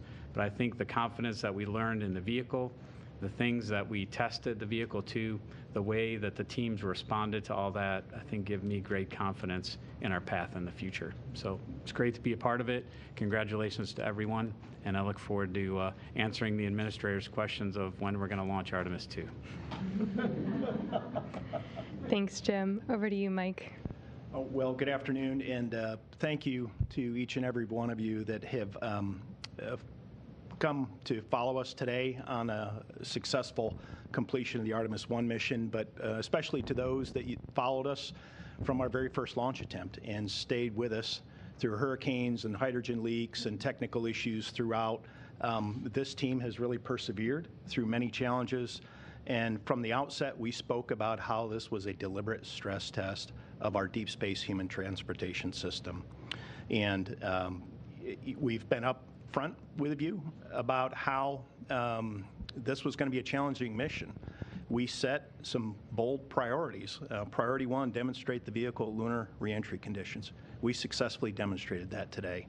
Priority 2, demonstrate the vehicle in the flight environment. We've successfully demonstrated that over the course of a 26-day test flight. Priority 3 is currently in progress. The vehicle is powered down and it's in the Pacific Ocean. And as Melissa Jones will elaborate, the vehicle recovery and retrieval is in progress, and we expect to complete that here in the next couple of hours. And then priority 4, our bonus objectives, sharing the mission with each and every one of you, public outreach, sharing remarkable images, completing science and technology demonstrations.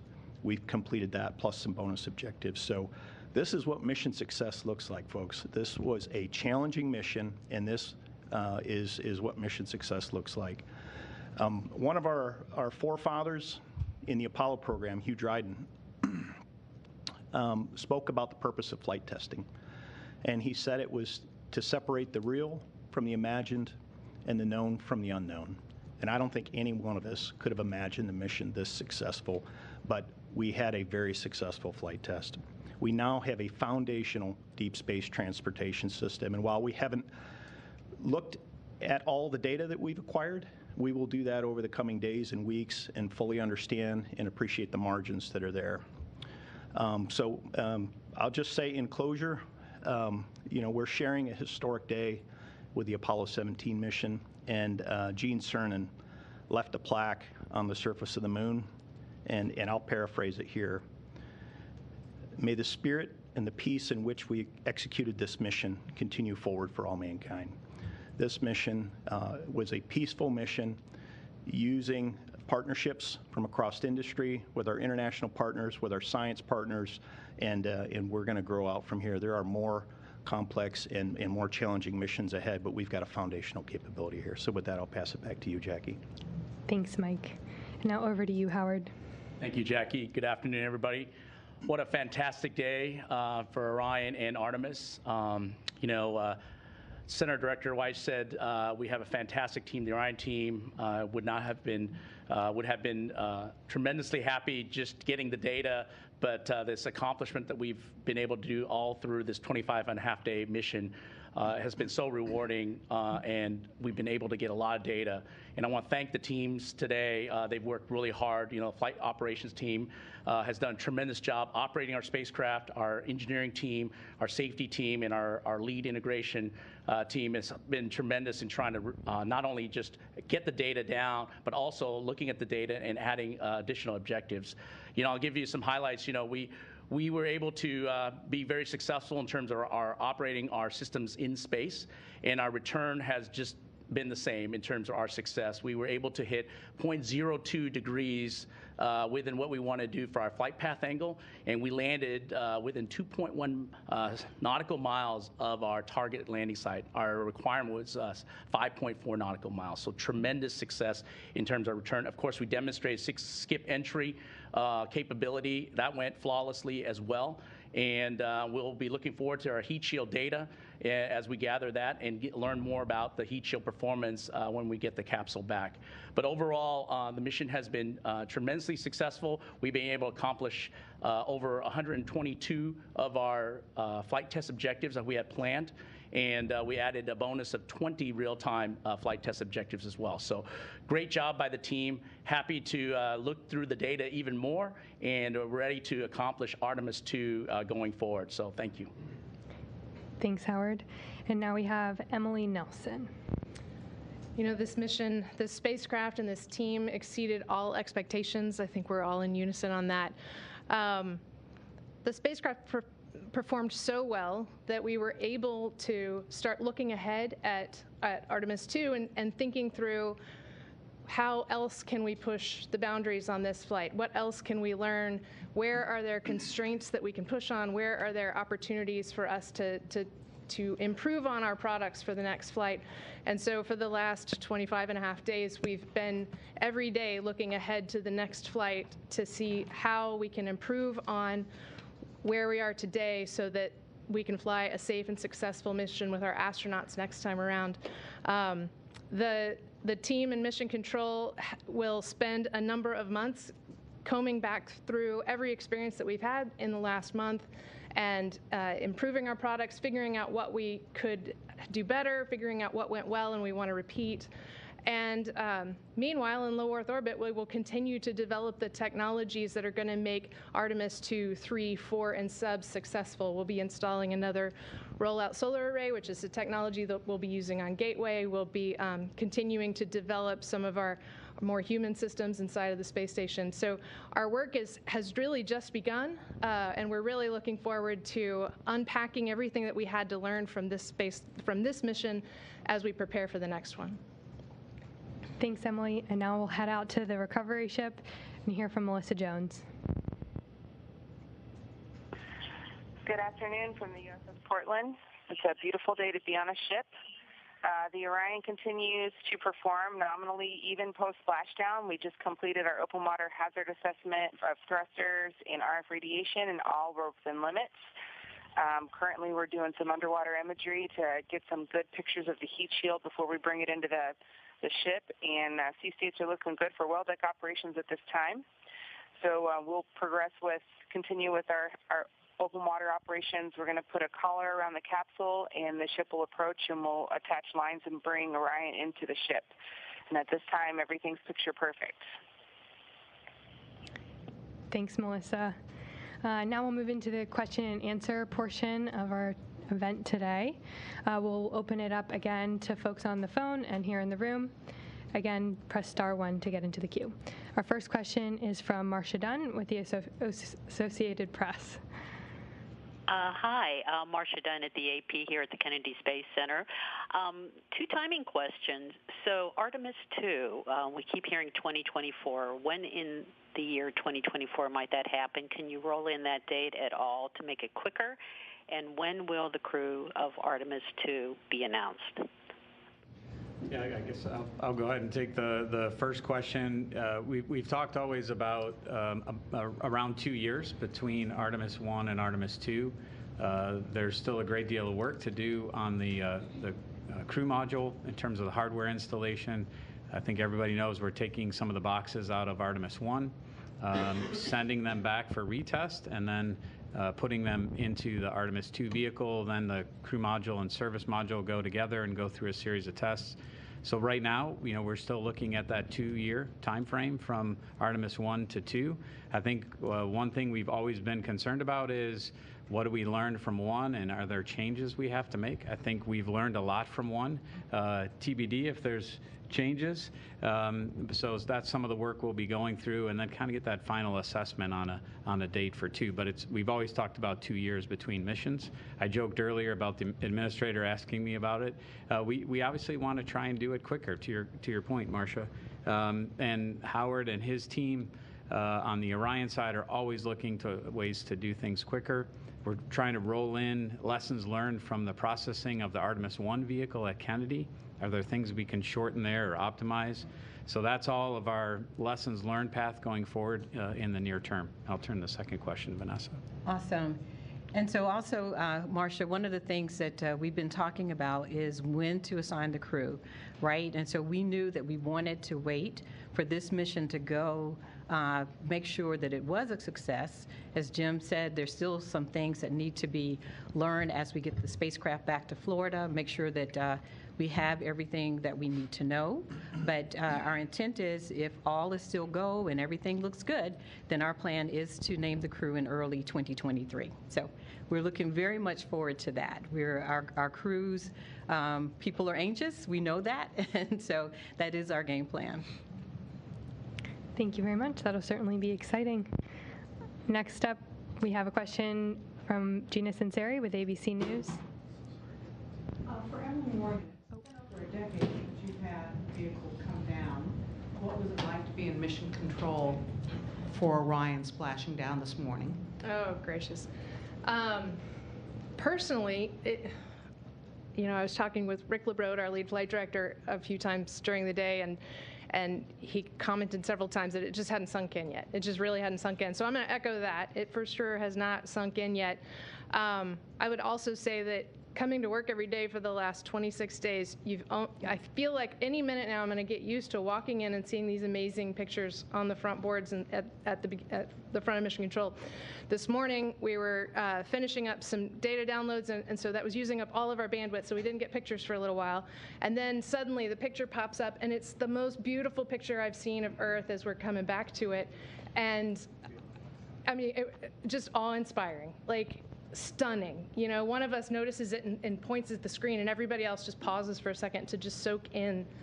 There's a ship that has just been at the moon, been farther away than any spacecraft built for humans has ever been, and now it's about to splash down in the Pacific, and we get to be here for this. And so it's certainly a momentous occasion. Thanks very much. Next, we have a question from Bill Harwood with CBS News. Yeah, thanks a lot. A quick one for Mike Serafin, if I could. Mike, what was the biggest surprise for you during this mission? Something that might have caught you off guard, or either happily or unhappily. And you mentioned the Artemis II engine compartment getting here to KSC. Can you talk about the challenge of assembling the core stage in Florida versus Michoud? What that buys you? Thanks. Yeah, Bill, thank you for the question. The biggest surprise for me was a positive one, and it was simply that the first time flight of a brand new rocket, a brand new spacecraft, first time testament to the level of preparation, the quality of workmanship, just the overall level of test and integration and just effort put into getting this mission ready to fly. In terms of bringing the core stage engine section to the Kennedy Space Center, you know, that's an efficiency that we're looking at, and shipping it and then assembling it vertically is something that we've been prepared to do. And the infrastructure at the Kennedy Space Center affords us an opportunity to do that, as opposed to a horizontal integration at Michoud Assembly Facility near New Orleans. The work at Michoud is still going to keep going on. We still need to build tanks. We still need to build the large components, and we'll ship the bulk of the core stage, minus the engine section, to the Cape, and then made it at the Cape once it gets there. It actually affords us some efficiency by splitting the workforce rather than having competing workforce or competing work instruction priorities on the shop floor at Michoud. So I think it's a good thing, and it again is something that we've learned how to integrate one of the more complex systems on the core stage. I don't know, Jim, you've been in some of those conversations as well, and if you have anything to add on the core stage. At Michoud, we have to construct a clean tent around the engine section when we do a lot of the installations or take things off to test. So at Kennedy, so you take that up and down, it adds time. At Kennedy, we don't have to do that. We'll process in the space station processing facility. So we're hopeful that the engine section, which is incredibly complex, will improve in its schedule time. And then the work Mike mentioned about workforce, we're starting to ramp up the exploration upper stage work at Michoud also. So we have a lot of work for those folks to do on stuff out through Artemis IV, and we're already starting weld confidence articles and structural articles on the exploration upper stage. So it helps us with efficiency and hopefully getting to that one-year cadence as fast as we can. Thank you both. Next up in the room, we have a question from Eric Berger with Ars Technica. Hi, thanks very much, and congratulations on such an impressive flight. I mean, it really was pretty awesome to watch, I think. The first question is for maybe Howard or Mike. On the coming back today, it looked like the capsule was kind of swinging back and forth, maybe doing some roll maneuvers, and was that as planned? And then second, I guess, for the administrator, I think one of the most remarkable things about this moment is that everyone is behind Artemis. You've got the White House, Congress, international allies, traditional space, commercial space, and most of the space advocacy community. I think that's pretty unique, at least since Apollo. And so I'm wondering sort of what you attribute sort of that universal almost universal support for what you're trying to do at this point. Oh, I don't. Hey, Eric, thanks for the question. Yeah, we do roll maneuvers, especially up front on reentry, give us that lift vector. So it'll give us a positive lift vector when we do the skip entry.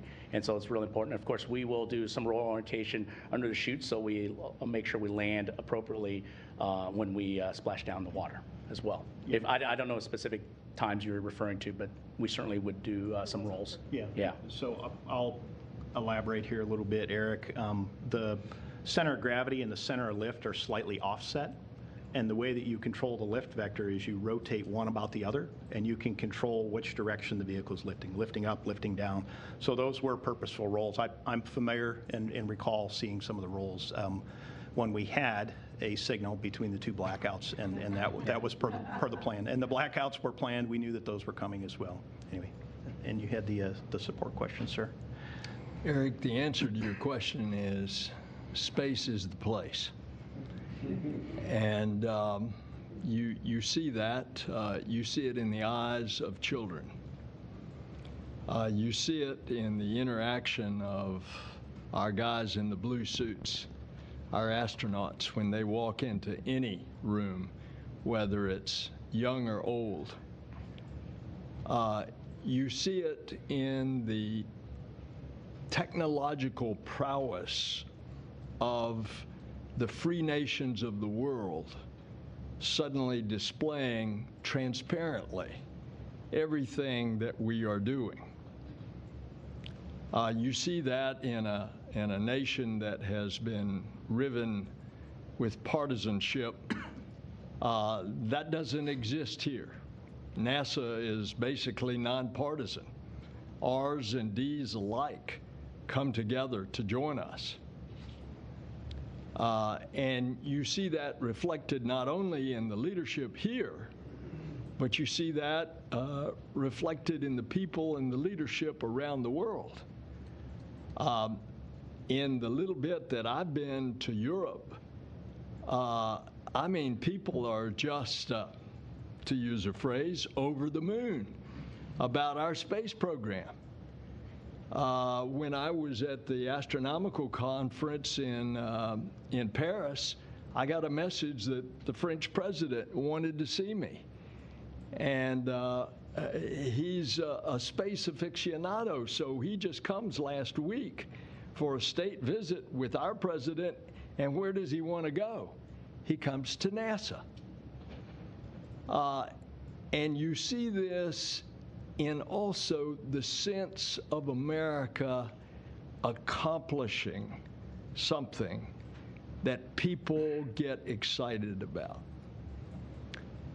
You roll all of that together and a lot more, and that's why you see the excitement in this room today and all across the country.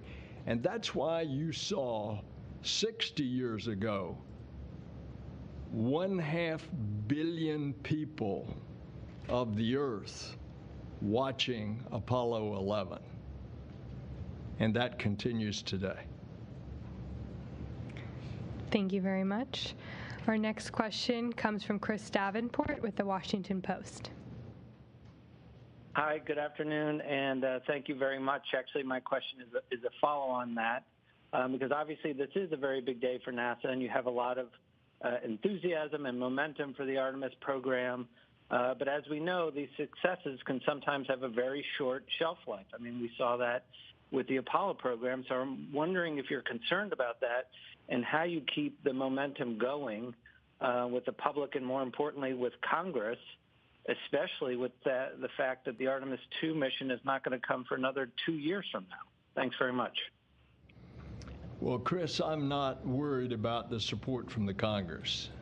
We will have that. We, in fact, have that. And as I described in my answer to Eric, that support is enduring. I believe that you're going to see a continued talk about what's going on.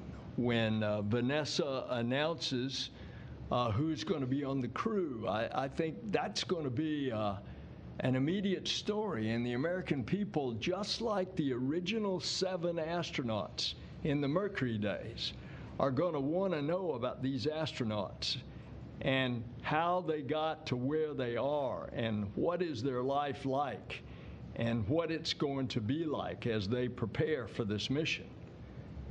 And I think as we continue to do other things, remember President Kennedy in his speech almost literally 60 years ago not far from here at the Rice University Stadium said, "We go to the moon and do other things, not because it is easy, but because it is hard."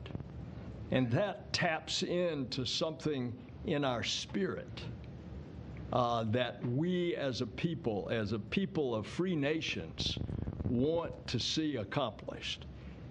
And I think that's going to engender the interest that naturally we could be concerned if that interest waned. Thank you. Our next question here in the room. Thank you, Mark Carreau with Aviation Week and Space Technology.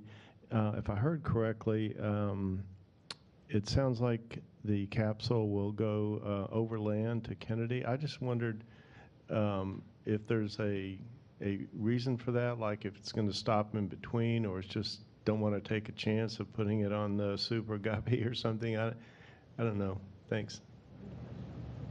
Yeah, from our perspective, I think we looked at both going on a Guppy, flying, or going on the ground. I think there were maybe a few days, but certainly there was no stops along the way. We're going to try to get the spacecraft back as soon as possible. Certainly DOT has some rules relative to,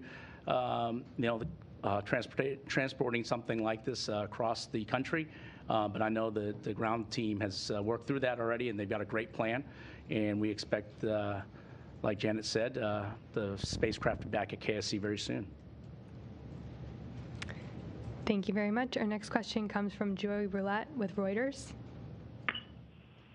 Thanks, Jackie. I guess a question for Mike Serafin. Based on the early data you guys have already and what I guess you saw this morning, is there anything that happened from service module jettison all the way to splashdown that might have looked funny or unexpected that would maybe warrant a closer look?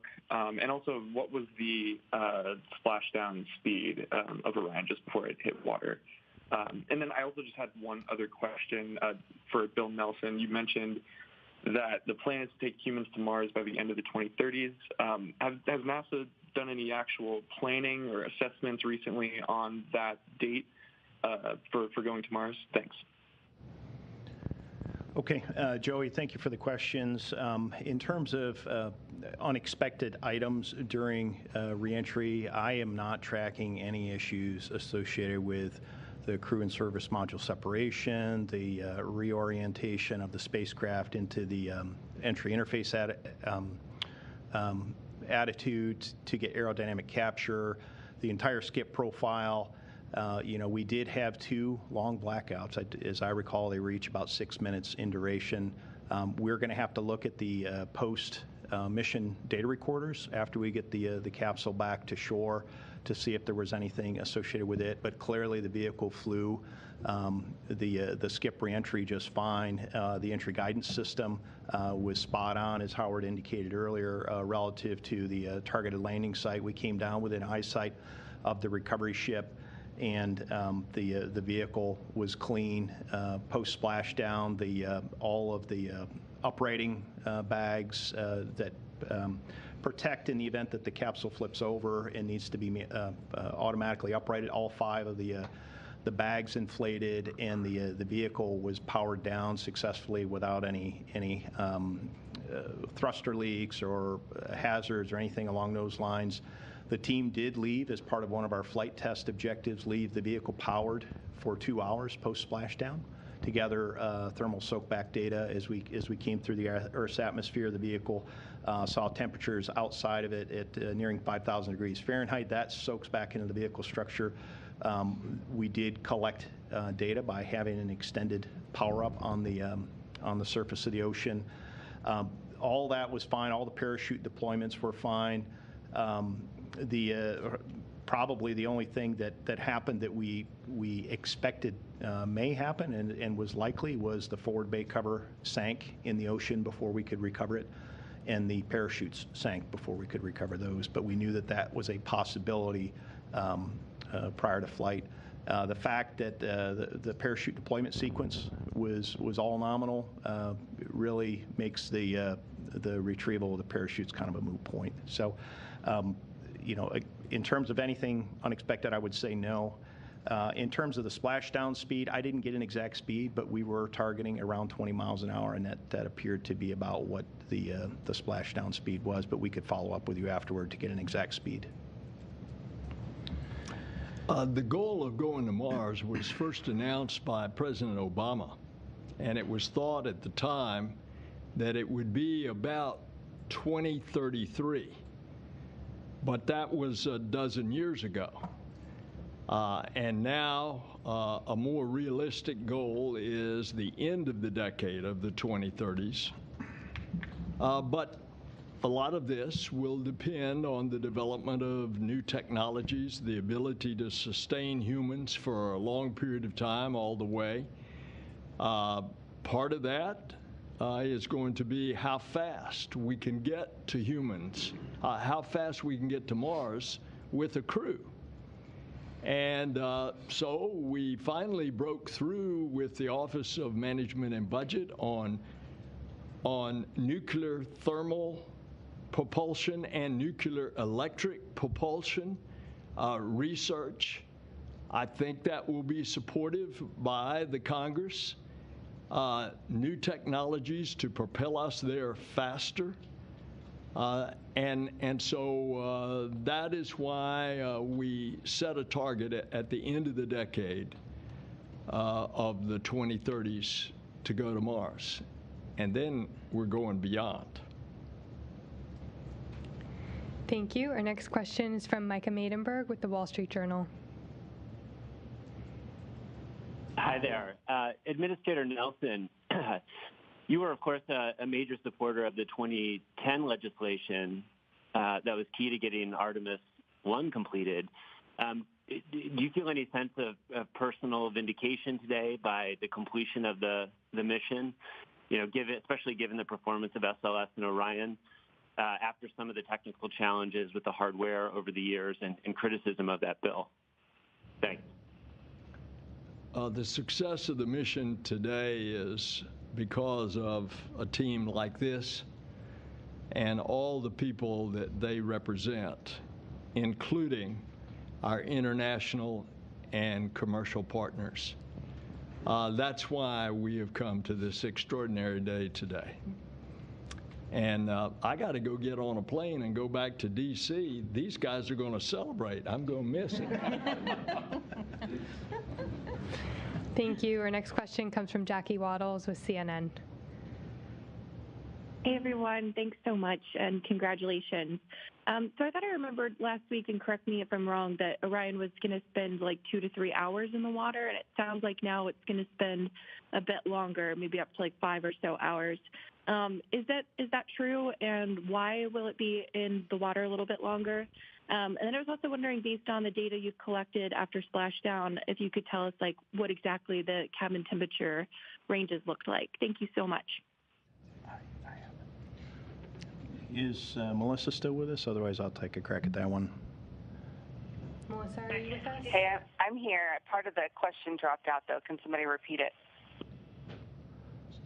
Her first question was about, her second question was about the cabin temperature, and the first question was about how long Orion was going to be in the water. She thought she had heard 2 to 3 hours, and now it seems maybe more like 5 or 6. So she was looking for confirmation and an explanation on why. Yeah, I can answer the first question, and we'll have to let somebody else answer the thermal question. So this recovery is about 5.5 to 6 hours, and the reason for that is because the first 2 hours we had a powered up flight test objective with about an hour and a half of imagery. So it's all about gathering data because it's a test flight.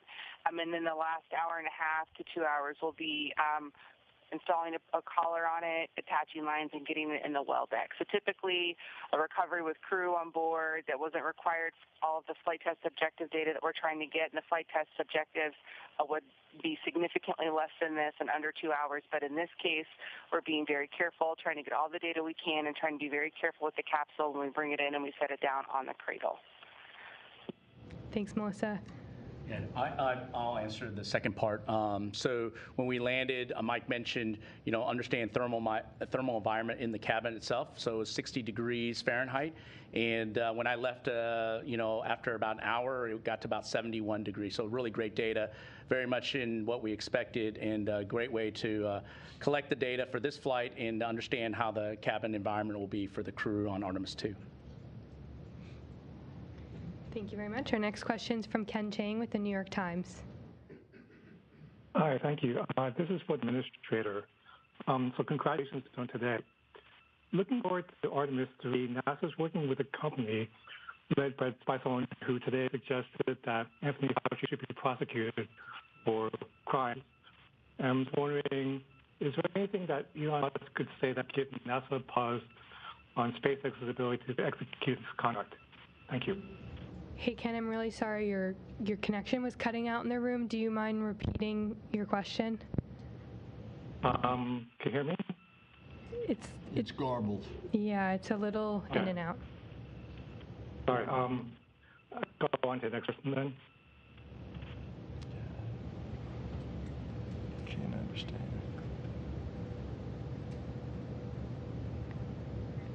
Okay, we lost him, so we're going to move on to the next question, which comes from Jeff Faust with Space News. Good afternoon. A question for Mike Serafin or Howard Hugh. I know you're still looking at the data, but from the first look at the data, how well did the thermal protection system on Orion perform compared to the models you had before the flight? You can start, Howard, if you want, or I can.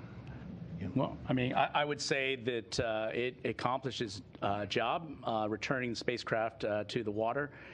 Again, I think this is very important for us to collect the data. Divers are in right now getting some visuals of the heat shield, and looked like the back shells were doing pretty well as well for the TPS system or thermal protection system.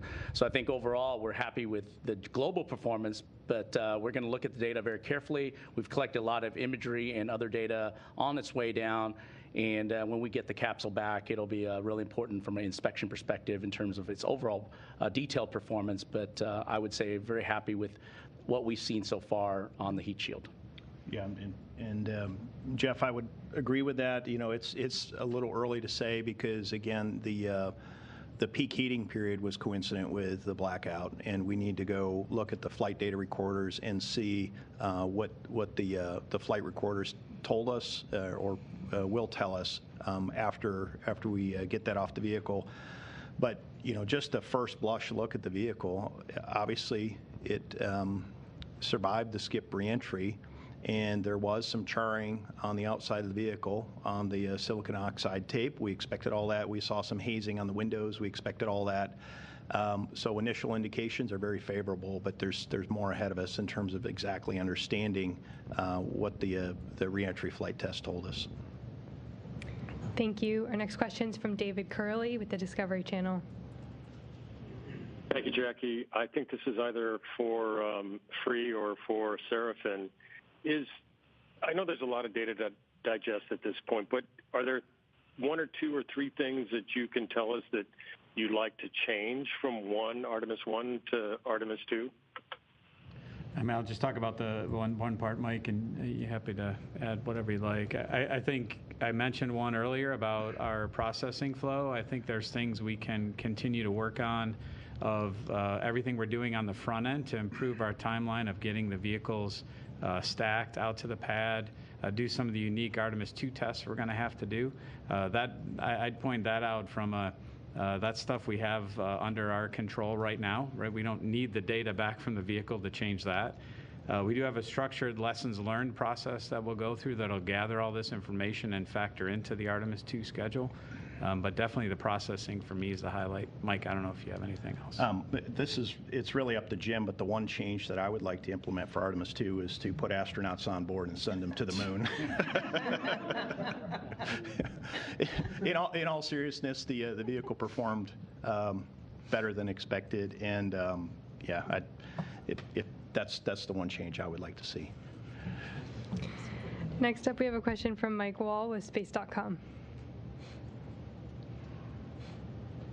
Thank you all for doing this, and congratulations on successful flight test. Just a quick question about the sort of road to Artemis II. We know it's going to be a couple of years. It's going to be a long road.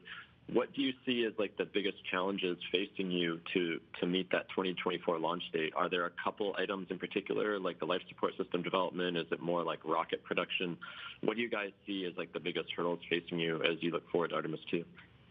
Yeah, I think Howard probably has the biggest perspective. I'll talk about the Space Launch System and the ground system also together. Probably not challenges, but getting the rocket down there and together. Obviously, the engine section is down there. The core stage will ship next year, and we'll put that together. The ground system folks have to put the crew egress system up. That will be a big part of their schedule in the coming year. So those are, I'd say, for me on those two. But Howard, from an Orion perspective, your thoughts? Yeah, thanks, Jim. We're making great progress on the crew module and the service module for Artemis II. The teams have been putting all the hardware in, and we're in the process of doing the testing actually at the integrated system level. And I think, to me, the challenges will always be, we're installing some first-time hardware that after Jim agrees to put the crew on board, we'll have displays for the crew to monitor systems and operate the spacecraft, along with hand controllers, and also the life support system. And all those will be very important elements for Artemis II. Those are still ahead of us in terms of overall integrated system testing. And of course, we have stacking of the crew module, service module, and then the fueling of the spacecraft. So all those will be ahead of us. They're things that we've done previously, and I'm sure the team will execute them as we have on Artemis I. And of course, we'll also look for lessons learned. Jim said earlier about looking for opportunities to go faster from our Artemis I flow, seeing where we can improve upon and take those improvements and get the next mission off as soon as we can. Thank you very much. Our next question is from Stephen Clark with Spaceflight Now. Thanks for taking my question. I think this is for Howard. Do you have a tally of the total number of components from Artemis I that'll be reused? What's the exact figure, and what types of avionics boxes are they? And then what happens if some of these components don't pass the retest? If you have to build something new for Artemis II, what does that do to the schedule? And if I may, for Mike Serafin, are you going to be the mission manager for Artemis II, or will that be a new person? Thanks. Yeah, I'll start. There's 8 types of components that we're bringing home, and from Artemis I to Artemis II. I'll just give you a flavor. The IMUs, inertial measurement units, are one of those. The GPS receivers are another. The phase array antennas that's on the crew module will also be reused. Relative to the retest, we'll see what the conditions are, but we do have Artemis III hardware that are available to utilize for Artemis II when they're available. And so we'll look at those very carefully going forward. And of course, we'll do the testing and make sure they're ready for flight for Artemis II. And I'll turn over to somebody else for the next question. Yeah, and Stephen, thank you for the question. In terms of who the Artemis II person is, that is Jim's call, and we'll see what he decides. I'm ready for a rest after this one. I look forward to going home and just taking a little bit of a break here, but we do have flight-by-flight assignments, and we'll see what Jim decides. Well-deserved rest. Our next question is from Manuel Mazzanti with Debate. Hi, thank you, and congratulations to all on an incredible mission to NASA and its partners. I hope Melissa is still there on board the Portland. I want to follow up on a previous question.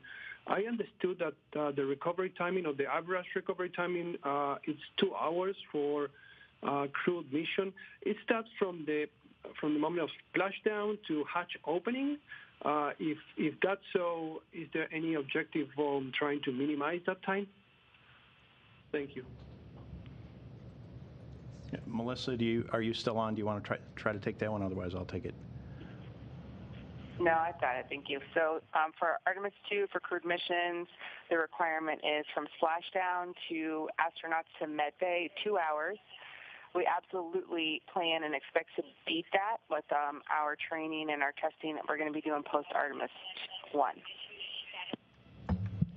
Yeah, the only thing I'll elaborate on that one is, and Melissa can correct me on this, is we have parallel recovery methods starting with crew on Artemis II. So we're preserving the option to do what they call open water extraction, which is literally open the hatch out on the water and get the crew out to a small boat and then transfer them to the recovery ship while the capsule is still in the water. The other method is literally just tow the capsule with the crew in it into the well deck, so that we're preserving both options to do that, and the recovery operations teams are prepared to do either of those. Thank you. Our next question is from Ken Kramer with Space Up Close. Hi, thanks for taking my question, and congratulations on all of you for a fantastic job. Many of us have waited 50 years in the Apollo generation, and so you've done that for both Apollo and Artemis, so thank you. My question for Bill Nelson is maybe what Kenneth Chang was asking too. Can you give us an update on Starship production, research, development, technology? Are they building hardware? Are they still designing it? Can you tell us in some detail about that, please, for the lunar lander? I ask the question all the time of Jim Free, is the Starship meeting each of the benchmarks, the time schedules? And the answer comes back to me, yes, and in some cases, exceeding.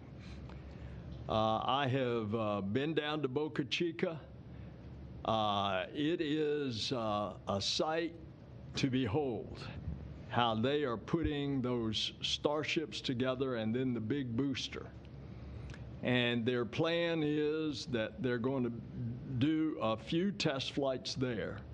And once they have the confidence, they will bring the missions to the Cape. And until they get their permanent pad on the Cape, they will launch from the one that they are constructing right now that is in the outer perimeter of pad 39A. And you know, you're developing a new vehicle, a new rocket, and you can expect some delays, but thus far I'm told that they are on schedule. Their plan is to do an uncrewed landing in late 23. That's a year from now. And then to do the crewed landing in late 24. So slips are always possible because it's a brand new system, but they have been quite impressive in what they have done with other systems. Thank you. Our next question comes from Zach Aubert with Launchpad News. Yes, Zachary Albert with TLPnetwork.com, the Launchpad News. First, congratulations on such an incredible mission, and thank you for the great live tracker and cameras. It really felt like we all went back to the moon together, which is awesome because space is better together and the views were expiring. Is there any time-sensitive instruments or equipment that are on Orion that need to be offloaded quickly? We know there's a more set timeline for crews, but anything for the cargo or science as we see during missions coming back from the ISS? And for Administrator Nelson, over the last 3 weeks, for the first time in 50 years, we could look to the moon and say we can go there. There's a new Artemis generation that's making a decision on what their future would look like. Administrator, what encouragement or inspiration would you say to this new generation on why they should consider the space industry as part of their future? Thank you. You want to mention something else here? You can do it. Yeah, Zach, thank you for the question on time-sensitive instruments and payloads. We do have a number of dosimeters on board the spacecraft, both active and passive. There's also one bioexperiment payload that is on board that it contains a number of organisms, yeast and fungus and some other organisms that serve as basically an analog to help us understand radiation exposure. So we've got the bioexperiment samples in the cockpit of Orion. We've got the Mare mannequin torsos that one had a radiation vest on, one did not, and we'll get baseline data from that. And then there are other dosimeters in the cabin. So those will be removed as soon as we can once we get the vehicle back to San Diego, simply to basically stop the clock on those. And it makes it more difficult in terms of understanding what the results are the longer that they're sitting here on Earth. And there is some background radiation, there is some background decay in the experiments themselves. So that will be done to stop the clock, but none of those I would say are kind of high priority in terms of the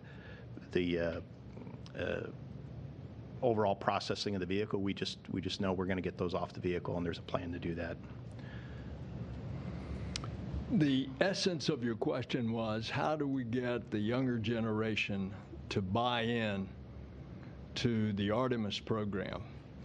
And I would invite you to come with me to any NASA center and talk to our interns.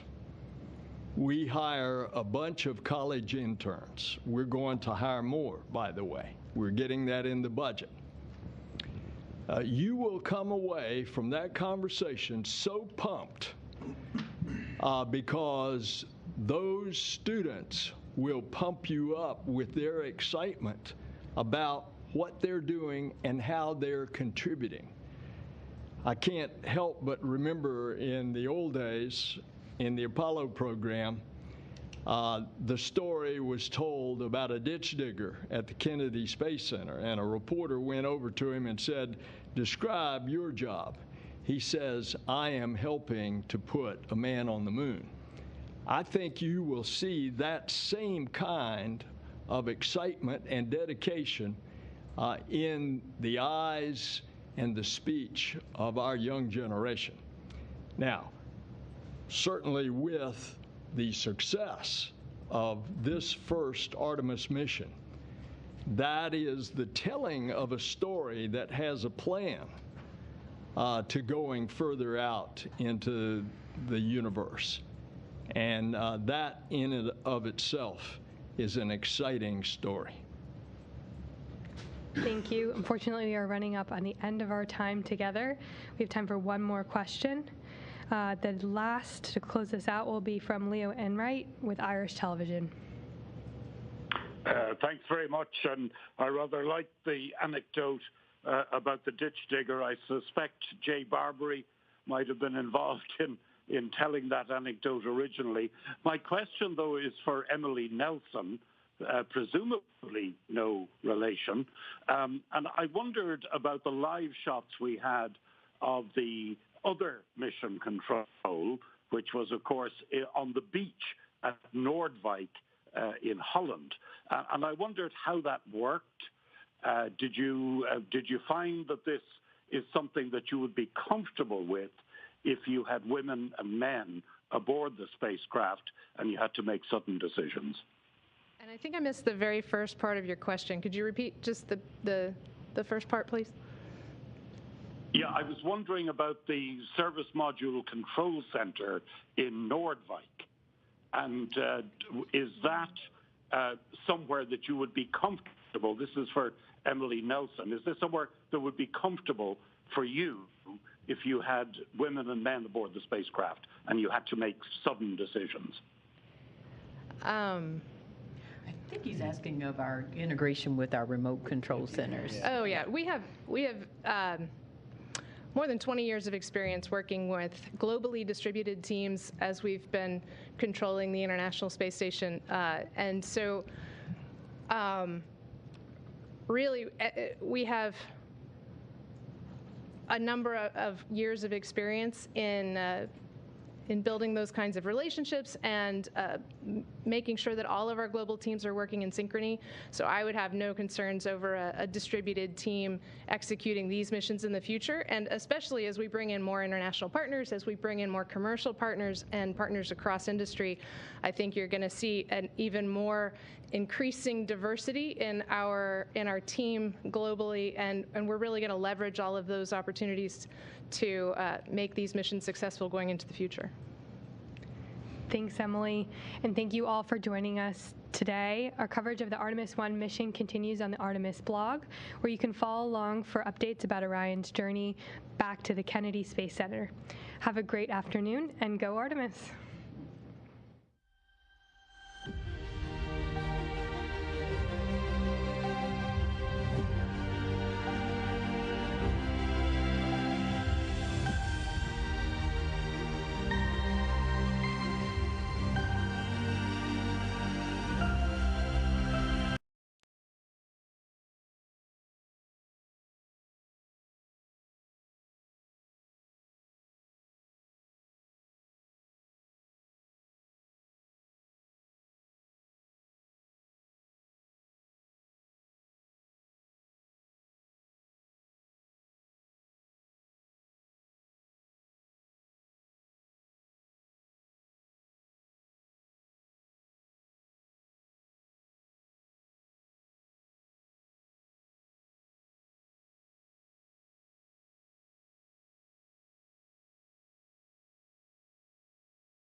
Yeah.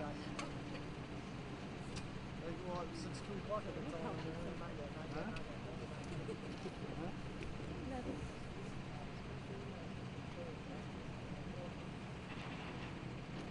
You want to go up? This point. You go like this.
doing this. Like, go to free intro.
There were several times I was one with the camera on my shoulder and trying to speak.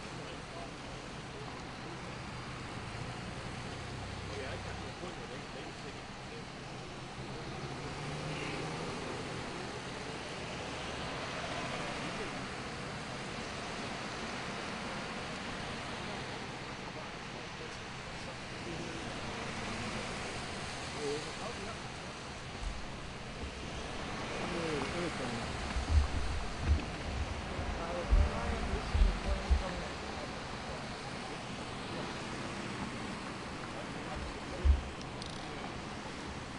Sorry.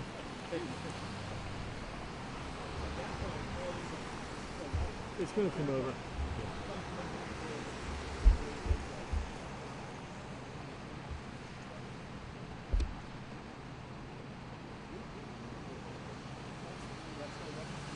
The flags that are out and ready to be removed are from New Care.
Yes, Officer, stop.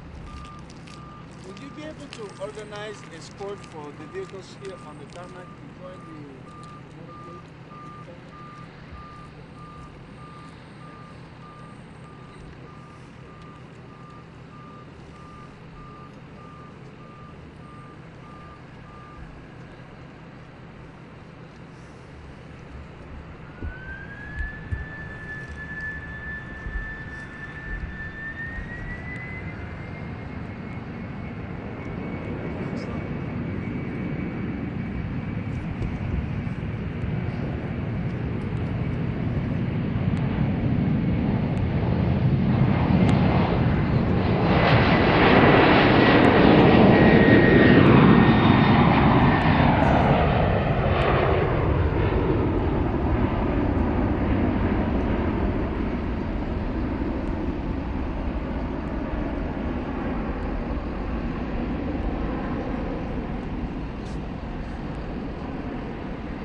that's the next one, yeah? I'm going to stay tight.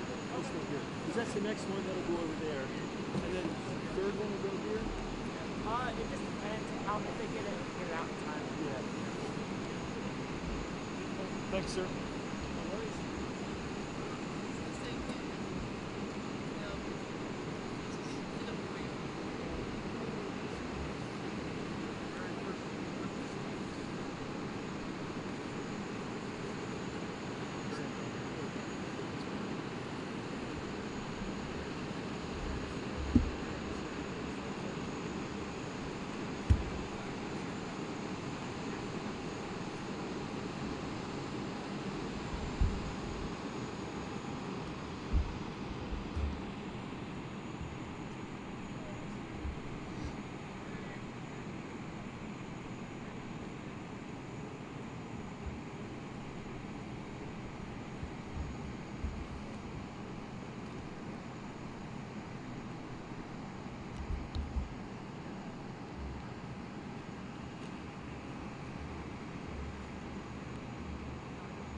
Oh, this is not the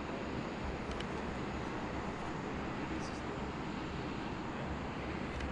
that was when I was like before or after? That was before. So it's one people don't like walk a lot.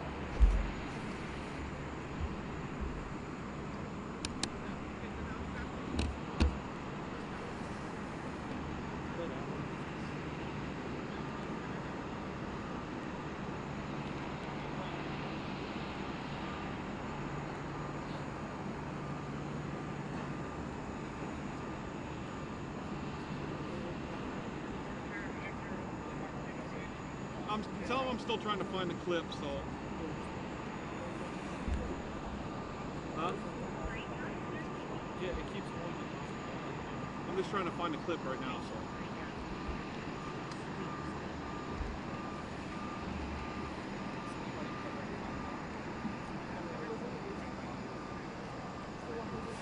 I don't know. Just did this, did this. That's why you don't press like more one. Oh, okay. Okay, yeah, no.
We didn't know who it was coming out. And the way that they have SUVs, they just picked it. And then, like, once he came out, then we realized it was him. Like, I followed one guy out when he came out. Himself came out, and I was him. And, I got to him, and that whole group came out, got in, went down, and then went out. That's about it.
we're going to get an email from them.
Mine's so much darker. Yeah.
Do they want me to go tighter, or do they want me to?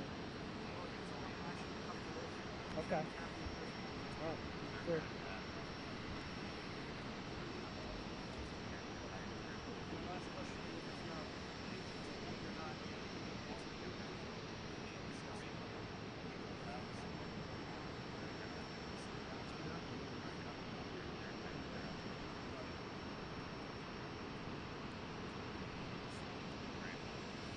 going to see.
አሁን ያለሁት አሜሪካን ሀገር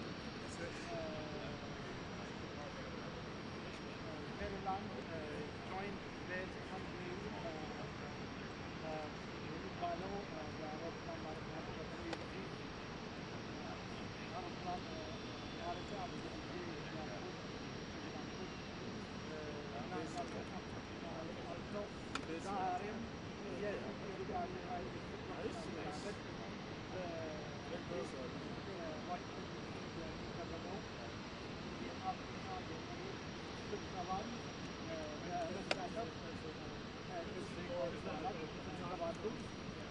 ዶክተር አብይ አህመድ እና ሌሎች የኢትዮጵያ ባለስልጣናትን የያዘው የኢትዮጵያ አየር መንገድ 8500 ፍላይት ከጥቂት ደቂቃዎች በኋላ ይገባል። እሱን አብረን እናያለን። ይህ ሎጅ በዚህ ባይደን ፕሬዚዳንት ባይደን ባዘጋጁት ስብሰባ ላይ ኢትዮጵያ አትካተትም ብለው ነበር። ግን ያው አንላቸውም። የኢትዮጵያ ስራት በተለይ ሰሞኑን የምንሰማው የፖለቲካችን እጅግ በጣም ያሳዝናል። ያም ሆኖ ግን የኢትዮጵያ ተፈጥሯል። ያም ሆኖ ግን ኢትዮጵያ ተፈጥሯል። ለምን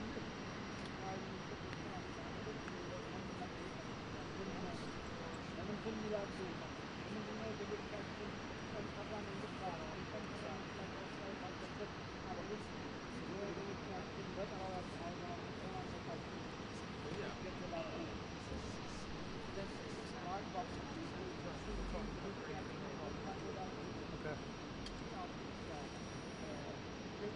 I mean, you can just see things going down. What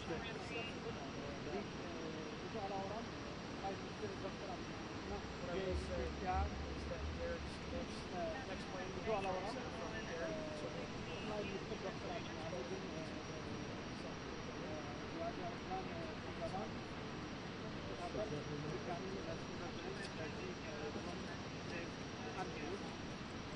like 16 minutes on battery.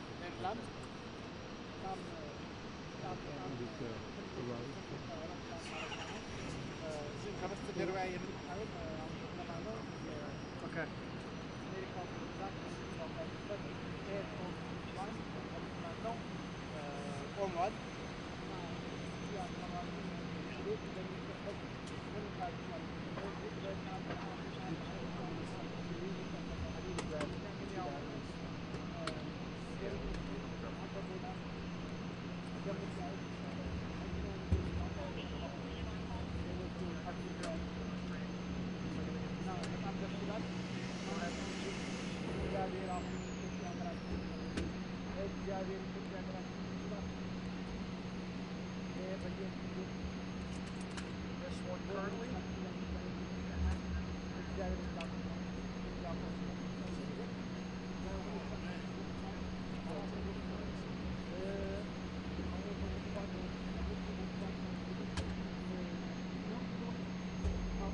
copy that. Thank you.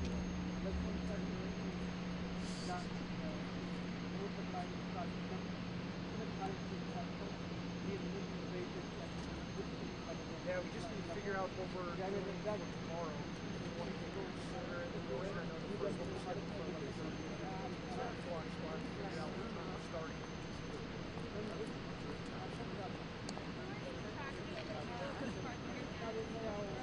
Perfect. That's the best part.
I may just jump off of this.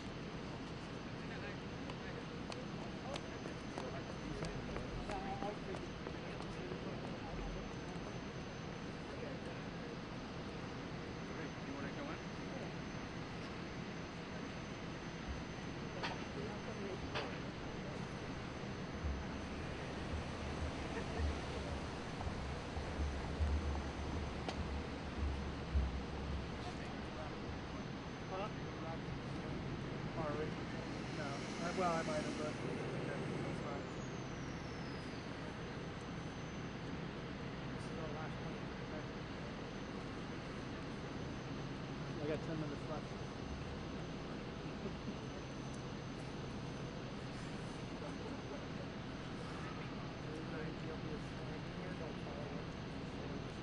Stay here. Okay.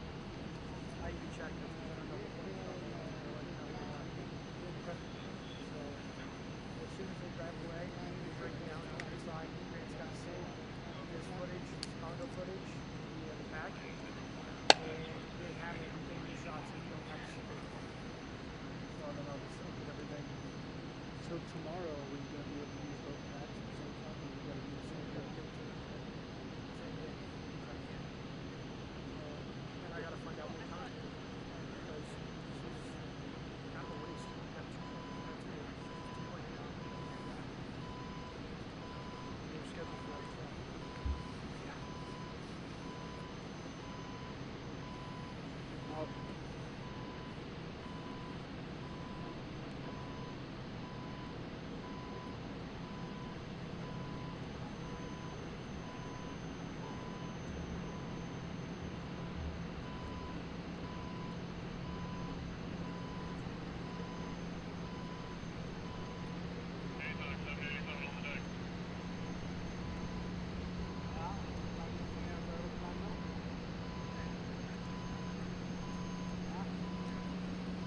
are you from?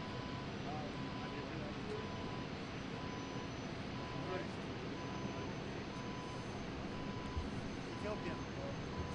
Snowing. Right there.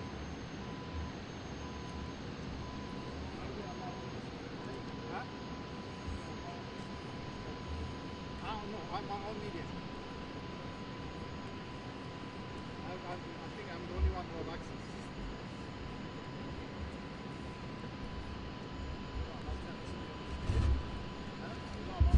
Oh, you can. If you ask.